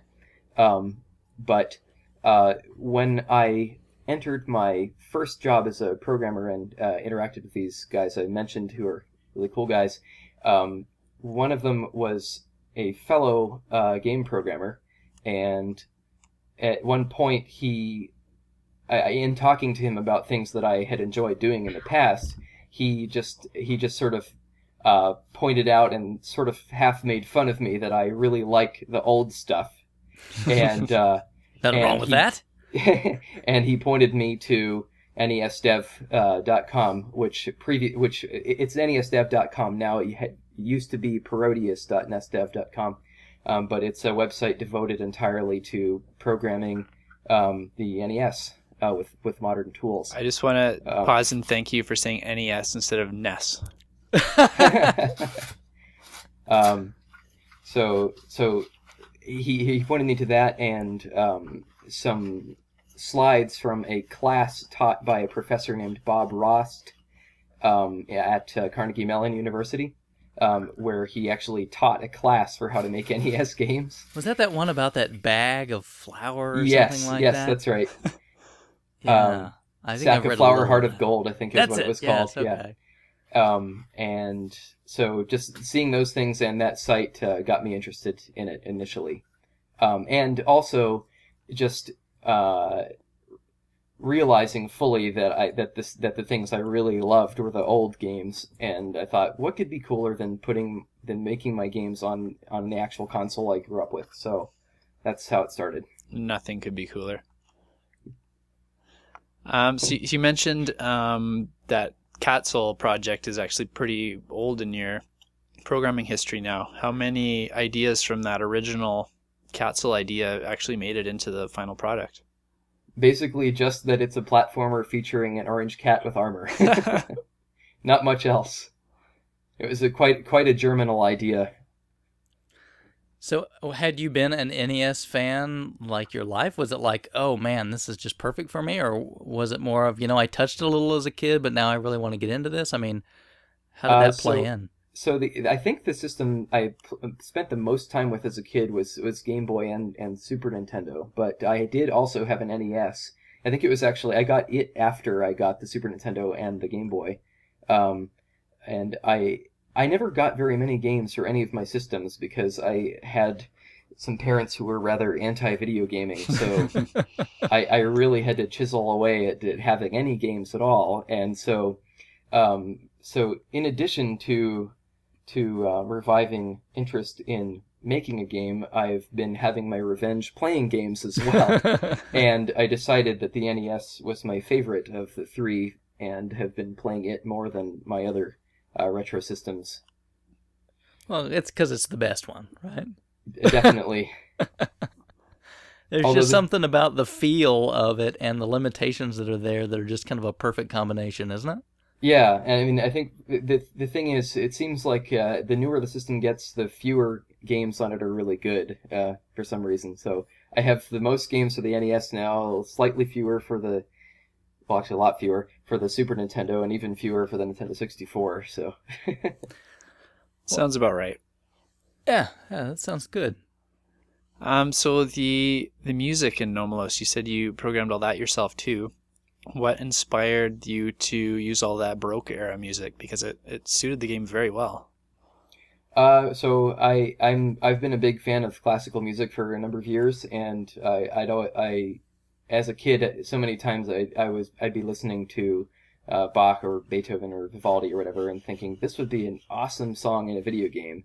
I really wish I could put it in a game someday. So that's another wish I got fulfilled by making the game. The final product turned out really well. Yeah, like it suits the game amazingly. Cool. Thanks. I'm kind of curious now. We're talking about music and sound. Can you give us an idea? Because it's probably not just like, oh, I'm going to sit down on a synthesizer and bang out a few chords. Can you give us an idea, I mean, without becoming crazy technical, of what is involved in putting music into a game like that? Okay. So have you heard of FamiTracker? I've heard of that. Yeah. Yes. Yeah, it's basically a little bit of software for Windows that lets you arrange music just in a tracker format. So there's just a bunch of rows. You just type notes into the rows, and when you hit play, the rows just scroll by, and when they hit the top of the screen they're executed, and so whenever I tried to put a piece into Nomolos, I would take the sheet music from a piece by Scarlatti and transcribe it into FamiTracker, and then I actually wrote a plugin for FamiTracker that would convert the music, the data in FamiTracker into data for the sound engine that I wrote for Nomolos. Wow. So quite a few things involved there. So I'm curious though, I mean, like you're trying to say, okay, I'm taking the sheet music. Obviously, you only have so many sound channels to work with though. So how do you decide, okay, this is what I'm going to keep and this is what I've got to throw out?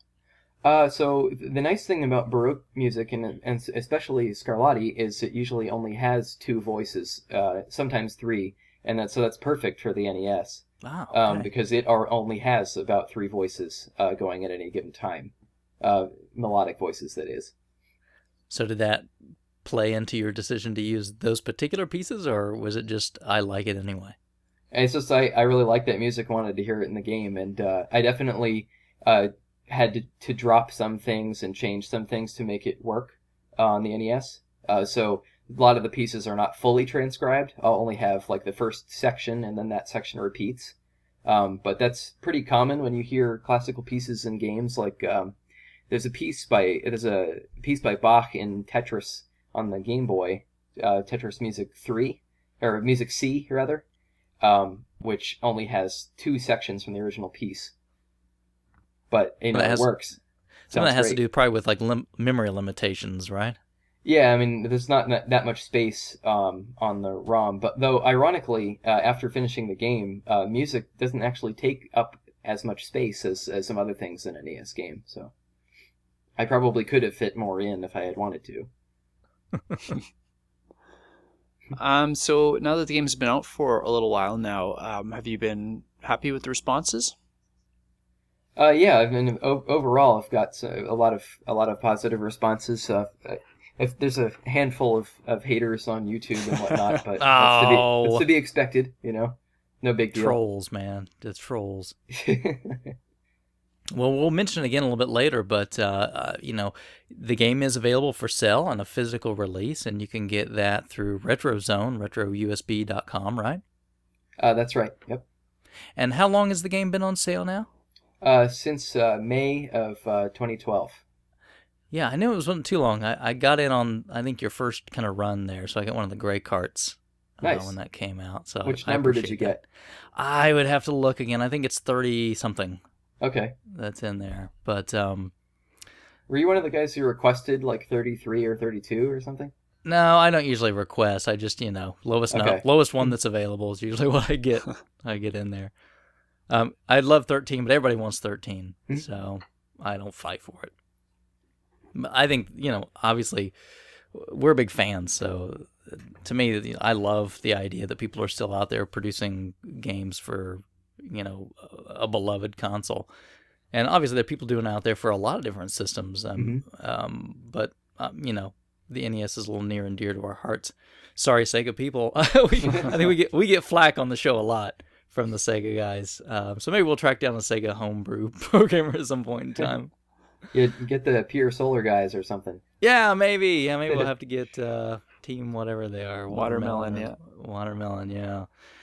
So I'm kind of curious. So I'm sure some of this stuff plays in, but what are some of your personal favorite games? Definitely the Mega Man series would be at the top of my list. Very nice. Probably followed by Ninja Gaiden. So which one is the best Mega Man, would you say? Well, the very first one I played, Mega Man 5, oddly, I think perhaps might be my favorite. Really? Interesting. Yeah.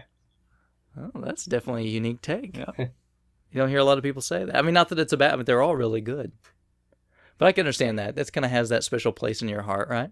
Yeah, I mean, it was the first Mega Man game I ever bought for myself. I still have the box and manual. Really? Actually, sorry, I don't have the manual. I lost the manual, but I still have the box. Well, come over to rfgeneration.com, and I'm sure somebody may be able to help you out if you're looking to complete it. That would be great, actually. I'd love to have the manual again for that. Yeah. I actually spent quite a few weekends at the house I grew up searching in boxes in the attic for the manual. Never found it. Yeah, and those games are not too terribly, uncommon. Where, I mean, don't get me wrong, it's not going to be as cheap as like Top Gun, but you should be able to definitely run across it. So you said the Ninja Gaiden games too. So which one of those is your favorite? So that it's become closer to being a favorite more recently. Like I didn't grow up with it as a kid, but I've been playing them over the last few years, and certainly the first one I think is probably my favorite so far. Those are really great.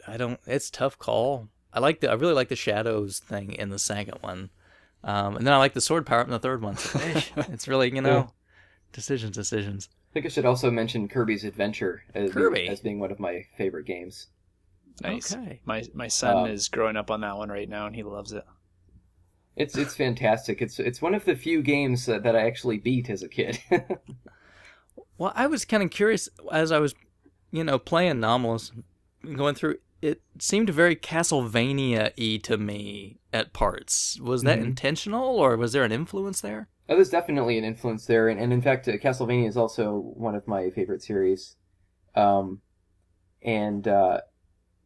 it just the fact that the original idea for Catsle was based on a cat in armor in a sort of medieval-like environment, and having gotten back into retro gaming and eventually playing Castlevania, just sort of was natural to use it as inspiration. Yeah, Duke. So, we did. I did a playthrough of it a little while ago to put up on my YouTube channel, and Duke.togo was commentating with me, and I think he mentioned Castlevania like half a dozen times in it, drawing reference to it. I did. Well, it did. It made me feel, it has that, again, that kind of musical feel. A lot of has that, it's a castle, you know what I mean? A lot of the environment was very similar. You had skeletons, and you got to settle something for us here. I think that the skeleton guys are cat skeletons. Am I right, or are they human skeletons? I think that you're not supposed to really know what they are. Oh, okay. They're just sort of these amorphous skeletons. You don't really know what they had been. Okay. I like it. I thought they were. I was like, no, those are walking. See, it's a cat. He's a walking cat skeleton. Maybe it is. I don't know. We'll have to ask your wife, right? Yeah. Maybe she would know. So, the game itself, Nomolos, tell us a little bit, tell the audience that hasn't played it what the game's all about. Okay. So, Nomolos Storming the Catsle is about an orange cat named Solomon, who has a good female friend named Snow, and he's just enjoying a nice day with her, and suddenly a creepy dark portal opens, and an enormous purple hand shoots out and grabs Snow, and Solomon becomes very concerned, and instead of running away skittishly like most cats would, he jumps through the portal after her. And upon arriving on the other side, he becomes Nomolos, who is actually a sort of humanoid version of his former domestic cat self. And he finds that he is clad in armor and wielding a sword, and decides to pursue the abductor of his friend. And then the game begins, and it's inspired by a lot of classic platformer games. It's intended to be very challenging and fast-paced, and it's also humorous in a way. Sometimes there are creatures and bosses that you wouldn't expect. But, yeah, there are a few. But that's part of the charm, I think, for the game. Good. I definitely wanted to talk about the game itself for a little while. So Kirby, I'll let you jump back in here for a minute. Sure. Well, you mentioned Castlevania's influence. I was wondering if Ghosts and Goblins was an influence as well, because there's definitely quite a few parallels I've found there. Actually, it wasn't a direct influence. I've certainly been aware of the game since I began working on Nomolos, but I haven't played through Ghosts and Goblins. But I've certainly I've known of it, and I now own a copy of it, and I want to play through it at some point. But Interesting. It was not as much of an influence as Castlevania. Interesting. That's a toughie. Yeah, it'll be interesting to hear if I can talk to you again after, just to hear your thoughts on it, because there's quite a few things like the cat jumping out of his armor once he dies. That reminded me of Arthur getting popped out of his armor when he gets hit. The difficulty level, some of the enemies, like it was just really, I thought a lot more than Castlevania even. Felt more Ghosts and Goblins to me. That's interesting. The cat jumping out of the armor was a coincidental thing, I think. We just thought it would be an amusing animation to use for dying. So, and it is. Yeah, it is a cute animation. So, let's talk about the mechanics of the game itself. So normally, your normal attack is this really very short little sword strike, right? Mm-hmm. And was the intention there really just to try to make it a very tight, very visceral kind of game, or? Yeah, and initially, actually, we wanted him to just swipe with his claws, and there was going to be a little like swipe mark as his arm reaches out. And then I guess we decided that the reach wasn't far enough for it to feel right while playing, so we turned it into a sword. So yeah. And then the jump mechanic, you opted for a pretty high possible jump instead of like a lot of games go with shorter, but you also are as much as you can go as high as kind of as you want to by holding the button down. Mm-hmm. But like some games, you don't get in this one you get a lot of room that you can go up and down. Can you talk about why you went with that versus something like a fixed jump or a smaller, shallow jump? I guess we just felt that he's a cat, and cats can jump like crazy, so so we thought that he should be able to jump really well, and it allowed us to create some hair-raising levels later. Some of the lava levels involve some pretty tough jumps. Yep. So I think that it added a lot to the game. Going back to your idea of making a challenging game, how did you figure out, what was that right balance between being enjoyable and being challenging, especially in the later levels, like the volcano and the ruins and stuff like that? The bees. The bees, yeah. So so a good friend of mine, Dan Wozdek, has been instrumental in playtesting and helping me balance a lot of those things. So he's given me a lot of feedback. Certainly I tightened some things myself, but he's an excellent video game player, way better than me, and he's definitely helped me balance out the challenge for a lot of the levels. He actually felt, and I now agree with him, that the first two levels were too challenging and probably should have been stripped down a little, but unfortunately I didn't do that, so the first two levels are still, I think, too hard for being the first levels. I felt like once you got to the caves, that's when it kind of spiked up for me. I like the feel of the first two levels. Okay. You have to understand, though, Krabby is really good at these games. So, I mean, it's not like me, my skill level, yeah, I could feel it right off the bat. It wasn't overpowering. I mean, I could still play through it, but it wasn't, I didn't feel like there was as much of a slow curve in the difficulty. Yeah, a lot of people mentioned that they thought Thogoth's Stronghold would have been a better first level. But the sort of layout of the world that Nomolos is pursuing Boulder through made it like the graveyard was leading up to Thogoth's Stronghold, so we couldn't really reverse those and have it still make sense. Right. Sure. Understandable. Now, talk about the weapon power-ups for a minute that are involved. Okay. So he can find both a flail and which is a short-range weapon that can hit everything around him in a circular motion, and he can also find a lance, which is the only long-range weapon in the game. And both of these weapons are significantly more powerful and useful than the sword. So to balance that out, we make it so that you have to not get hit while you're using those weapons. If you get hit, you lose the weapon and you go back to your sword. And it seemed to be, and I'm sure Kraven can talk more about this too, is the weapons have their own situational uses. One is not always preferable to the other, right? That's right. So there's some situations that I can think of right off the bat in the second level where a swarm of Granks suddenly appear, and the first time you see them, you probably don't have a flail unless you kept it from the first level, and they're pretty hard to get past. But when you get to the second group of them, you have been presented a flail before then, and they become much easier to get past. Though actually, once you figure out their pattern, they're pretty easy to get by with just the sword too. So When you've got three weapons that are so different from one another, how do you still does a lot of thinking go into still making the game fun or like challenging? Like it just seems like if you have the lance at one part of the game, you can completely break it, whereas another part of the game, the flail would be a lot better. yeah, I mean it's challenging to balance out a long platformer game like this. It just involves a lot of playtesting and thinking. Now, is this part of the level going to be too easy or too hard? Should we give them the chance to get a weapon that would be appropriate for this part Right. or not? And so, I think we did a pretty good job considering it's our first game, but it's definitely challenging to balance that. Is that one of the reasons why none of these special weapons are available in the boss fights too, so you can control that balance? Most of the bosses can be fought pretty effectively with the sword, and Yeah, because we were thinking that like some of the bosses would just almost be way too easy if you did get the power up and kept it.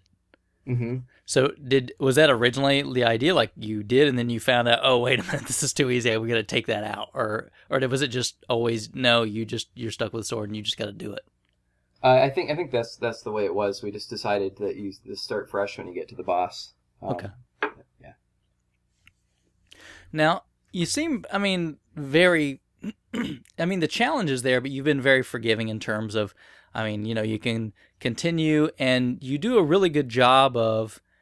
It seems like, okay, we're going to give you a checkpoint, and then somewhere in there, a lot of times on the hard levels, there's going to be a one-up somewhere that you can get. So as long as you keep at it, you're probably not going to see too much pain. Was that something that was originally your thoughts, or did you kind of go, boy, maybe I should make this a little easier and throw those in?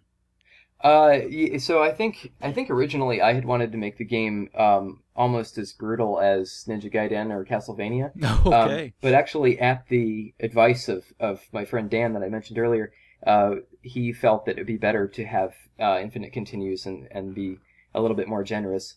And I now agree with him actually, because like we were talking about Ninja Gaiden earlier, it's nice to be able to keep starting at the same level and not be knocked back at the very beginning of the game. Yeah, well, So- both those games you mentioned, Ninja Gaiden and Castlevania, both have infinite continues in them too. So I like And so that. I've come to see platformers they're almost like puzzle games, because once you figure out the best way to move, you can do it almost the same way every time, and it's like it's almost just too frustrating to send somebody all the way back to the beginning if they're already a master at everything between there. It's like, what's the point in that?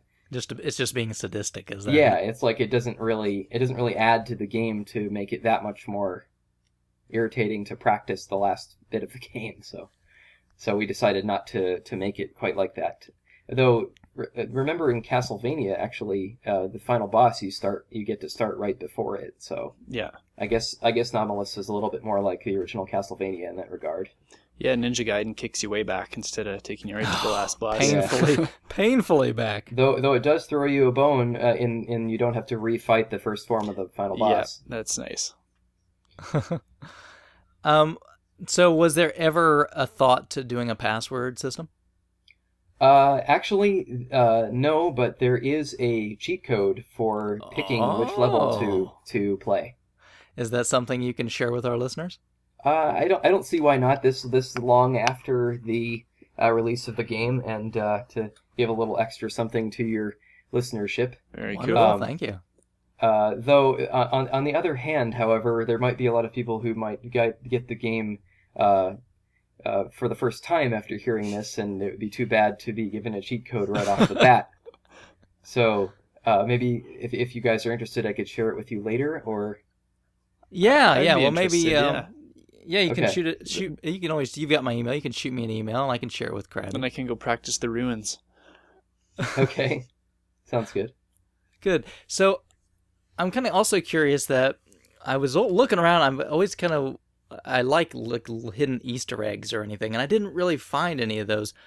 Are there any that I just didn't find, or is that more of, nah, we're just not going to do that? Yeah, there were no like I at one point was considering throwing in a bonus level, but uh, this being my first project uh, and being the project that's sort of reviving my interest in programming, I was very, very, very, very cautious on a large number of levels.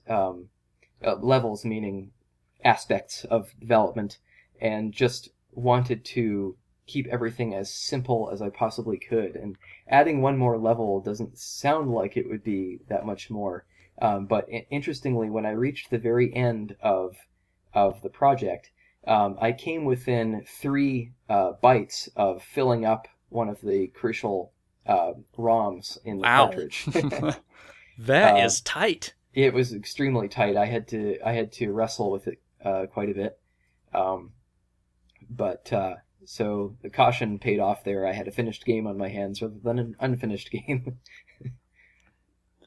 So what made you decide to go for a physical release rather than just releasing like a ROM online? Well, when I first got into it, I had no idea that it was even possible in the 21st century to put a game on a cartridge. But when I started poking around on NES Dev, I saw Civic talking about Battle Kid, and I read about that game and realized, wait a minute, he's going to put this on cartridge through retro USB. And I learned about the Power Pack and got a Power Pack, and I thought, I'm going to do this too. I'm going to put my game on a cartridge. So Awesome. initially, I didn't even think that it was possible. I thought I was just going to have a free ROM to distribute to people at the end of everything. But when I realized it was possible to put it on the cartridge, the idea of holding my game in my hands in physical form was just I couldn't resist. It seemed like a lot of care went into the packaging as well, specifically the manual. Who was mostly responsible for the work in those? So my wife, Lori, and my friend Dan were the main people behind the manual. My wife arranged everything in Photoshop, and my friend Dan actually wrote most of the little blurbs in there. I specifically like that last page where it's telling you to say no to blow. I think the say no to blow was actually Lori's idea. I love that. Yeah, everything was really well done. So I'm kind of curious, take me on an overview trip of what the actual process of developing an NES game from scratch is like. What are the stages of that? Okay, so when I got started, there were not that many ready-made tools out there for almost anything. There were very few graphics editors. There was FamiTracker for music, but the driver was a little too heavyweight for games. And there weren't that many tutorials. I mean, there just wasn't that much stuff out there. But there was enough to get me started, and there was the Power Pack had been released by the time I got started, and so I basically, when I settled on the NES as the system I wanted to make a game for, I said to myself, this is the thing I'm going to put a game on, and I accept the reality of how long it's going to take to make every single tool I'll possibly need, or every single component of the game engine I'll possibly need. I don't care how long it takes, 3 years, 5 years, 10 years, however long, I'm going to do it. And so I think the first step was just sort of accepting that it's going to take a very long time, and being okay with it taking, quite a long time. And so the first thing I did was to check out a tutorial called Michael Martin's NES 101 tutorial. Okay. It had an assembler and a program that demonstrates all the very, very basics of an NES program. It had background scrolling, it had a sprite, it had a sound effect. And so using that and some other documentation I found on NES Dev, I was able to start learning how all those things fit together. And I actually, one of the first things I started doing was building myself a graphics editor. And I originally wanted to make it a sort of full-featured one that you could actually create the graphics in, but that turned out to be much too big of a project. And it essentially turned into a graphics conversion and management tool. So So when Laurie designs some pixel art in Photoshop, I can take the resulting bitmap and convert it into data for the NES using that tool. That's pretty nice. Yeah. So I'm curious, is that something that you release to the public, or is it something that you would, if someone's an aspiring programmer, that you would sell to them? Or, I mean, how does that work? So I actually just recently made it publicly available on NES Dev and also Nintendo Age and the Brewery.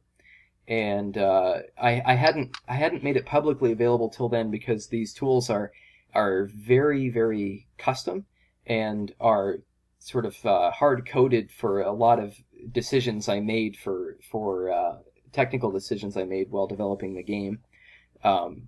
But I've actually shared them with a few friends, including John White, and it's actually turned out to be pretty useful to a couple of fellow homebrewers.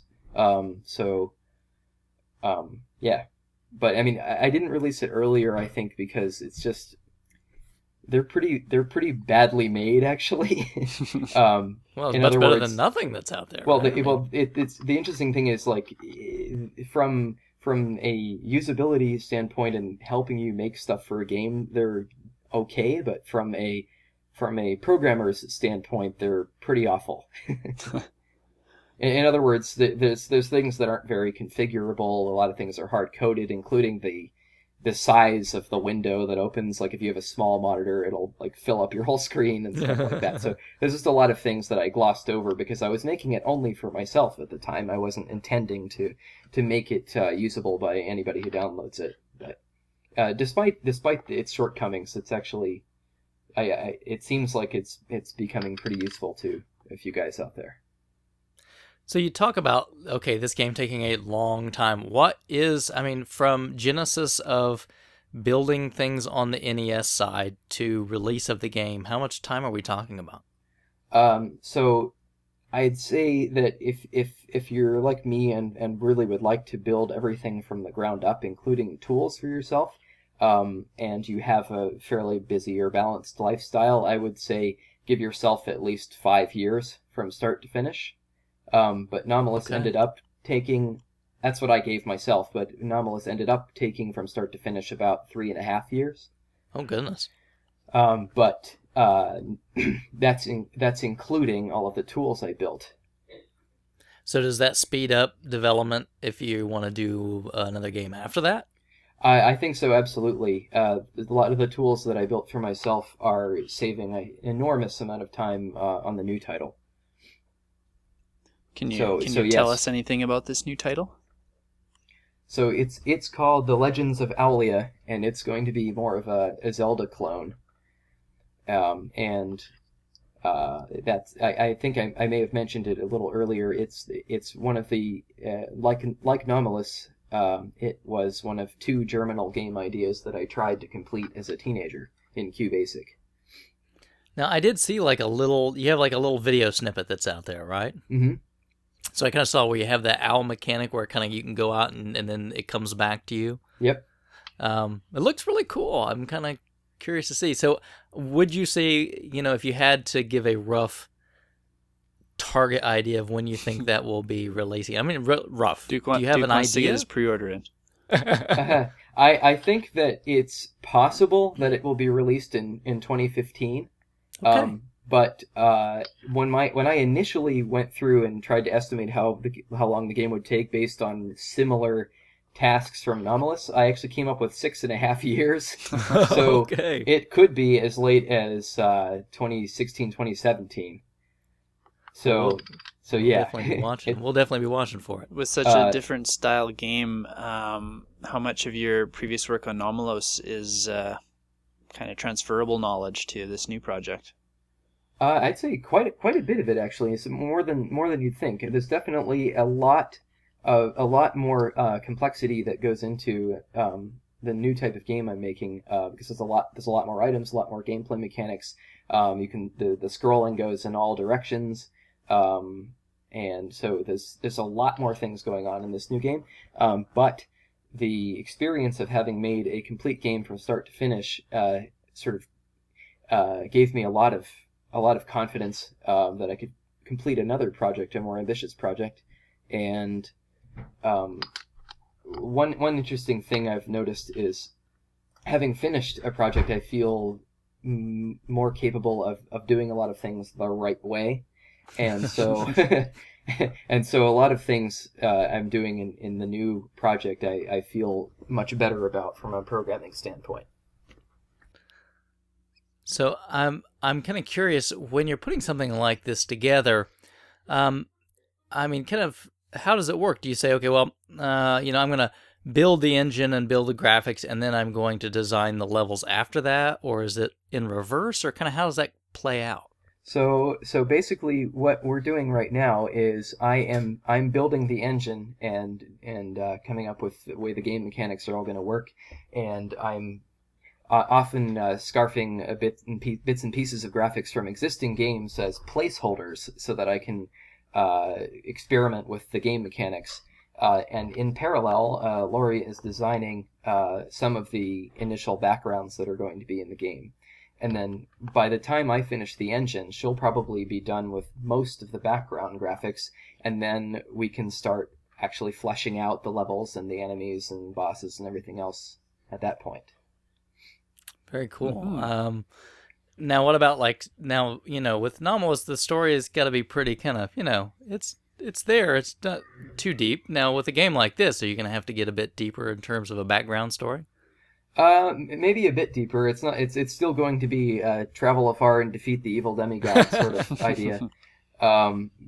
So it's still going to be fairly linear. It's not going to be like a multi-layered story like Chrono Trigger or one of these RPGs. One thing I have to keep in mind as a homebrew developer is just the scope of a project.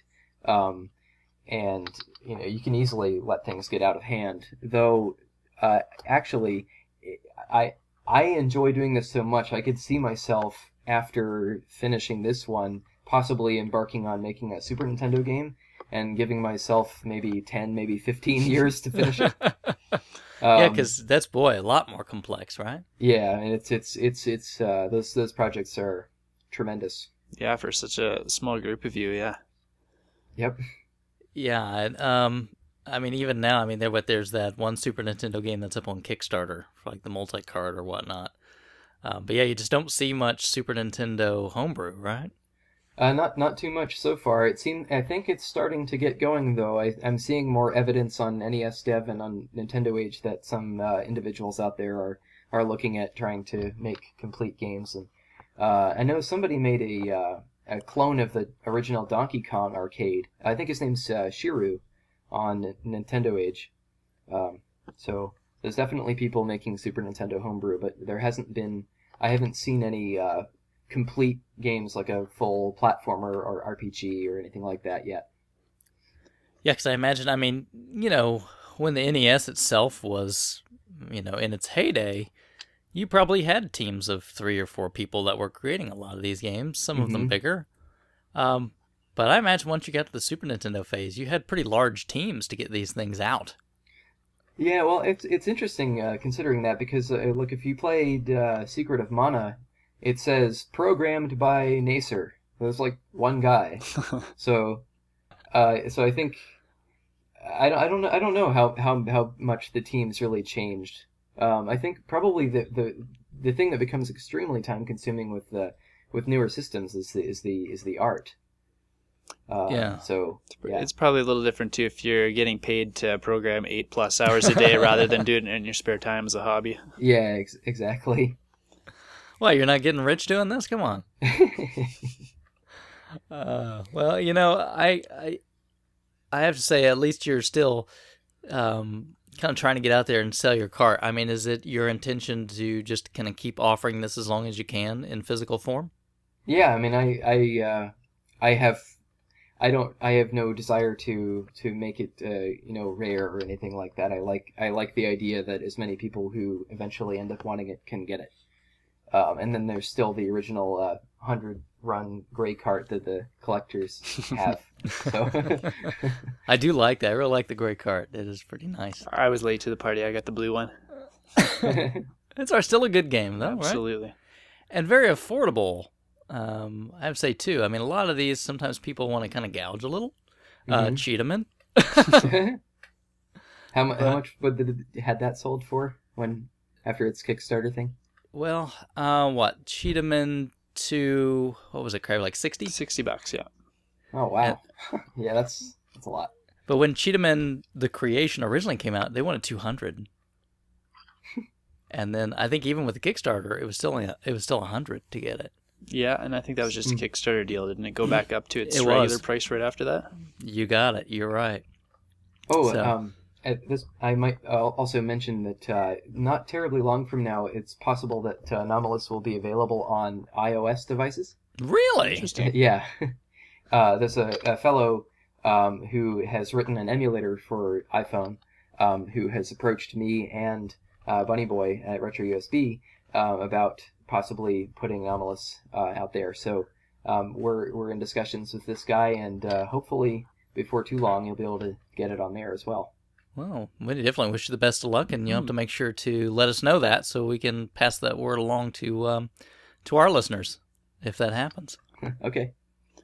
So you mentioned NES Dev and Nintendo Age. Are there any other online communities that are pretty important, you think, as far as game development goes? For NES development, there's not too many others that I am aware of. I know some guys that like to tinker with Atari 2600 development, like to go to Atari Age, and they have some places there for programming as well. But I haven't. NES Dev and Nintendo Age Brewery are the two places that I frequent for information about programming. So, do you have any tips, or like if anybody's interested in getting started and doing something like this, what kind of tips or what would you share with them? Okay, so this is a great question because speaking for myself, I originally got into assembly language after having done a little bit of QBasic and C as a kid via a book called Assembly Language Step by Step by a guy called Jeff Dunteman, and I think it is the single best programming book I've ever read. It's written in a really friendly way. Do you know if that book is still in print? It is still in print, actually. It's been revised over the years to the point where it's teaching you how to program an assembly language on Linux rather than DOS. The original one I had was for DOS. And I'm such a big fan of this book that I actually posted on Nintendo Age encouraging people to try this out, because the book's actually aimed at people who've never programmed before. And it's written in an incredibly clear way. It's actually fun to read. The guy has lots of funny anecdotes and analogies in there. Like when he teaches about number systems, he actually makes one up called Martian, and comes up with funny names for the numbers. And just by making it humorous like that, it makes it so much easier to understand what number systems are all about. And then it's not very hard to understand hexadecimal and binary after that. And he just makes everything seem really, really clear and down to earth. So I'd recommend anybody. Well, actually, let me take a couple steps back here. The assembly language. This book I'm talking about teaches assembly language for modern PCs, so it's Intel assembly language. It's not 6502 as for the NES. However, a lot of the concepts that you must know to program in 6502 for the NES are the same on Intel assembly language as well. And so I am such a big fan of this book. I really believe that anybody who has always dreamed of making an NES game could actually pick up assembly language with this book and then move on to NES-specific tutorials if they wish. Well, good. Well, I'll see if I can maybe look that up. Do you know if it's on Amazon or? Yep, it's definitely on Amazon. And I might also add that a lot of folks have picked up used copies of the DOS version on eBay, and I actually put together a VirtualBox image with DOS on it, so that people can easily run the examples for the DOS version of the book just by downloading VirtualBox, which is a free piece of software that basically emulates a PC inside your PC. Now, where would they find that from you then? So that I've made a public link to this VirtualBox image available on Nintendo Age. You might have to search for it because it's pretty. The brewery is pretty active, and it's probably that post has probably been pushed down quite a bit.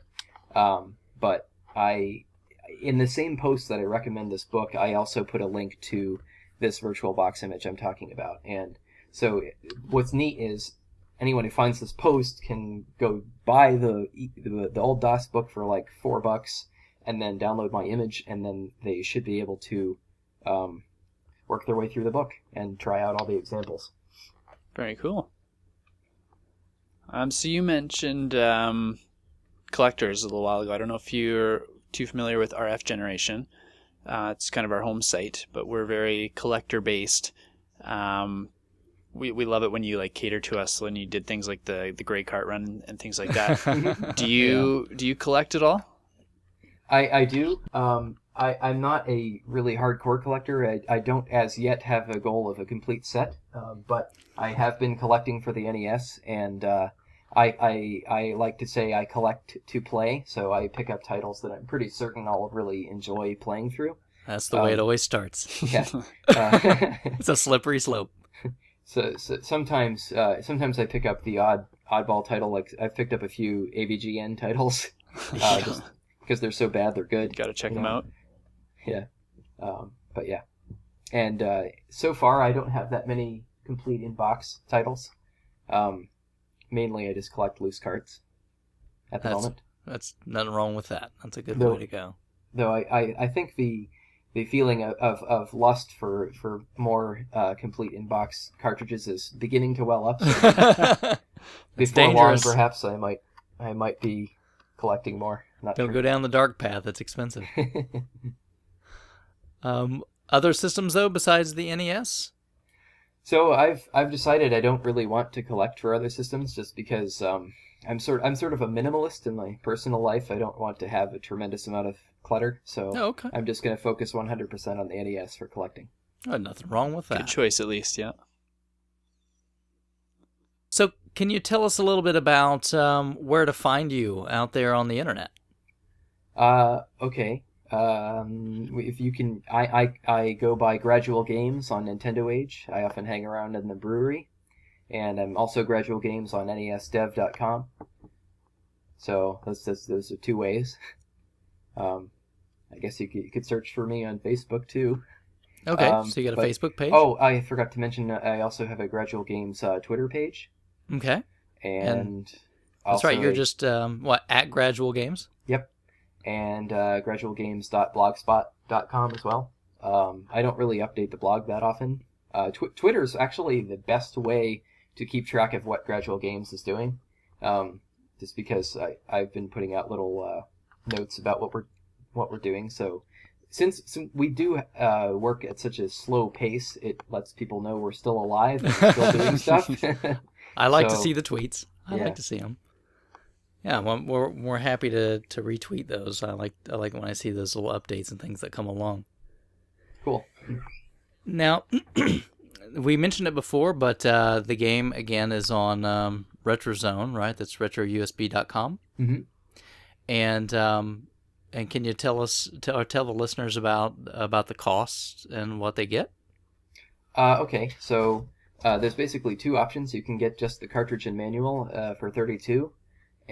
Or you can get the cartridge manual in the full size NES box for $41. And I think, Krabby, would you join me in saying that it's worth getting the box? Oh yeah, they seal it up in cellophane. It's like tearing open a new gift, like you got it in the 80s. It's awesome. It is. It's like somebody just time traveled you and said, "Okay, here you go." Right? Yeah, it was fantastic.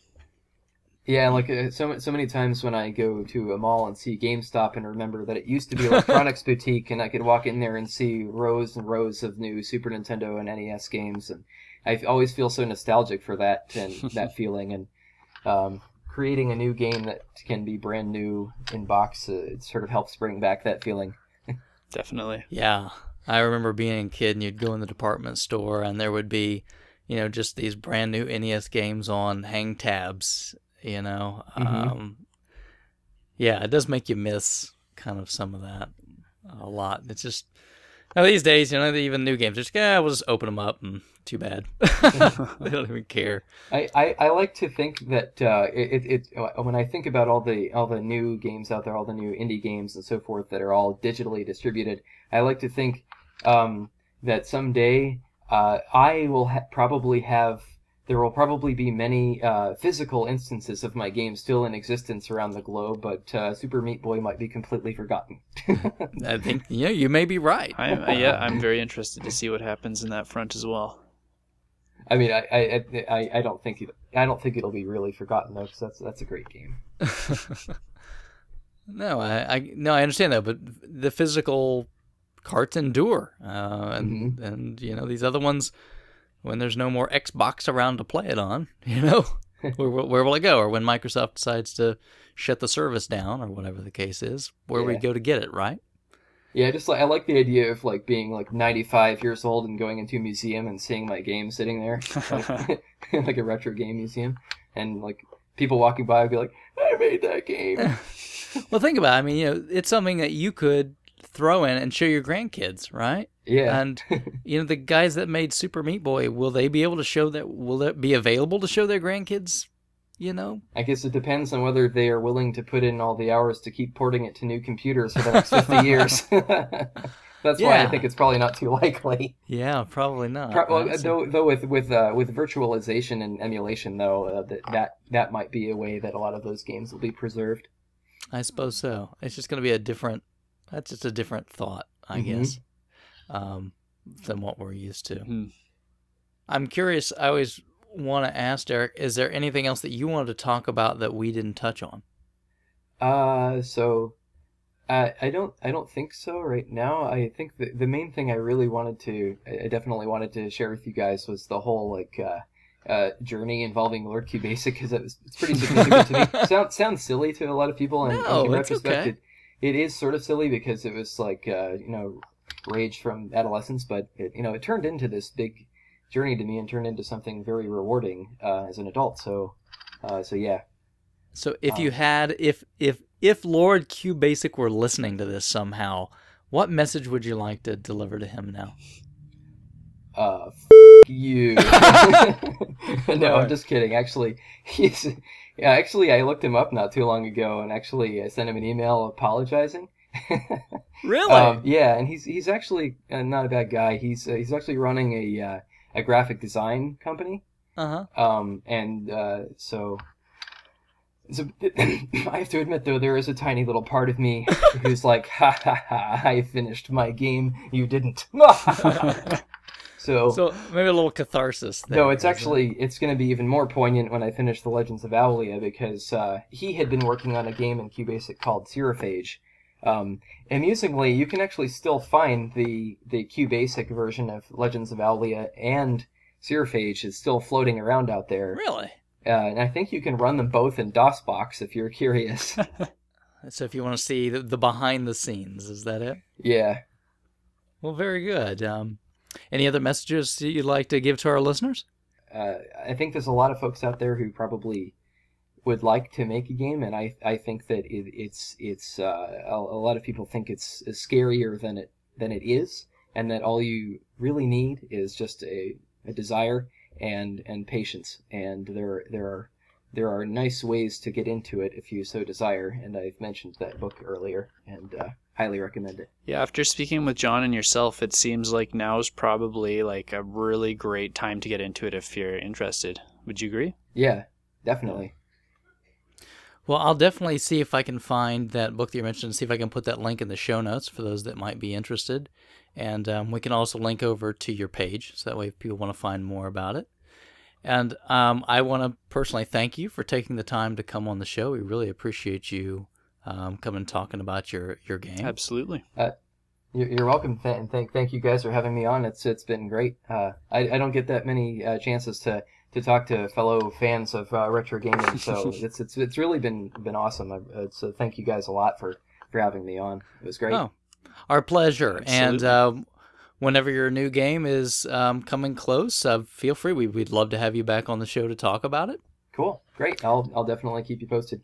Wonderful. And you ever want to chit-chat with us on rfgeneration.com, feel free to set up an account. We're pretty busy on the boards over there. So You'll find lots of people to chat with retro games on. you better believe it. Cool. I'll check it out. Great. Well, thanks everybody for listening. We really appreciate Derek taking the time to talk to us, and we'll get on with the show.